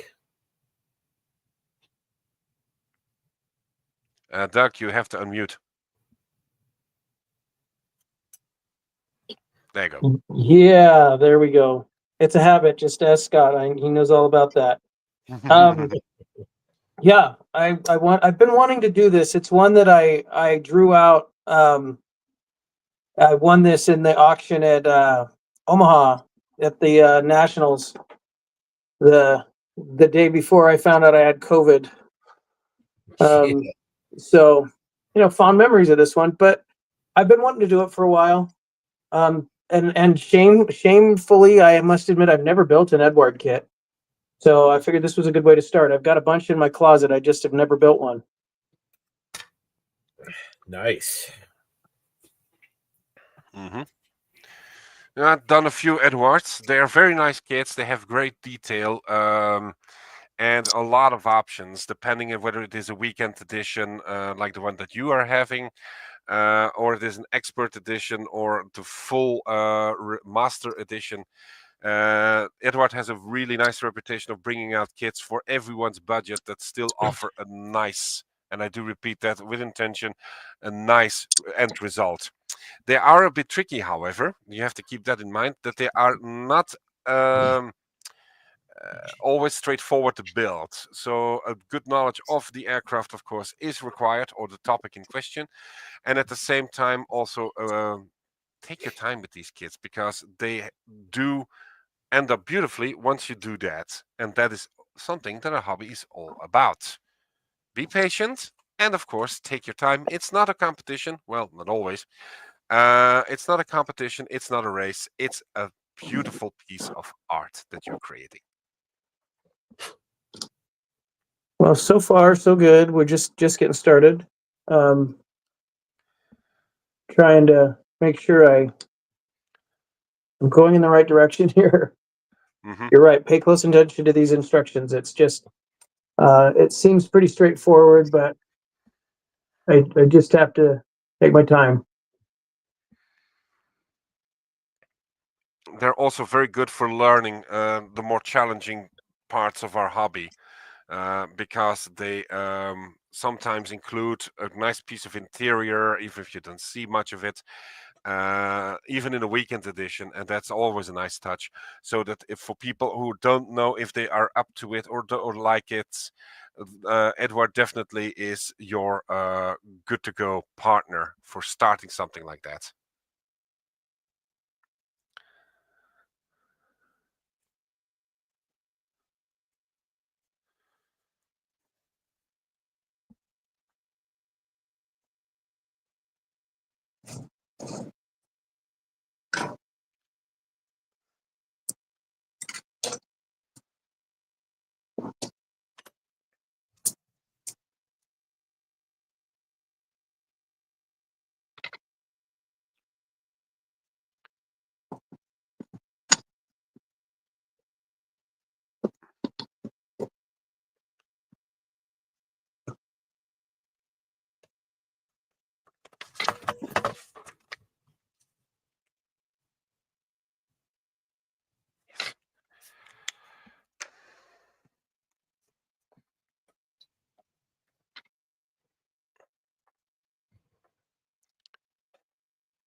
Man.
Okay, I'm gonna take a quick look on my daughter. Be right back.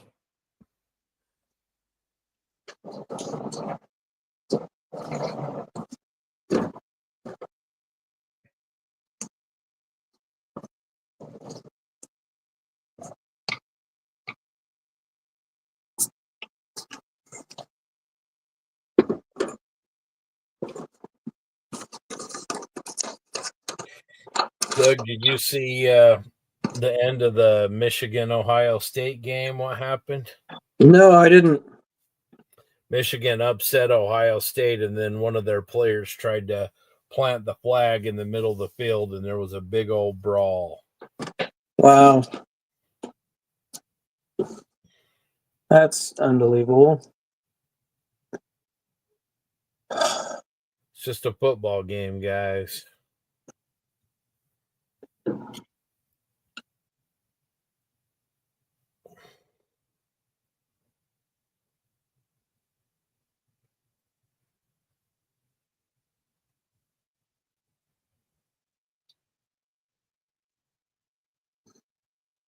I've been busy getting the house organized. We're going to have a big crowd at Christmas. We already have our Christmas stuff up. I did that last week. But trying to get the basement in shape so that, maybe some of the kids can stay down there. Yeah.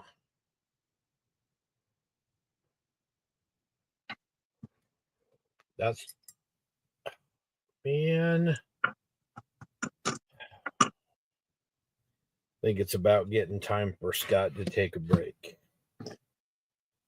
I haven't eaten for a while, so I'll be taking a break shortly too.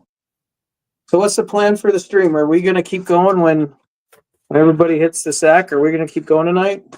No, I was actually, I think, supposed to be done. I think they have John Marley and some guys from Australia that are going to hop on. Okay. I think that's the plan. So, well, I'll keep working later on. I came down out as soon as I could. I got on this, but yeah. I haven't had a lot of time.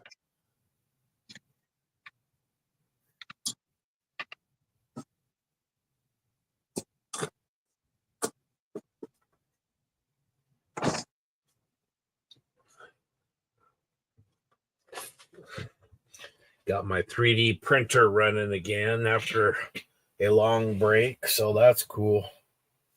It was kind of my goal for the weekend was to get mine up and running, see if I can fix the problems I've been having with it.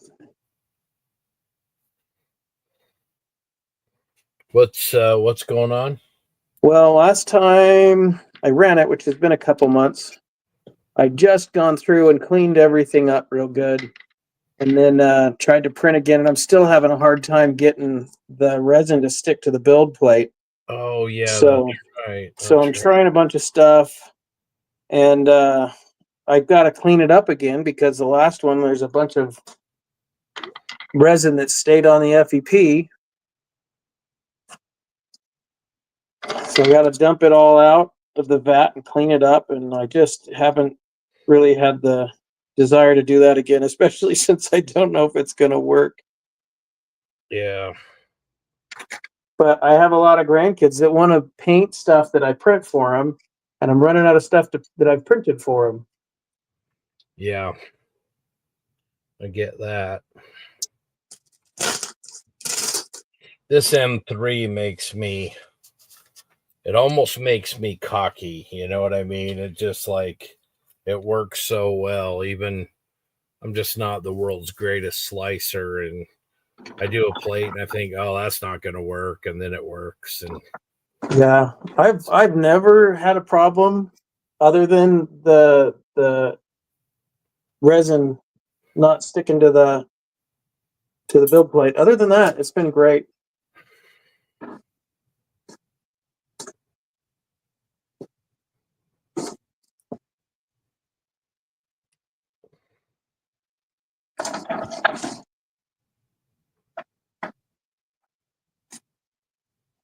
By the way, I'm absolutely loving these tank craft tweezers. oh yeah, man, They're awesome. they are the bomb diggity. There is no doubt about that. Trying to figure out how detailed I want to do this cockpit because I don't have tons of time to play with it. So Well, is it a D? yeah, Oh, well, you'll probably be able to see a lot of it then. I was thinking maybe it was a B, or it's a little bit harder to see it anyway, you know? well, what I'll do to mask it is I'll just go ahead and put glue fingerprints all over the canopy, and then the cockpit can be what I want it to be. Yeah, there you go.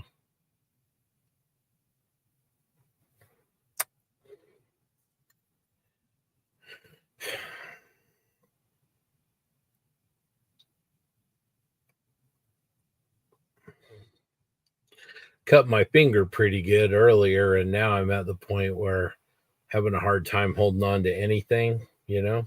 Yeah. It kind of gets frustrating. No injuries yet, but I've dropped plenty of parts in the last 45 minutes.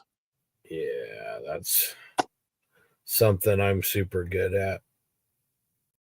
That's why I have a laminate floor instead of carpet.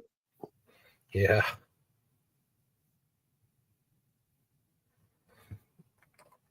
I am working with a lot of tiny parts. I'm doing the engine for this motorcycle, and it's 1/24 scale, so it's not as bad as a 35th scale would be, but it's still pretty small.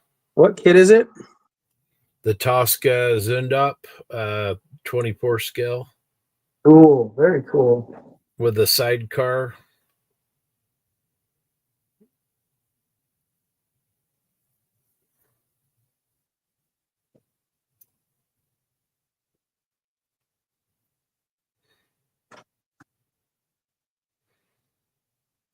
I should be painting, but I just wasn't sure how it was going to work with the stream, so I wanted to build something. So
you guys have a good Thanksgiving, Doug? Did you go to, I assume you went to your parents? Yeah, we were down in Cedar City, and it was quiet. Sam brought his kids up on Wednesday. We saw them Wednesday evening, but they didn't stick around. They were having Thanksgiving with her family. And so just Julie and I are, my parents and Katie came with us. That was it. It was really quiet. It was really nice. How's Katie? What's she up to? Katie's going to have her degree here in 2 weeks Nice. in exercise science. And then we'll focus in nutrition. And then she's going to just be working full time at that point. She's had her little job for 2 years now. And hopefully she'll find something in her field. And we'll see how that goes. That's cool. She like what she does? She's okay with it. She doesn't want to do it for a career. So it's kind of a question of whether or not she can find something closer to what she's studying. Yeah.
All right. Well, gentlemen, I must go. I am called away by duty.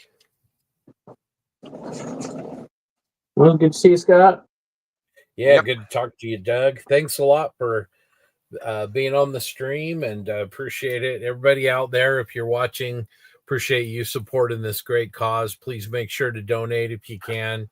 Every little bit helps. It's a great cause. These people do great work.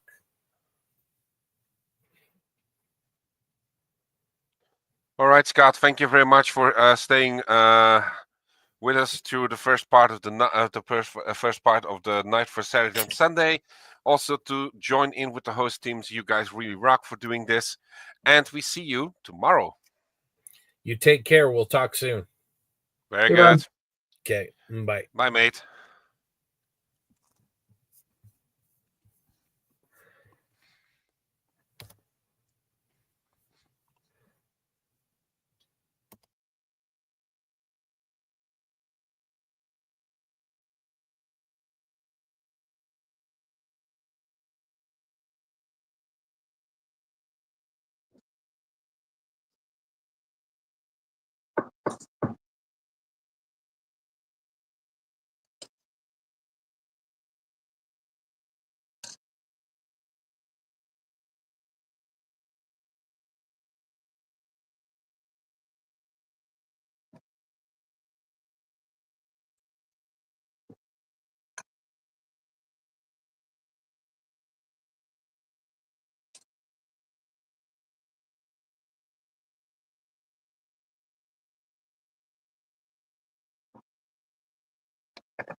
Okay, I'm back. Fully back now. And my kid is sleeping like a rose. Yeah, you can't wish for anything better than that.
It's so quiet. It is very quiet. Well, on one hand, I welcome it. On the other hand, yeah, it's too quiet.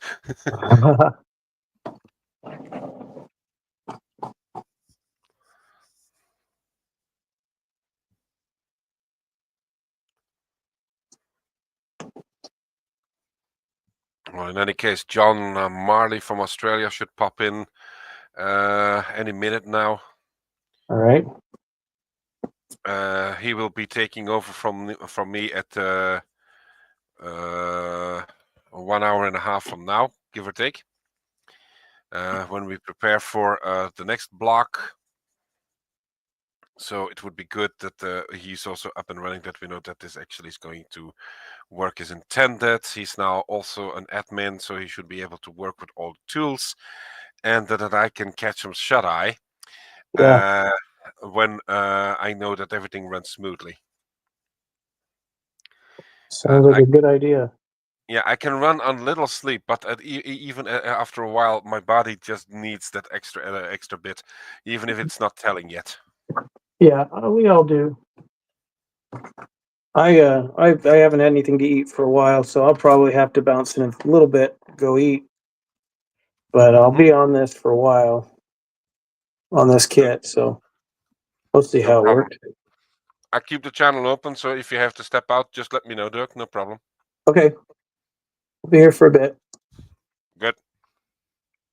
In the meantime, I'm going to run the break video clip so that people can actually be motivated to do this. If they follow us from home, that they know that we have a break clip.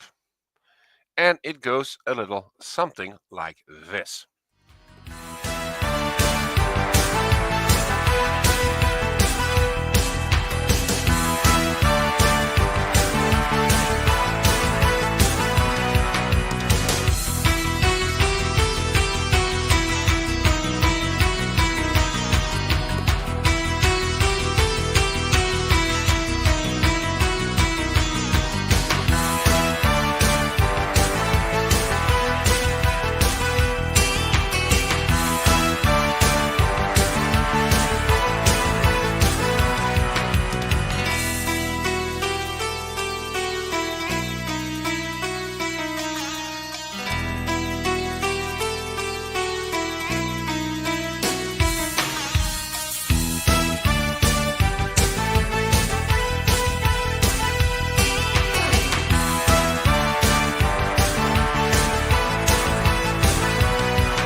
And there you have it, the break song.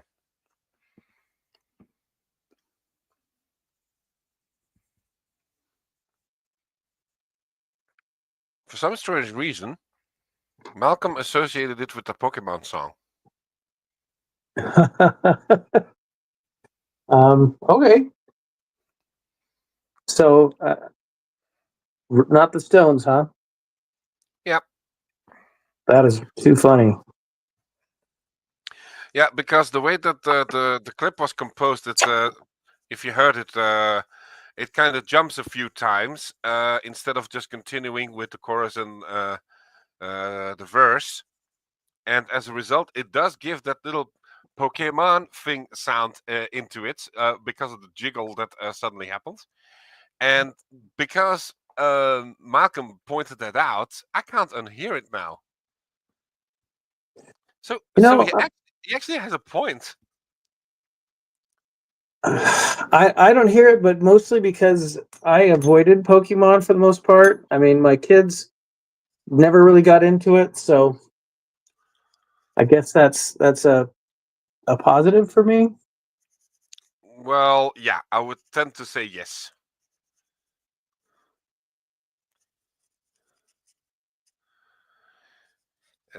Well, because my ex-wife was younger than me, 13 years to be precise. She actually grew up when the Pokemon rage started, when she was in her teens. And 10 years later, the Pokemon Go app thing happened. And yeah, I just played along because I still remembered most of that stuff. I mean, I even cosplayed at one point Professor Oak from the series. I'm not going to go into too much detail. Nia has an interactive Pikachu toy that she got from friends out of Japan.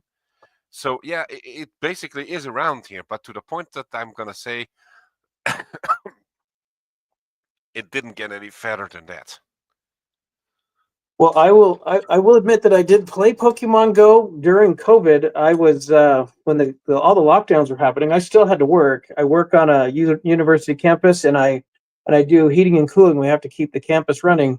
So I was there, and all over that campus are Pokestops and gyms. So I had a guy talk me into it. There was nothing else to do. So when we were walking around campus to take care of our duties, we would be playing the game. Well, there you go. That's And a then- creative way of keeping yourself busy. Yeah, and then a little while back, I said I am wasting way too much time with this, and I deleted it. Nope. Same here. When we separated, I basically threw Pokemon Go out of the door and started focusing again on myself.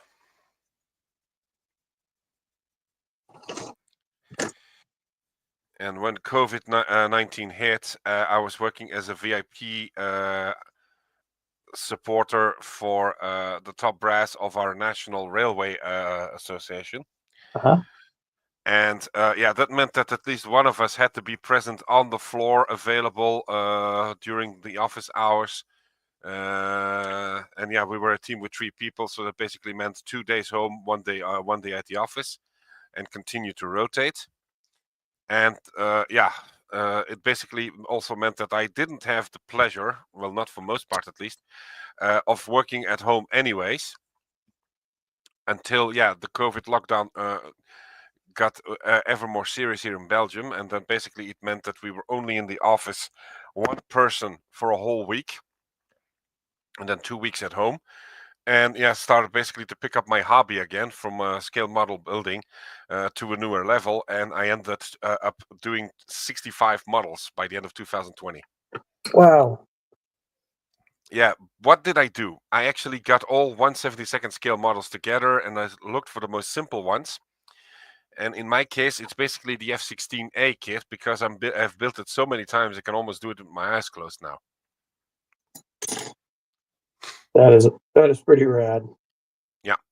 And considering that I made the crazy promise to myself that I would have at least every special tail once that Belgian Air Force F-16s supported during their 46 years of career, that it's now 46 this year.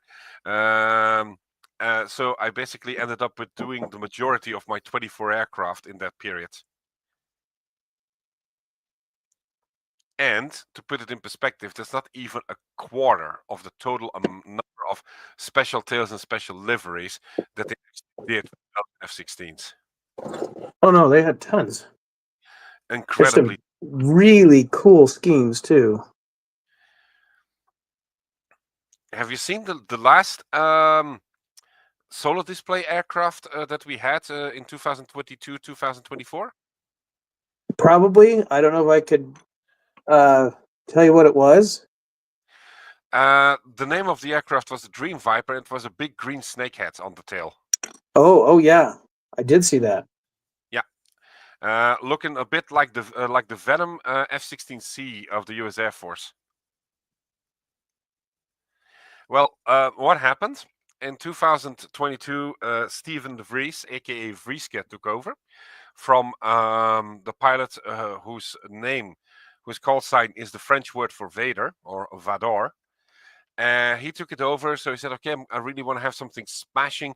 And he basically created, together with Johan Wolfs, the scheme for the Dream Viper. So there's a big Viper head on the tail. They're Viper-like scales in 14 different shades of gray. on the top of the wings, on the bottom of the wings, and overlaying that on the bottom of the wings is the ventral sections of the viper snake, represented in a very nice green color. And it was on the wishing list of a lot of people. I actually have it also in my stash. It takes up a lot of masking work. I'm going to warn you ahead. But 2024, even before the season started, all of a sudden the aircraft was grounded. And eventually it was decided that the Dream Viper solar display was cancelled for eternity. So there will be no more F-16s doing that for the Belgian solar display. Steven de Vries ended up doing the 2024 season because he also flew with the special livery of the 31st Tiger Squadron. And on the final Sunicol Air Show, he was able to also do a send-off to his fans with a regular painted F-16A. 2 days before that air show, I visited during the Spotters Day the Kleine Brogel Air Base, where the aircraft is currently located. And they put on display in the workshops the tail section and the 2 horizontal stabilizers. And there were pieces missing of the skin. And when I looked into the skin, I suddenly noticed, well, I think that I know why they canceled the last year of the season. And not because of budget cuts, but basically because Steven de Vries flew the aircraft to its extreme limits. That I got to one of the flight engineers that I know, and I said, "Look, may I see the aircraft? Is it available here after everyone's gone?" And he was like, "Oh, I think I know why you're asking. Yeah, no problem. We still have the aircraft. The wings aren't here though. They already have left for Charleroi to the Sapka aircraft manufacturing plant because they have to be redone." And I said, "Okay, that basically is why I want to see the aircraft." So, end of the show, me and my daughter, we go to a secluded hangar, and there she stands in a very sad condition, the FA-87 tail marking for the Dream Viper, without her wings, without her engine, without her tail, without her stabilizer. So it was a really sad sight to see. But what I wanted to see, I did see. Basically, the airframe was cracked at almost every inch of the frame. Wow. There were air fractures all over the bloody thing. So if he even would dare to take that aircraft up, there was a good chance it would basically disintegrate around him. The aircraft was completely worn out. Just to give you an idea how extremely far he pushed the envelope for making the stunts that he did. I pulled up on my other screen. I pulled a picture of that Viper up, and yeah, that's incredible. I love those. I love that tail. Mm-hmm. It's beautiful, isn't it? Of course, I would. I mean, if it's got a snake on it, I'm happy. Yeah. Well, this is definitely one that you could consider. Galaxy Models actually brought out the decal set for this aircraft, only in 1/48 scale for the time being, I must say. But Galaxy Model includes a very, very elaborate masking set, which you require for the wings. And oddly enough, Kinetic issued earlier this month the 1/48 scale kit that goes with these decals, but leaves the masking sets out. Oh man. Yeah. And funny enough, they did the same thing with the Heller Rebox of the same kit, but this time with the Dark Falcon scheme, so the previous one. Also no masking sets in there. But good thing, I know the guy who did the original designing of the decals of the Dark Falcon. That's Sylvain Hautier, aka Cyhard Decals in France. So I basically contacted him. I said, "Look, you're going to come over to this and this convention. Can you still do the masking sets for this particular aircraft? I know you don't have the decals at this point anymore because Heller won't let you, but can you do the masking sets?" And he was like, "Wait, are you trying to tell me that they didn't put the masks in there?" And I said, "Wait, it gets even worse." So fast forward, the 23rd of November, we are at Euroscale Modeling in Houten. Spot's modelbouw brings the kinetic version of the Dream Viper. Stefan buys one of the boxes. I brought along my own kinetic kit with the Galaxy model decals. We open the box, and what do we see? Okay, it's the Galaxy model decals, all right, but that's just it.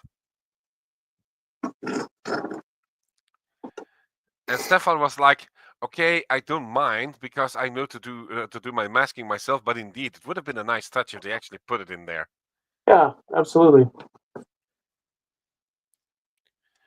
So he basically went and got the Galaxy model full set as well, ahead of the kinetic. So he did have the masking sets at hand. Now he has 2 sets of the same decals. So in case that there is something of a foul up, he still can recover for most of it. But even so, it's one of those little notions that I say, look, if you bring out a kit and you say it's a gold version, nice, but at least put in the full set that goes with the decals if you know that they're there. I mean, for the price that you pay, it wouldn't have been that much of a difference. No, that's pretty reasonable. Yeah. So, yep, there you have it. You have the Dark Falcon, no masking sets, and you do need them. The Dream Viper comes out from Kinetic, no masking sets, and you definitely do need them.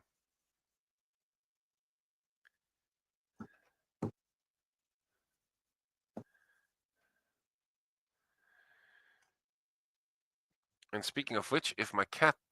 Oh, for God's sakes, Loki. He's been doing that all day and all night now. And I'm like, look, I know that I feel comfortable. I know that I am very warm right now, so you might feel cozy, and you're very clingy too. Poor little thing. But you're not helping if I have to do scale model building. Where are you going? Well, I tell you what, my animals don't do that to me. Why do I have the feeling that you don't have cats? No, I'm allergic to cats. But you know, I have the scaly variety of pets. Yeah. And Okay. Yeah. they don't mind if I leave them alone. So they certainly don't seek me out. The one with paws or the slithery kind? The slithery kind. The slithery kind. Okay. I don't know. They're fun. They're interesting. I think they're beautiful, but you'll never get attached to a snake or a lizard the way you get attached to a cat or a dog. Well, I think that there's a certain degree of cuddliness to a snake, but it basically depends also on the relationship that you have with them. True enough. Yep. Well, in any case, while we're talking about the snakes, let me show you the Dream Viper set while I'm at it. Absolutely. So I'm gonna put myself on the big screen. So the kit that I got is this one. It's the F-16AM Block 20, which is actually the same kit that you have for every midlife upgrade version of the Belgian Air Force as well with the Dutch. So this is one good kit. You don't need the full gold one. It just works just as well. And it comes actually also with the same content as the Heller box. But instead of doing the NATO Tiger Meat 2009, like depicted on the box. So what I did, I actually gave away most of the decal set to a friend of mine because he wanted it, and I was like, yeah, I still have more than ample decals for all the aircraft that I have in mind, so there's no problem in giving them away. Because the one that I want to be doing is, of course, the Dream Viper by Steven de Vries. So I'm going to put that away for a second. There we go. And this is the full Galaxy model set. F-16AM Vrieske from the Riot 2022 Air Show at RAF Fairford. 148 scale. And you immediately see it. It comes in a rather big package. Fun story is when we started looking to the manual, most of the manual for the masking is retained in the manual for the kinetic kit. So you do get the schedule, you do get the schematics of where it has to go. Okay, I'm gonna gently put this on the side so I don't lose them. Here's an explanation of how you have to use the masking set. So here we go. So first of all, there is the general layout, which basically means that you have to put the decals, the masking sets like this. Okay. Yeah, and once that is done, this basically tells you when you have to peel off what. Oh wow. Okay. I've never used a set like that. I've never done a big mask on anything. So Well, that that's gonna be for me the same thing, and I literally only did it once, and that was for my Dark Falcon, which was only like 10 pieces for the bottom section.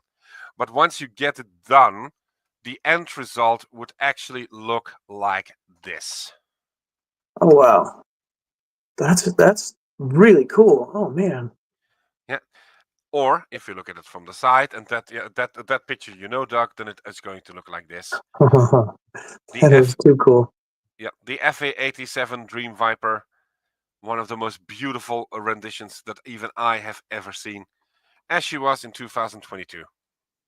I don't know if you've heard us tell the story, but when we went to IPMS Nationals in Vegas 3.5 years ago, JB has like his cousin-in-law, his cousin was his adversary pilot, and he got us on base at Nellis, so we got to see just about everything. We went up we got to go on the flight line, and Nice. we just it was amazing to see all of that stuff, including, I don't know, we probably saw 36 F-16s, including the adversary squadron there. Really cool stuff. Nice. Well, not as spectacular as Nellis AFB, but I was, I still am actually a friend of one of the guys who is a staff sergeant for one of the logistics squadrons that operates from the Ramstein Air Force Base in Germany.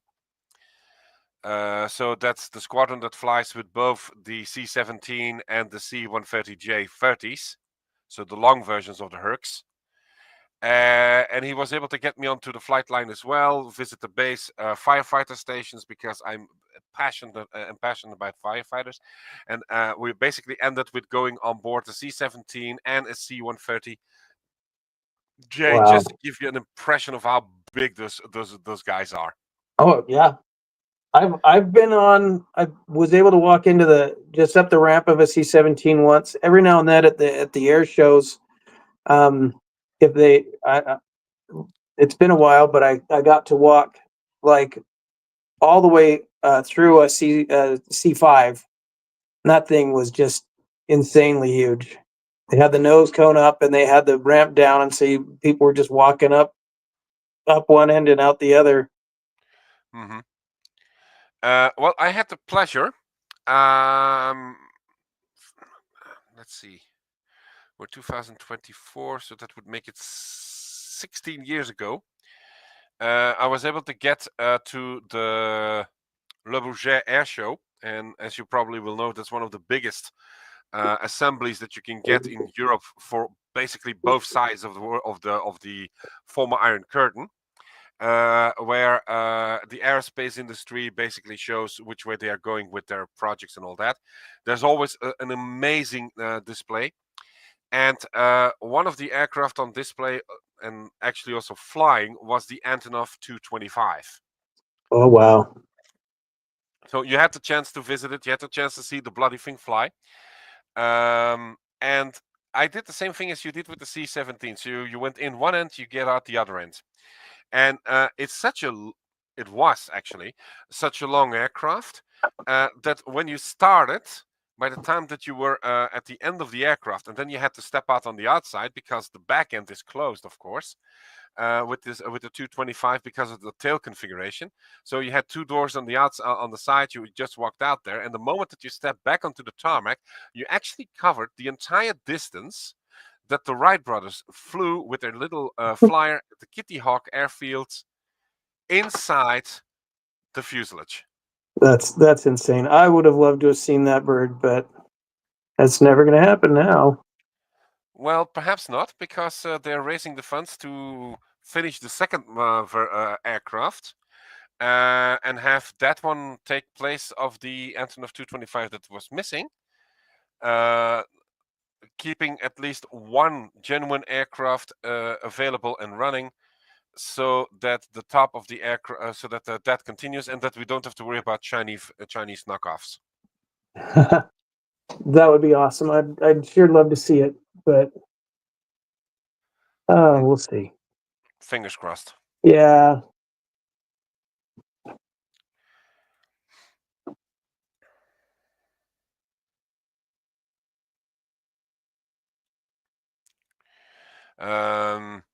And 2 weekends ago, we went to a little place called Zinsheim, which is almost in the middle of the southern part of Germany. It's part of a chain of so-called Technikmuseum, and there's one a little bit more to the east called Speyer. We visited Zinsheim for two reasons. First of all, they have an amazing collection of aircraft, vehicles, tanks, shipyards. They even have that German Type 206A submarine that they just brought in recently, the U-17, that they're not putting into place. They had a collection of American muscle cars, drag race cars, the infamous blue flame was also there. There were complete locomotives that were still in an operating condition. Well, I mean, the system could still run, but it was done almost completely electronically, so not with steam, just to give you an impression of how massive those things are. But the crown jewel of the Technikmuseum at Zinsheim is located on top of Hall 2. And it is the only place in the world where you can see both of the supersonic transporters side by side. Wow, that would be stunning. So one, of course, is the Concorde. The other is a Tupolev Tu-144D. Right. So what they actually did, they put the aircraft in a position that it looks like it is taking off. So the nose is down. You have to crawl up into the aircraft. You can go all the way to the cockpit and back. But yeah, if it is crowded, it's not really a fun experience because the whole aircraft, of course, bounces and moves all the time. So if you're not really into that, definitely not something that you enjoy. I know that my daughter didn't quite enjoy it. But anyway, it is the only place where you could actually see the two aircraft side by side and make a good comparison of how similar those aircraft are, but more importantly, how different they were. And it was really amazing to actually see those two machines together and realize that these birds flew beyond Mach 2.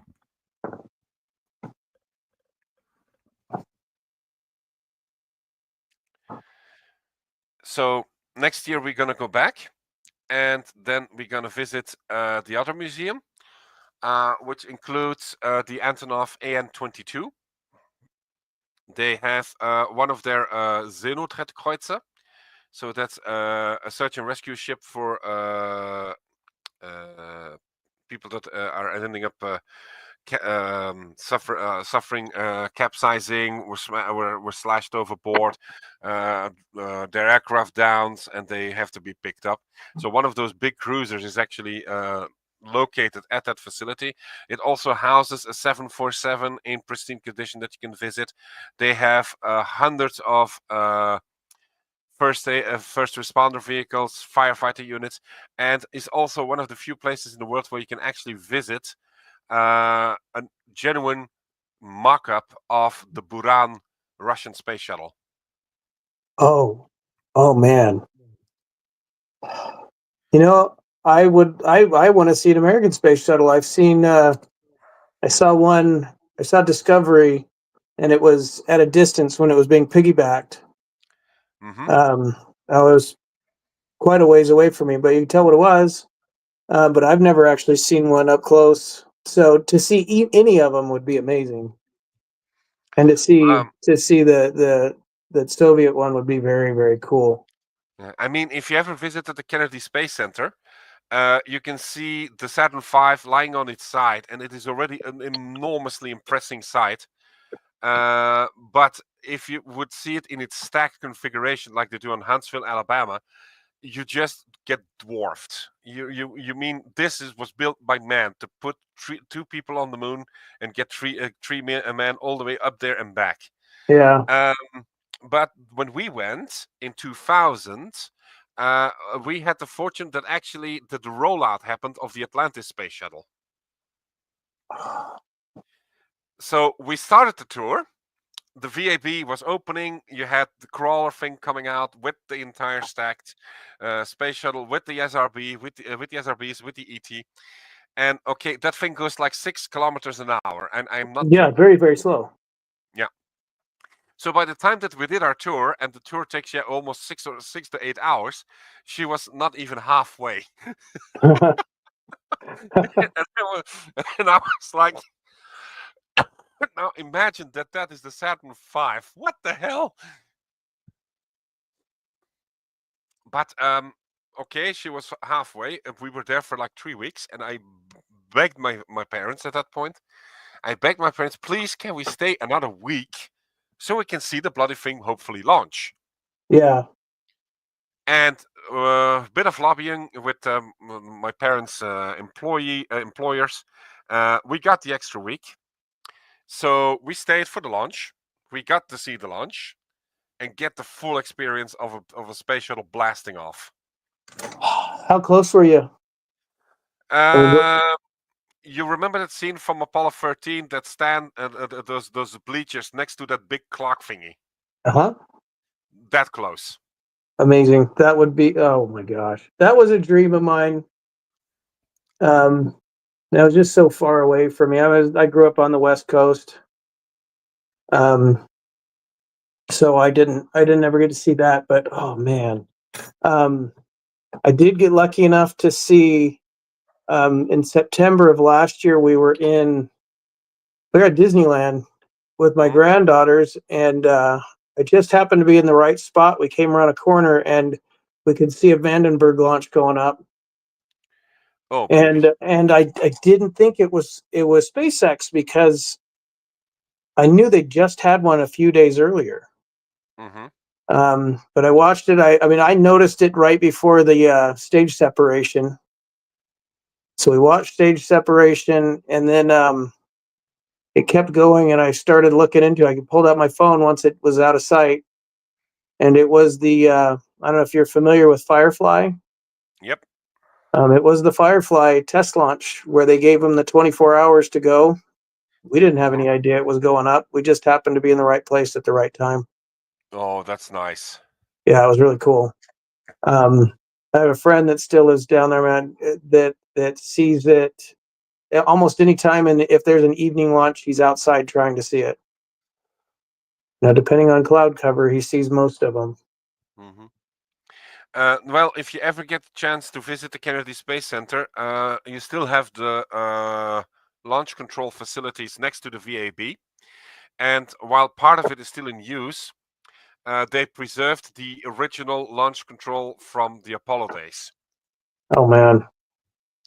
So you can visit it, and while you visit it, they recreate the actual launch sequence to the point that they even got the vibration effects included in the building infrastructure, so that the moment that basically those 5 F1 engines roar to life, you feel it. Oh my gosh, I have to do that. Yeah, I have to do that. You hear it, you feel it, and it's like, wait, what the hell? Yeah. I do know the one thing that is going to happen in the next probably about a year, maybe maybe a little longer, but they have Space Shuttle Endeavour in LA, and I don't know if you knew this, but they have recreated the boosters and the fuel tank and have hung the Endeavour on that, and they're building a building to put it in. So you should be able to get up and actually get up to see it up close from up high. I'm going to definitely be doing that. Okay, in that case, you have to share pictures, Doug, because I Oh, really yeah. want to see how it goes. So that's definitely one that's also on my bucket list. So if you can do that, please do. Absolutely. We actually have in Belgium a location. It's called Redu. And next to Redu, which is known for its quaint bookshops, there is the European Space Center. So that's a little museum that is dedicated on everything that concerns space flights, and of course the focus is on the European Space Agency. Mm-hmm. And that was still in the period that the Hermes mini space shuttle for the European community was still being considered. We went there, we did the moonwalk, we did the visit of the ISS mock-up modules that are still there. We got to see a really nice treat, and it was a full-scale mock-up of the space shuttle on its boosters, on the external fuel tank. Okay, you couldn't visit the bloody thing because it was a mock-up, but to see it in its stacked configuration, up close and personal, was a very highlight for my life. The chance to actually touch it would have been the next one. Yeah. Oh man. Yeah, space was always one of those things that fascinated me. I still, to this day, if there's a launch that I can find streaming, I'll watch it. I don't care who's sending it up. I'll watch any launch. I think it just fascinates the heck out of me. Well, the same with me and Nia. When Launch America happened, so the first test flight of the Dragon crew, Nia and I were watching it, and we were watching the video clips, and all of a sudden there was a space shuttle, and Nia was like, "Hey, look, Dad, there's the space shuttle." I actually have two full stack space shuttles sitting on top of my big cabinet with my ships, and a 1/72nd scale version of the space shuttle, completely with interior and all that. It's part of a STEM set that they created, so with a whole lot of detail. Nia already used it for a show and tell. That is also sitting there. I have 3 more space shuttles, orbiter vehicles in my stash because I want to build all of the versions.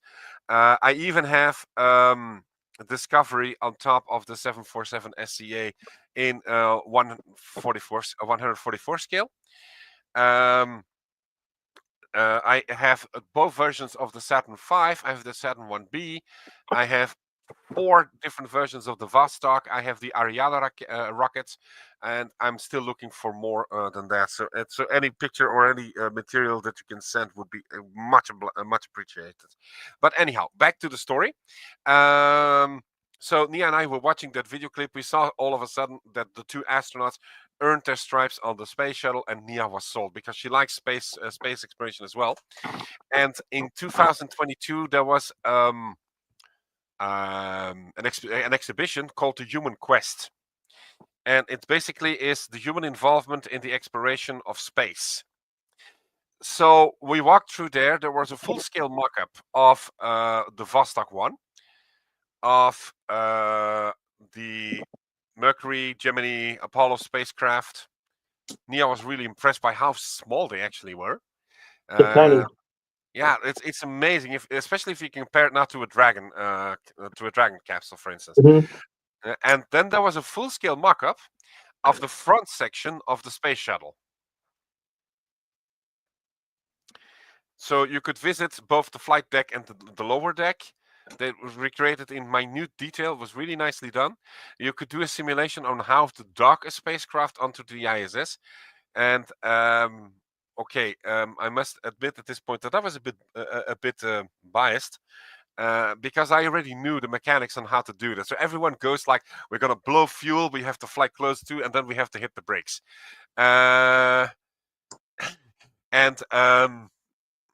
what you have to do actually is basically the equivalent of farting, if you want.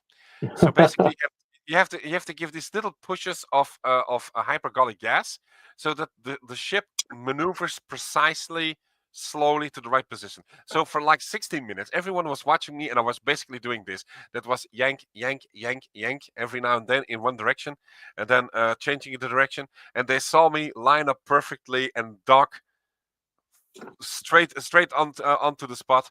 Dirk Vriemaat, who was our first Belgian astronaut, was actually there, and he was like, "Okay, now you have to tell me, did you cheat or something?" And I was like, "No. If you know what to do, it's easy." And he said, "Okay, the only okay, if you ever would apply for the astronaut corps, first of all, lose a couple of pounds, of course." I said, "Duh."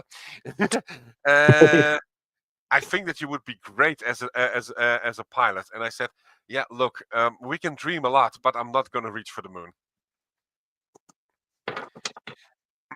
But the funniest thing still had to come.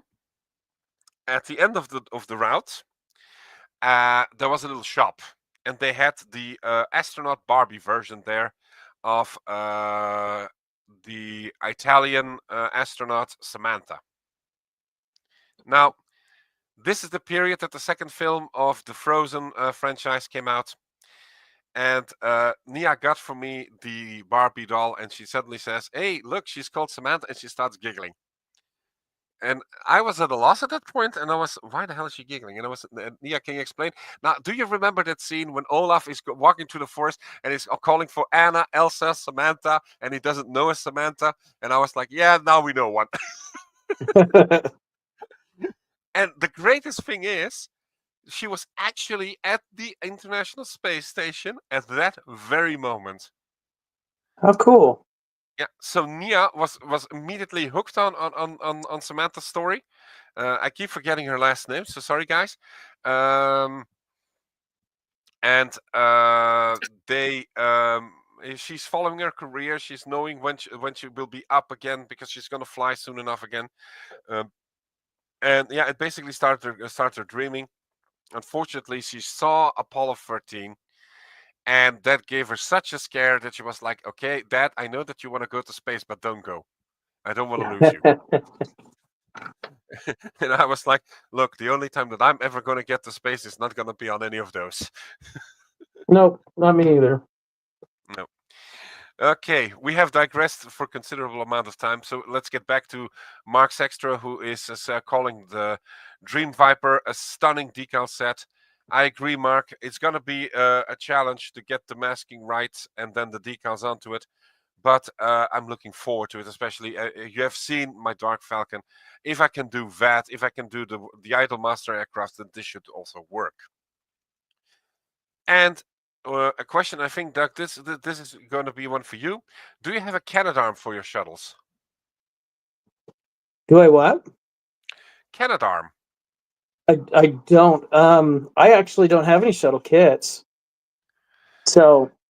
Yeah, but I think he means for the actual thing. Oh, you mean on on any of the displays? Yeah. That I couldn't answer. I've not seen one. I haven't looked that deep into it. I mean, there should be, especially if the bay's open, you've got to have one. Mm-hmm. I know that one of the shuttles is showing its bay, and if I'm not mistaken, it is or was Discovery or Atlantis, that you can actually look into the bay. And if I remember the images correctly, the Canadarm was definitely in position. It should be. Yeah. If he's talking, however, about the scale models that I have, well, the three versions rather that I have right now are all with the bay closed, so no Canadarm in there.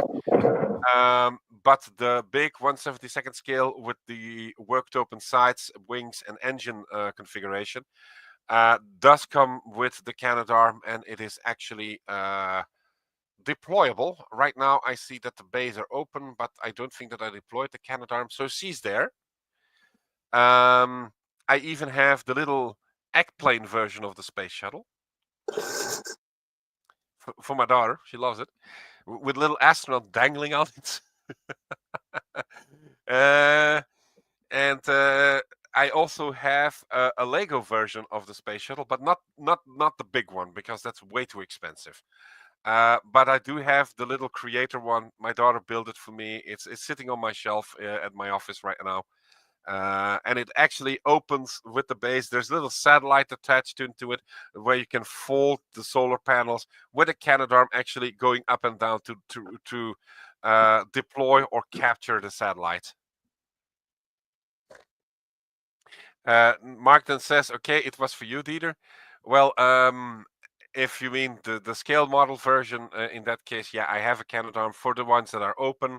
They're in there. I even built for my daughter the Diagostini space shuttle. So there's a stem set that actually seems to be floating because of the way the stand is made. And that also comes with a Canadarm included. That also is fully articulated and that can actually deploy as well. But if you have a piece of the actual Canadarm and you want to depart with it, you can always stash it here. No problem. Go ahead. I could use the bloody thing to basically go down and get my mail. I'm on the third floor. That should still work.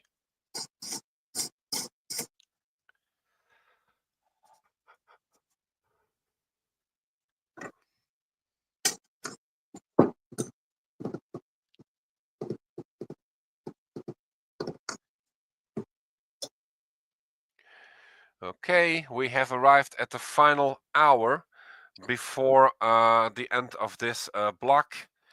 For people that are just tuning in, or I have been joining for the last few minutes, most welcome. Do keep in mind to also take a rest, take a break, not to get dehydrated. If you're hungry, go and eat something. I know that Doug is going to do that shortly after this block will end, most likely. Or as soon as possible, of course. And at the same time, also to keep looking for donations, to check out the auctions and find something to you that you fancy for a very, very good price.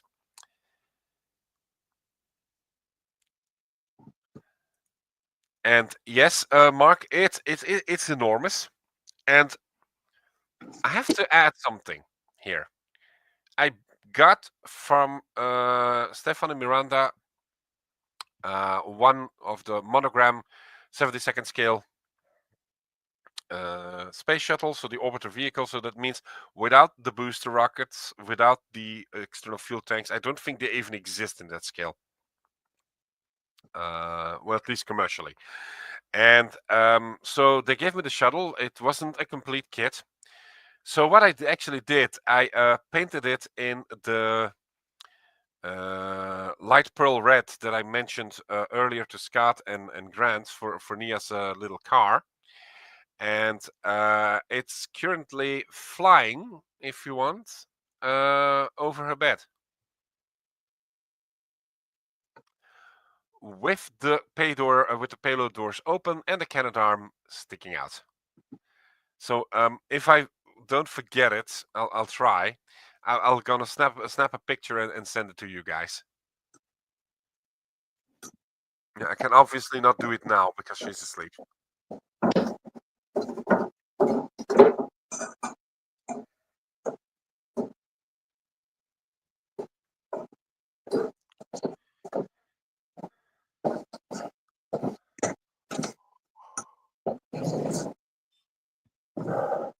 Excuse me.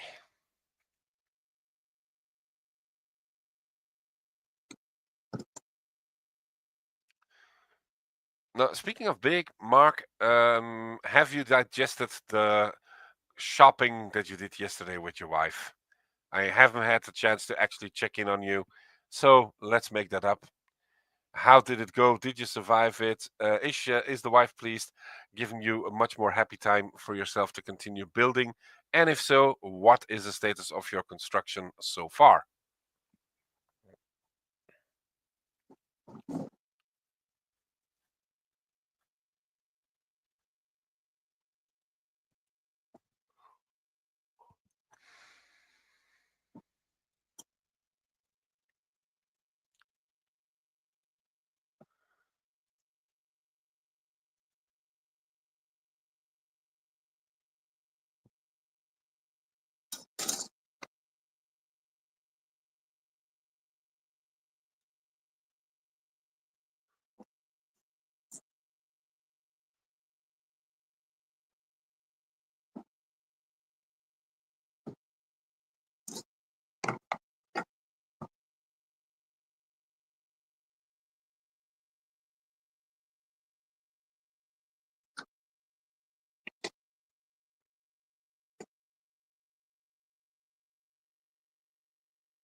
Okay, Mark Sextra says that would be awesome. Thanks.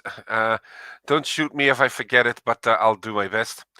Off to make a coffee and work on my tiger base. All right, looking forward to see how that proceeds. And he continues, ha ha ha. Yes, we purchased a few things for Kate, my daughter of 2, and she's about to move away for her first real job. No, daughter 2, excuse me. First real job. Also some things for, and he continues, their house in Kingston, where she and her sister were going to school. Now, that's very nice.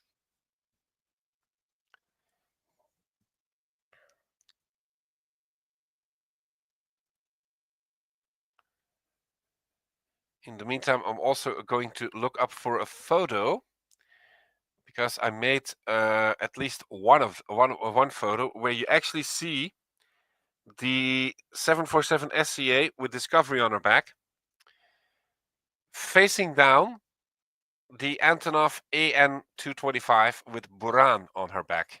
Oh wow! How So cool would that be?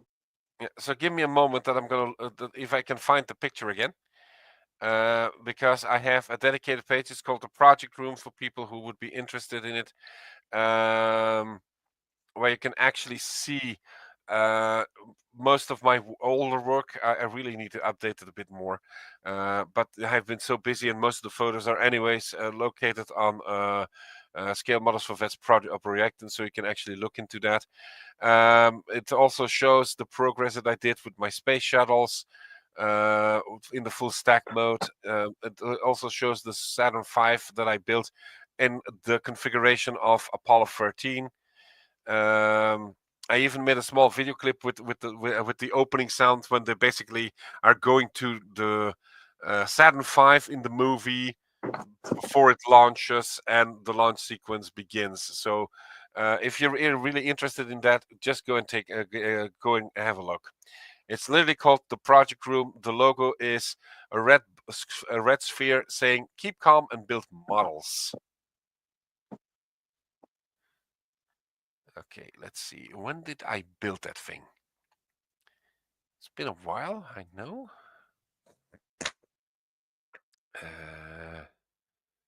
Well, apparently it is a while, because I am now looking at pictures of my 2021 builds, and she's not in there. So did I do it in 2020? Let's have a look. Oh yeah, I'm also going to show the photo of those 2 aircraft that I mentioned. So the Concorde and the Tupolev Tu-144D side by side on top of the Zinsheim roof, because I just bumped into them. So I'm going to show them as well while we're at it.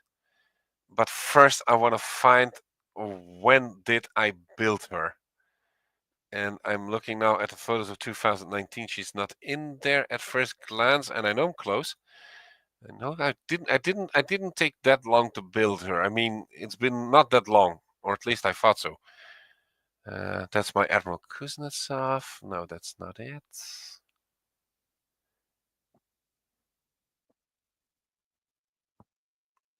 Okay, let's see. 2020 builds.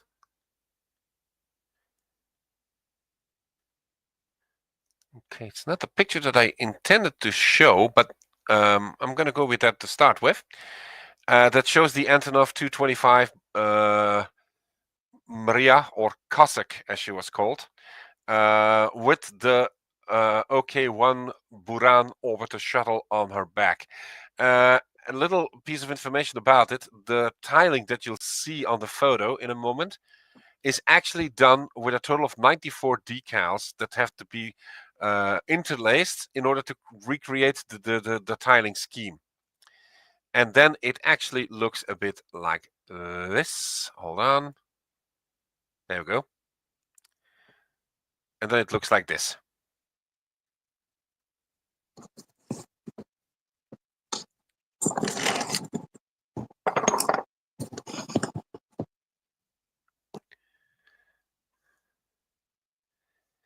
That's a table of 1.50 meters wide and 89 centimeters long. So just to show you, this is a 144th scale kit that we're actually looking at. So it's already massive.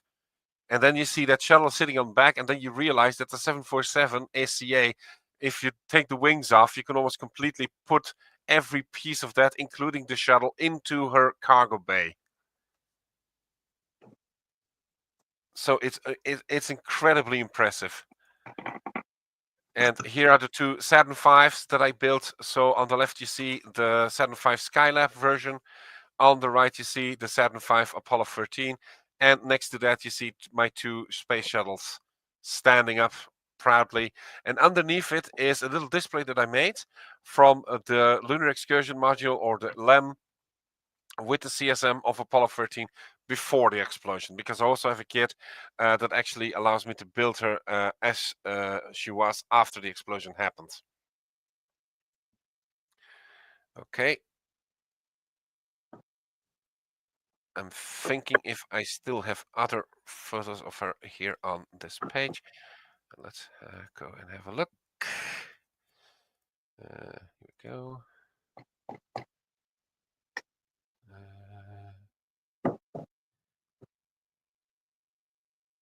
Okay, so first the photos of the two aircraft next to one another. Oh, damn, that's small. There you go. So that's the Tupolev Tu-144D. As she is on the top of the roof of Hall 2 of the Zinsheim Technique Museum, with a French Concorde sitting directly behind it. Wow. Wow. Yeah. And so you see the nose is drooped down. It still functions, by the way. And every now and then, just to keep the hydraulics up, they close the nose in its top full position, and then lower it again.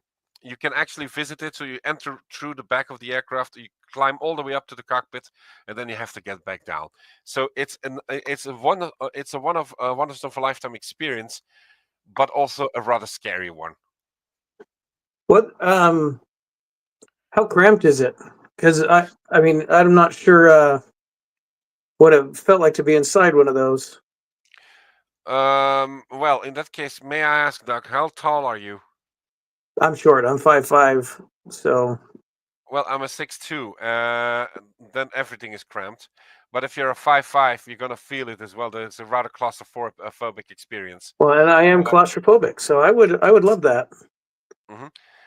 So yeah, it's small. It's really narrow body, and you feel that you. I mean, I was in the Concorde with about 20 people, and it already felt like it was overcrowded.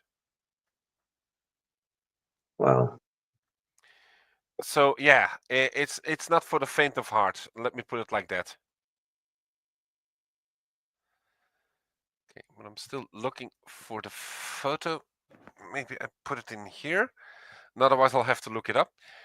These are some of my Russian builds. Some I still have, some I don't, or I intend to replace them. And yeah, some of these kits were really built in a hurry. Yeah, so it shows. And here I have a MiG-29 SMT in the colors of the Cuban Air Force. I did this one, the Italeri Sukhoi 27 Sea Flanker, which is now, of course, the Su-33. I still have it, by the way. I have the Backfire C that I'm going to replace with the Trumpeter kit, because this is the Italeri Reeboks of Eschi. And yeah, it shows that they still believe that the cockpit was different, to the point that they actually had like an access hatch beneath the fuselage, while in reality it opens two sections of the canopy here and here, like in a fighter aircraft. So it was just one of those things that they didn't get right, because nobody knew at the time if it was like this or not.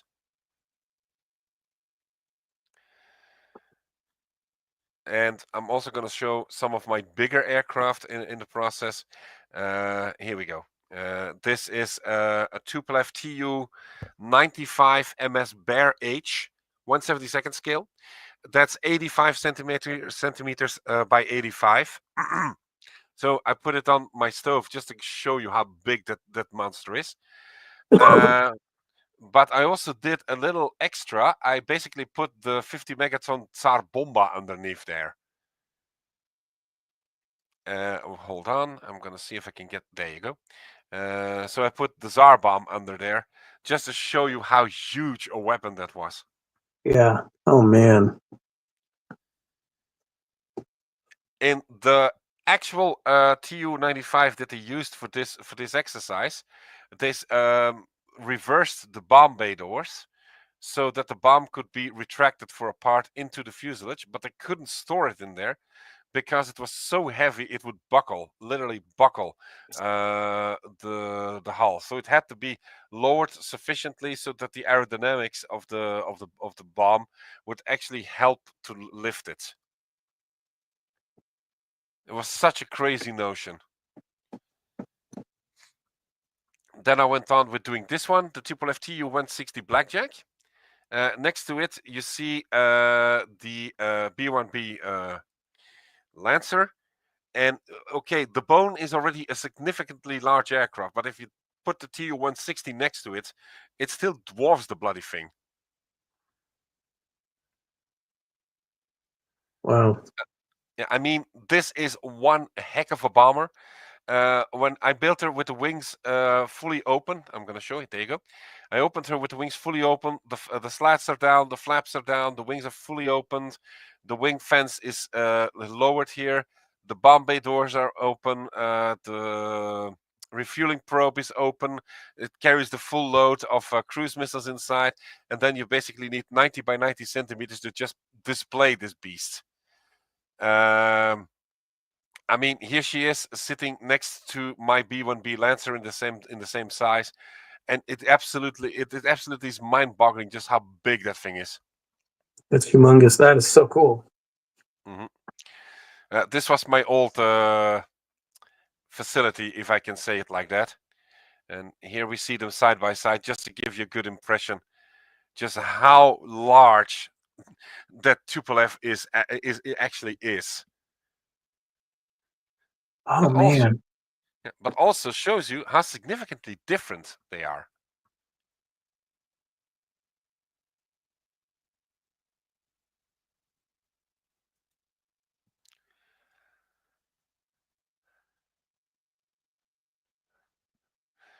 This was a little fantasy project that I did. There was a competition in Belgium. Okay, what's going to replace the F-16? And I said, hey, what about the Sukhoi 27? I mean, no offense to the F-35, but for the price of one F-35, you can have 4 Sukhoi 27s that can do the same. That can do the same job, whether you like, if no matter how you slice it. Yeah. So I basically went up, I built this Sukhoi Su-27, and I gave it Belgian markings. So this aircraft actually went on the table of one of the IPMS clubs in Belgium. To show, okay, this is the Belgian wings. This is what we think are the competitors. So the majority came up with like an F-18 or the Eurofighter in Belgium colors. At the F-35, it was very difficult because there was no good model of it at the time. So some people actually scratch built one, and then here I come with a Russian aircraft. And everyone was laughing. They said, "Hey, this actually looks good." It does look good. Yeah, and the fun fact is the decals that I put on the tail are decals that were actually used on one of the aircraft of the 31st Tiger Meat unit. Here you see it. So this is actually a decal that sits on an F-16.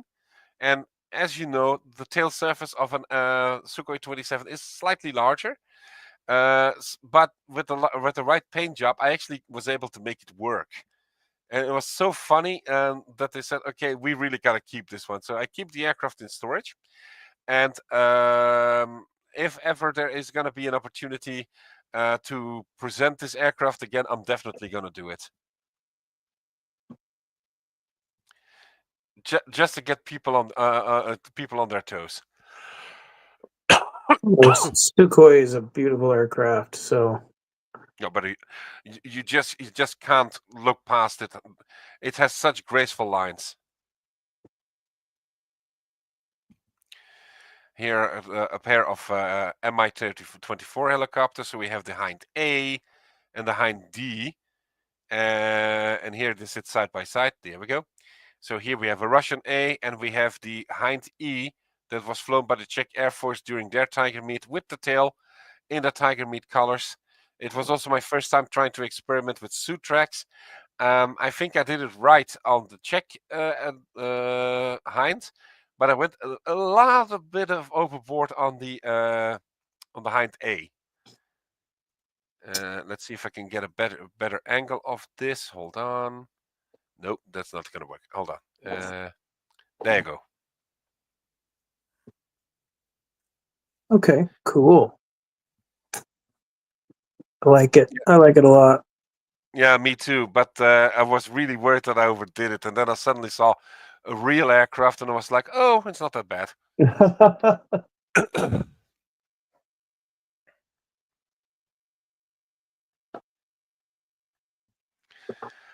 Okay, before I continue, I'm also gonna pick up a few of the messages that still were flying by. So we have Mark Sextor that says, "I'm working on a Czech pre-war 38T, a Desert Tiger 1 early, my first model with a base, and a few others. Very nice." And he also asked if I saw his dad's model photos on the FB page. Yes, I did. Really love them, Mark. 38T as an actual Czech design is pretty cool. Go with the source of the tank, which is of course confirmed by Mark. It is going to be a Christmas present for a Czech friend from church. He knows about it and is very excited, which David finds very thoughtful, and adds that he's been working on my first diorama for months now. Keep getting into his stall, not making any progress, and just avoiding it. I hope you don't suffer from that, Mark. Just so you know, David, you're not alone. There are many people who are in that situation for whatever reason. Keep in mind, it's not a competition. You just take your time. The moment that you feel it's finished, it's finished. The moment that you say, okay, it's not right now that I want to continue working on it, no worries. In the end, it's you who has to enjoy this build, and that means don't look at the clock.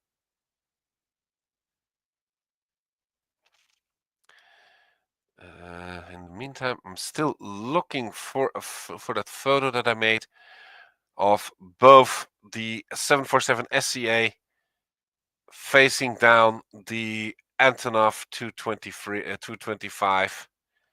I know I have it. It should be on here somewhere. But yeah, that's what happens when you take so many pictures and then you forget to actually put them on the right places. And I know that I made a page. I am still looking where it is. It's called Icons of Aviation, and it basically shows the 225 builds and also my 124 Ruslan, which I also rebought so that I could rebuild it. I was really a bit taken aback by the fact that the aircraft has been reissued now after all the trouble that I went through to get one of those. They basically brought it back out. That's how it works. Yeah.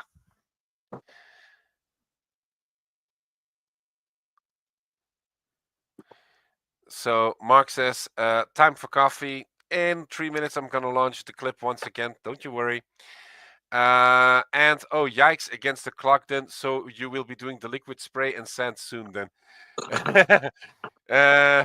Well, I definitely hope not, that we don't keep the clock next to us and that we continue to just enjoy the build. If she's finished, she's finished. If it's not, then she's not. Just keep enjoying the build, folks. That's the main message that I can give to all of you. Oh, God's sakes. Wrong button. Here we go. That way.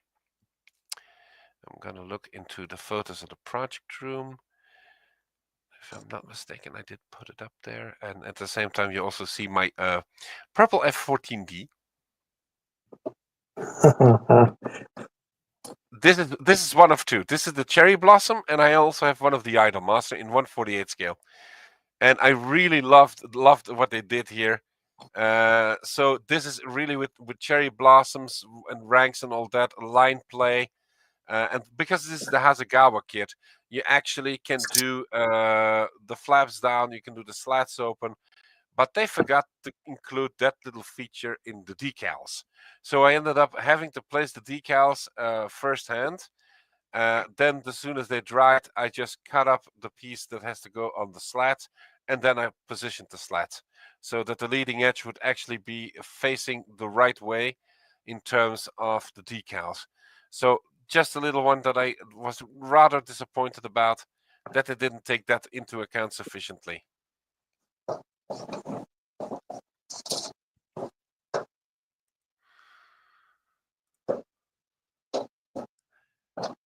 This thing is rather beat up. I don't know how well you can see it, but this is the Hasegawa 48 scale kit. It's the Super Tomcat, so it was the D kind of. There's a lot of things that I should have fixed, but I did this about 25 years ago. I don't know how well it stands out, how well you can see that. It's covered with dust, but I had a blast with this. Using the old tester, the Model Master paints, I tried to do something fun with the three different tones of gray. I found a picture from one of the scale and markings books that had a really nice, the gray, the way it was modeled on it and stuff. It's straight paint. There's no marbling on it. There's no real depth to the paint because I didn't know anything about that. It was like the late 90s, but it was a lot of fun. I still kept it. I don't have a lot of my old models, but this is one of them. Yeah, I still have a few of my older models just to see which way I progress. The F14 being among them. I have the Big Eve by Tamiya that I bought in 2013. Still have it. It's sitting at the bottom shelf of my large cabinet. Almost every F16 that I built throughout the years is still there. Few of the older aircraft that I built are still there. Most of them are hanging on the ceiling of my daughter's bedroom because they all had something with bears. Yeah. So Max Secreto says, I need to get the Tiger vignette done for our IPMS contest on December the 3rd. So indeed, yes, yikes, there is some time pressure all of a sudden.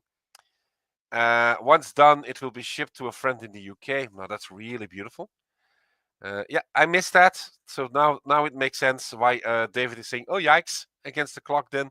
So you will be doing the liquid spray and sand soon then. Mark says, yes, I'm about to mask the edges of my base this evening, then sand and liquid spray for fixing it probably tomorrow. And then, yeah, Mark reminded me that I actually missed a comment, so pardon me for that. And then David wishing Mark well with that. I made the mistake of letting my ambition massively outweigh my talent. As I said before, I am going to do this icebreaker in a diorama. I know that I'm just as crazy as they come to do this, and I'm going to do this again in 2025. And there the deadline is October 18th at the latest, where I'm going to be recreating a scene from down Periscope, where the EXO is playing golf from the forward section of the hull in front of the sail of a nuclear attack submarine, and that he actually strikes almost a hole-in-one on the golf course that they sail by. So let's see how I am in the same category as you are, David. Probably a lot, knowing myself. So while I'm still gonna be looking for the pictures that I need, I'm gonna just get the break in there so everyone stretch your legs, walk around, have something to eat, take care of nature's business, and get that coffee going. So without further ado, here we go again.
And here we are back.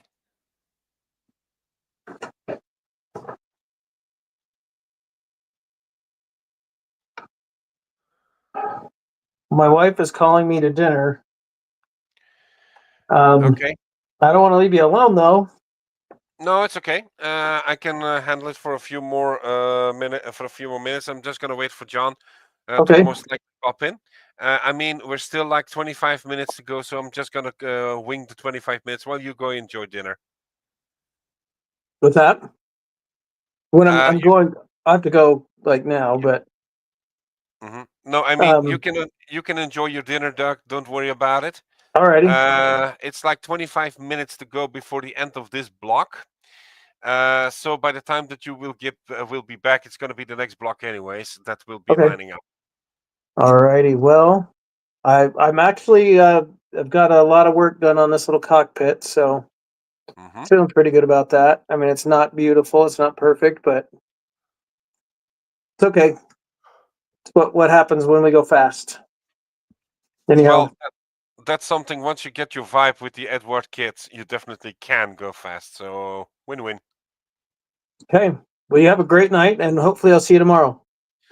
Okay, same. Doug, take good care of yourself. Enjoy your dinner. All right. Thank you. Take care. You too. Bye bye. Okay, so that leaves me for the last 25 minutes. So I'm just gonna wing it as much as possible and pick up the comments again. And yes, David comments, Down Periscope was a fun film. I saw it only like a week ago again.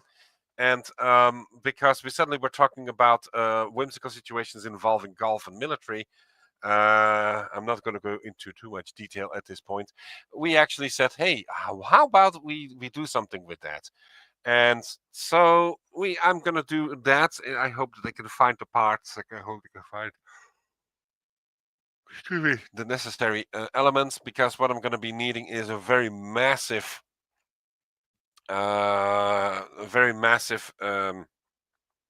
section of a nuclear attack submarine. Most likely I will stay faithful to the movie, and that basically means that it will be a Los Angeles class or a 688I, 9 out of 10, given the time frame,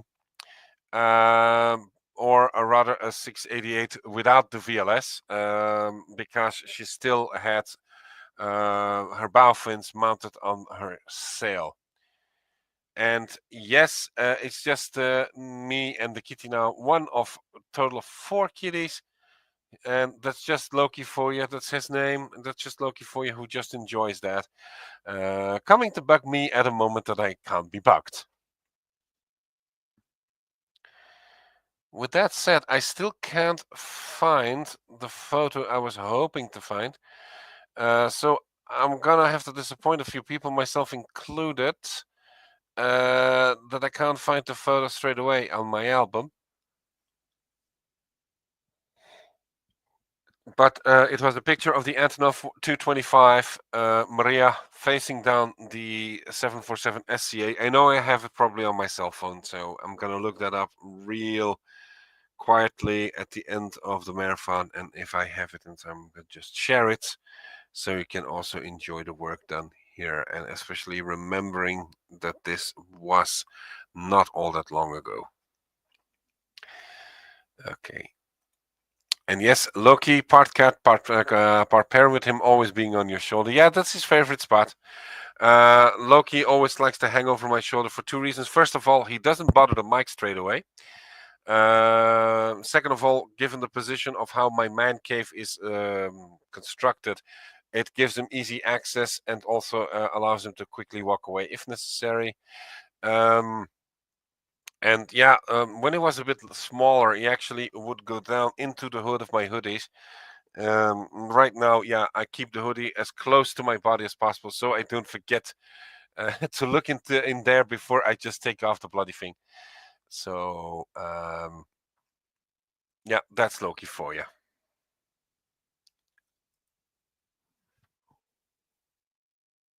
Pardon me.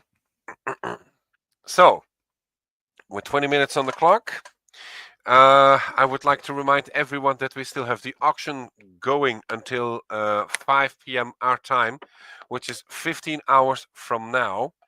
The auctions are still open. There are still a few items left that have not been bid at. That are definitely worth the extra buck, the small buck that you pay for it. So I would suggest you check it out. Not to mention, of course, that we are still accepting donation. You have the IBAN account number and the PayPal account lining up. For the PayPal account, be aware that the last dot is not included. So the last period is not, and the last dot is actually a period. And while I grease my vocal cords, I'm also going to add to the fact that if you do make a payment through PayPal, please be so kind to do it as a friend and family. It may mean that you may have to pay rather a small fee, but at this point you will actually send over the money that you intend to donate. Now, I still haven't found that picture, but I got another one, and I'm actually going to share this one. And it's too funny not to. This is one of the other what if machines that I did. I hope I can still do this. Hold on. Yeah, it's taking its time, but that's okay, because there's another aircraft, also an F-14D, that goes with the pumpkin face. There will be a few people definitely that are going to say, oh, I remember that one.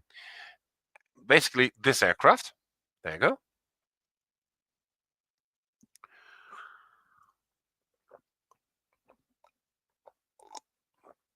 So, painted orange.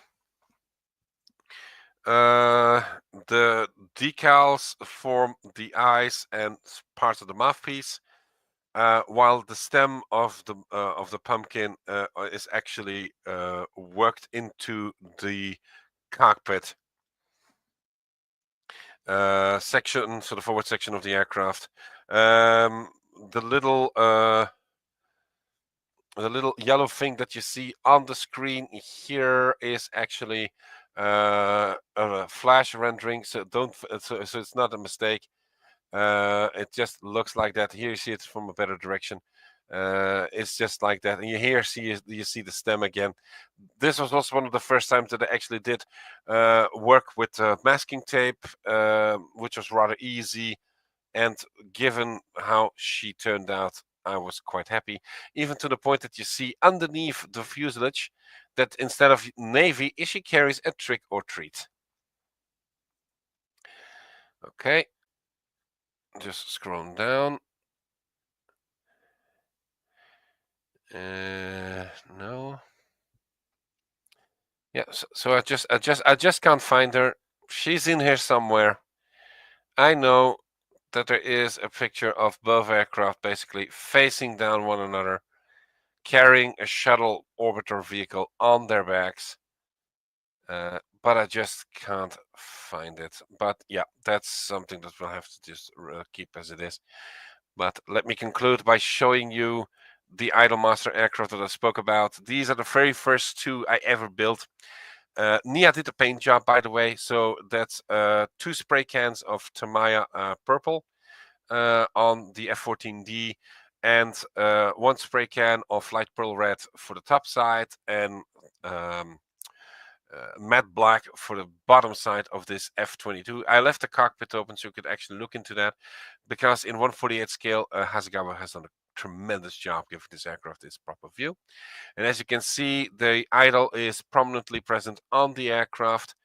Now, the F-14D was about 102 decals, so it was not that bad. I mean, the white lining that you see is actually decaled. The 765 production is a decal. Every flower, every rank, every branch, every rank.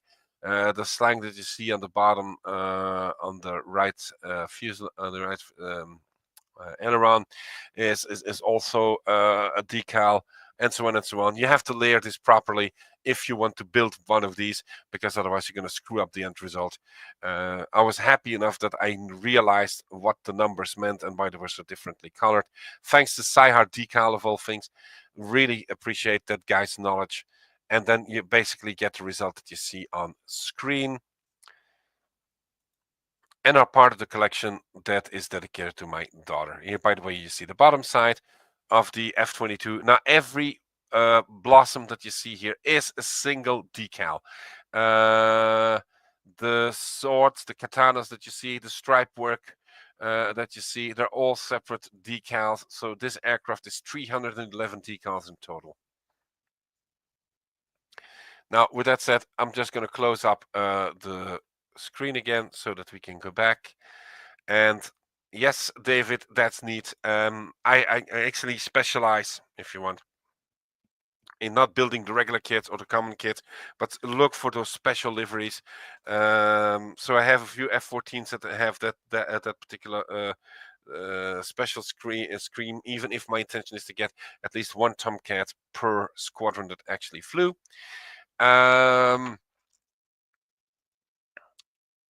And F-16, same thing. I have 24 of those. No, 25. Excuse me. I have to add my Dark Falcon now. So we have 20. I have 25 F-16s. Every F-16 is different. They all represent a specific aircraft with a specific color scheme. Even if some of these aircraft have been painted, repainted in special schemes earlier already in their career. Some of them even went through it 3 times. Yeah, I know that you were worrying about the pumpkin one, but it also applies to those other amazing stuff. Yeah, definitely. So, David, I really enjoyed that pumpkin one. It was the first time that I actually did something with simple masking tapes and trying to figure out how it works. And I was really pleased with the end result. And it actually says trick or treat instead of Navy on the engine parts. So it was really such a fun aircraft to build, especially with that particular scheme. Now I'm gonna see if I can find that photo tomorrow, but I'll hold myself to it to show you the picture that I have to include. A very, very dramatic view of the jumbo jet facing the mega jet.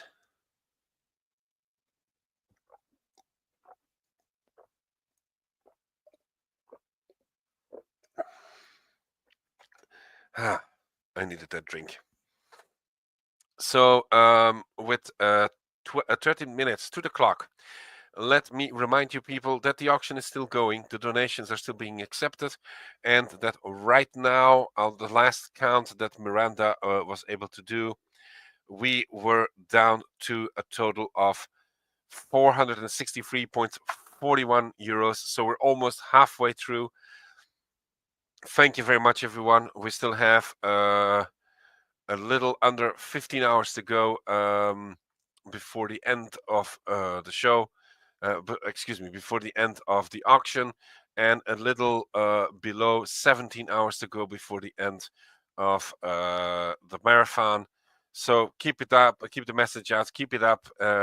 Even if there's only €1 that you can spend, it doesn't matter. Any support is most welcome to continue working.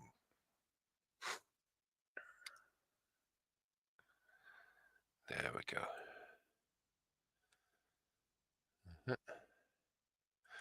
Yeah, as I said, David, I specialize in building something out of the box or something unusual.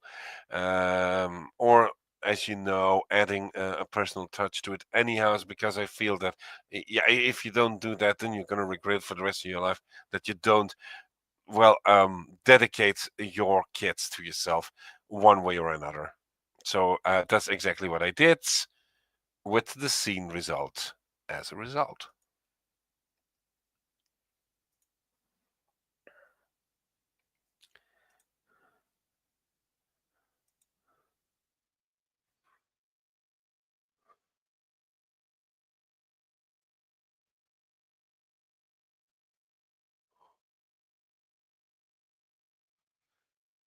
Okay, that was a dramatic pause. As you can probably guess, I'm also going very tired, so I'm gonna retire soon. I'm just gonna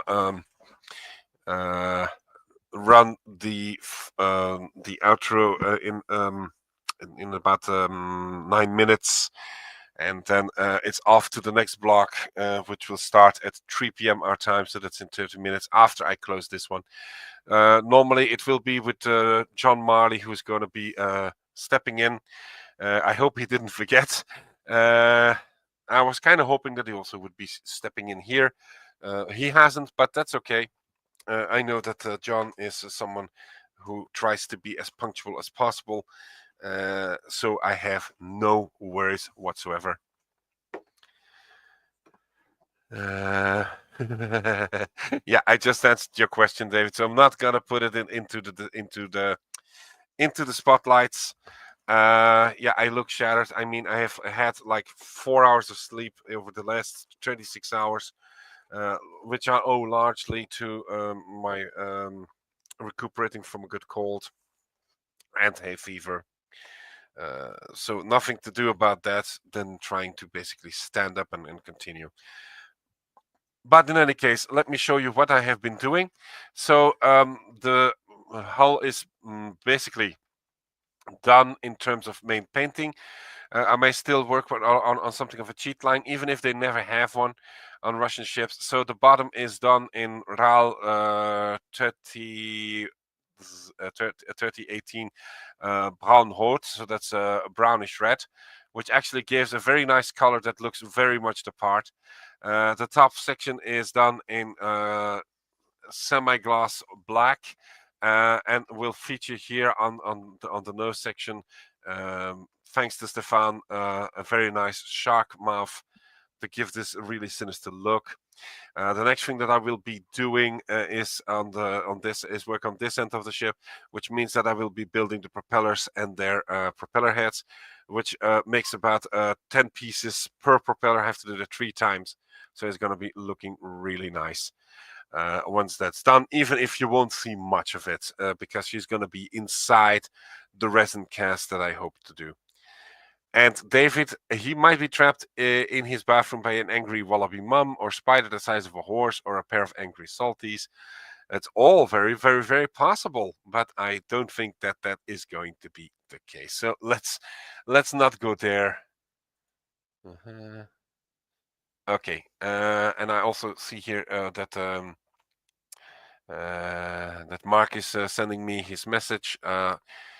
Okay, Mark, give me a sec. I'm gonna send you the link to the project room in a jiffy.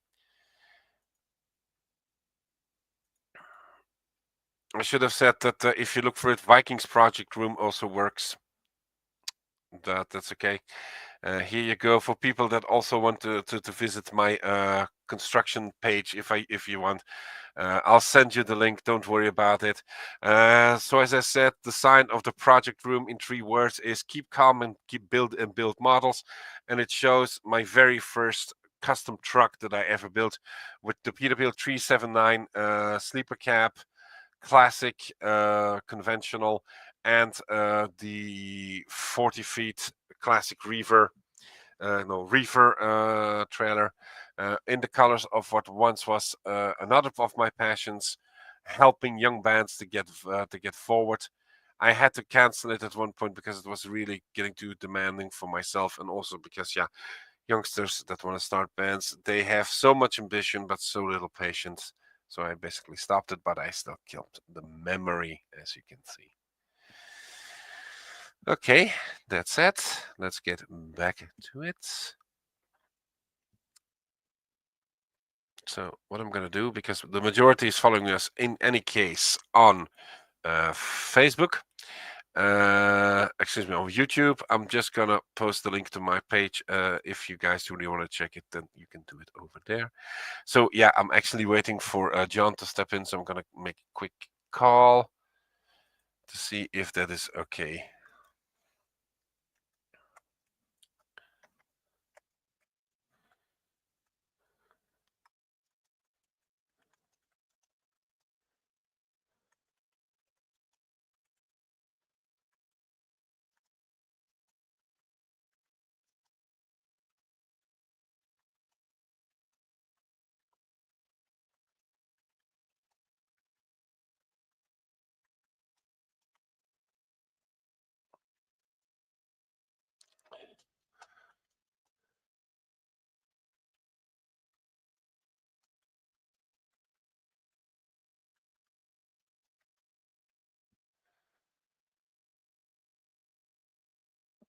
Okay, when you are shattered and you try to do blind typing, it doesn't work.